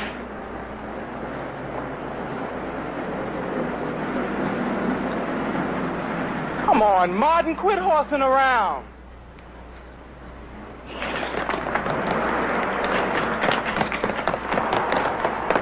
Oh, God! Oh, God! Oh, God! Oh, God! He's gonna get... Yeah. Oh, God! God! Get an ambulance! Get an ambulance! He can help! Get an ambulance! What is my... Get an ambulance! Get an ambulance! Yeah. Come on. Just... He's gonna be all right, isn't he? He's gonna be all right. Won't he? He'll be all right. He'll be all right, isn't he? He's gonna be all right. He's gonna be all right. He's gonna in the hell. What happened? I don't get it. Get the operator! Get the ambulance! Get the ambulance! Get the ambulance! I can't reach the operator! I can't get ambulance! Somebody got it! I can't reach the ambulance! Somebody got it! Somebody call an ambulance! Get an ambulance! I can't reach the ambulance! Operator! Get up! AT, please! Somebody!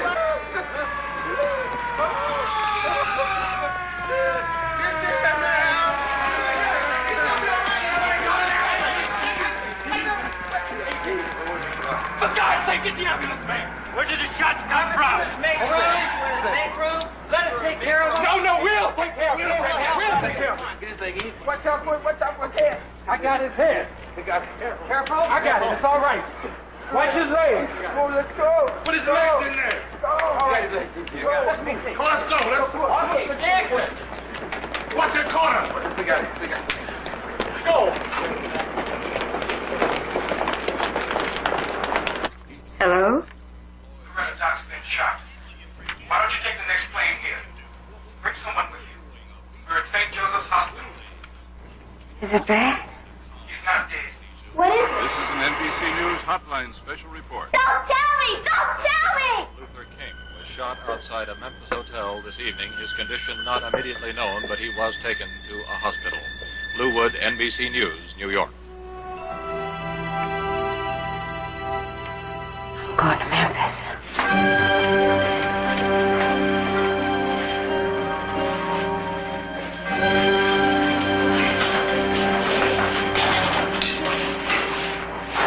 All right.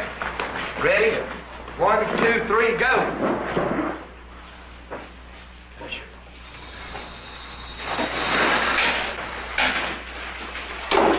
Fine. Nancy, give me some check, please. Blood pressure. EKG, please. Let's get a pressure cuff over there. Let's get blood pressure over there. EKG, lift up. Start massage. You can't stand here. Now you're going to have to go. Your business is at that table. Don't worry about us. We're not going to leave.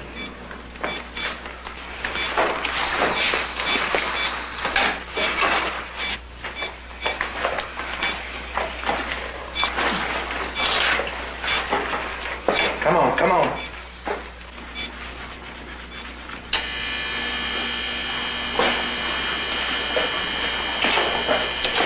I'm sorry. We've lost him.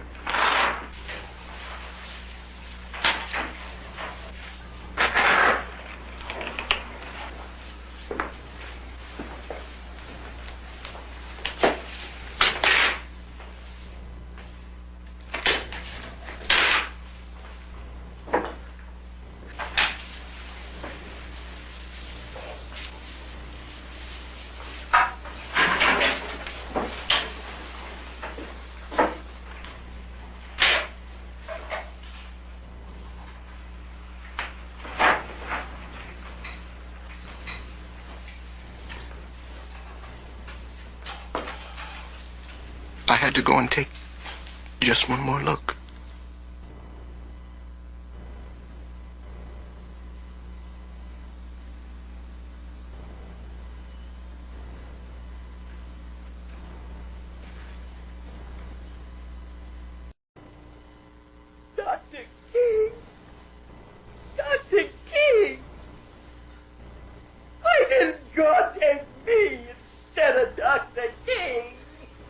Thomas, Hudson and I were transferred.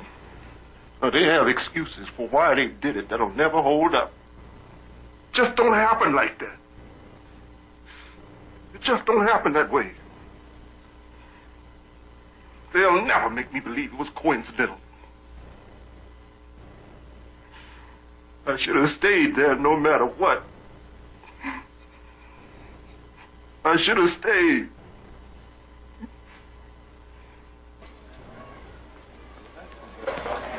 Mrs. King, please check for a message at the information desk in the main lobby. Mrs. King! Mrs. King!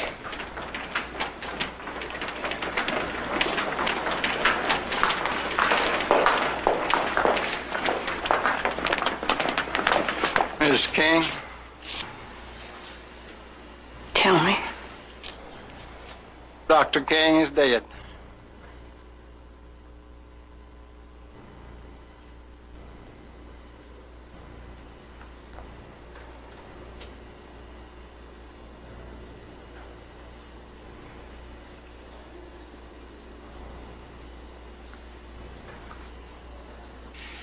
It's my sad duty to tell you, your son is dead.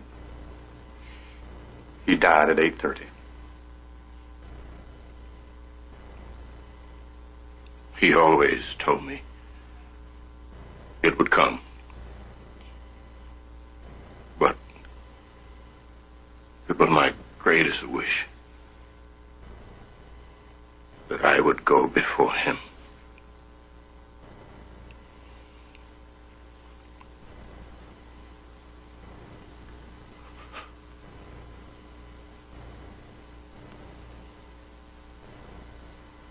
Tell us, Mother.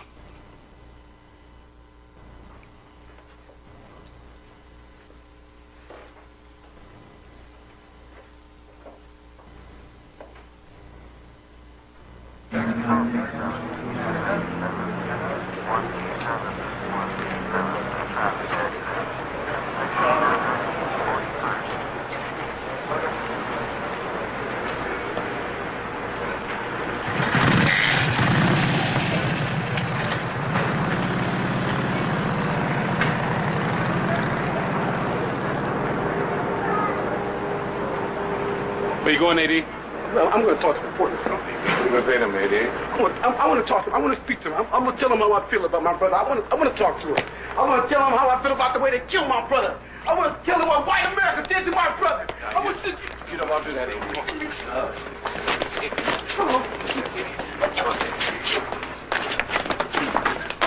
You mean you're going to do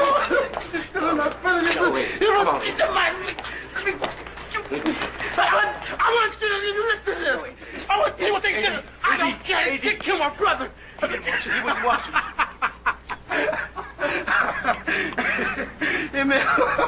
Emil never could keep his head out the way of the path. He never could hear what the damn he always had a heart. Always had a heart. Where's my first daddy? The daddy know about this. The daddy know about it. Did you see what happened? What they do? What they look like? Oh, what happened? Where's my brother? No, wait, where's my brother? No,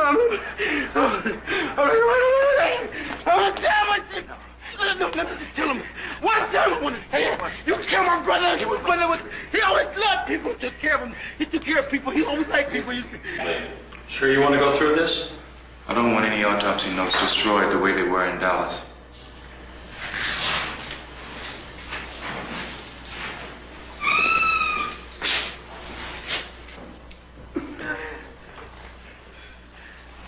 It isn't all of him, MoeDee. It isn't all of him.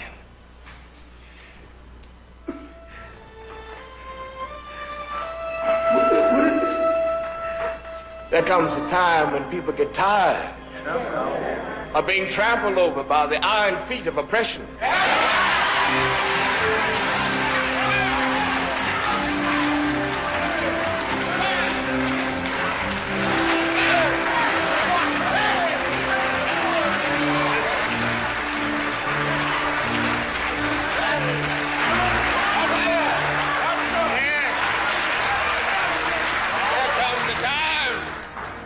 people get tired of being flung across the abyss of humiliation where they experience the bleakness of nagging despair.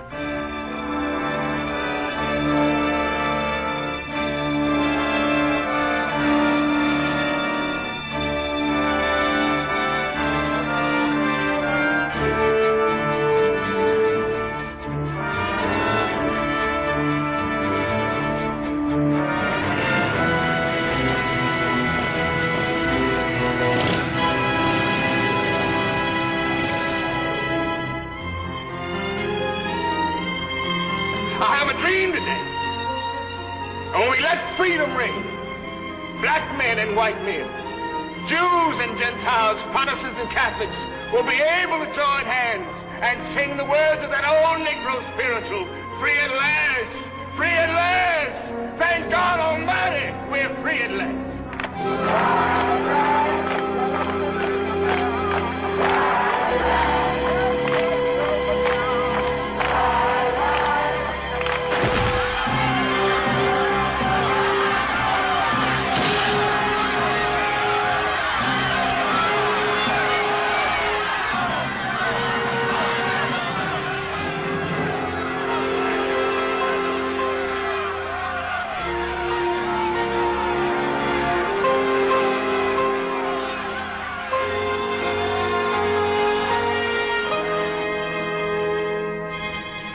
But it doesn't matter to me now because I've been to the mountaintop. And I've looked over and I have seen the promised land. I may not get there with you, but I want you to know tonight that we as a people will get to the promised land. You know, I'm happy tonight. I'm happy tonight. I'm not worrying about anything. I'm not fearing any man. Mine eyes have seen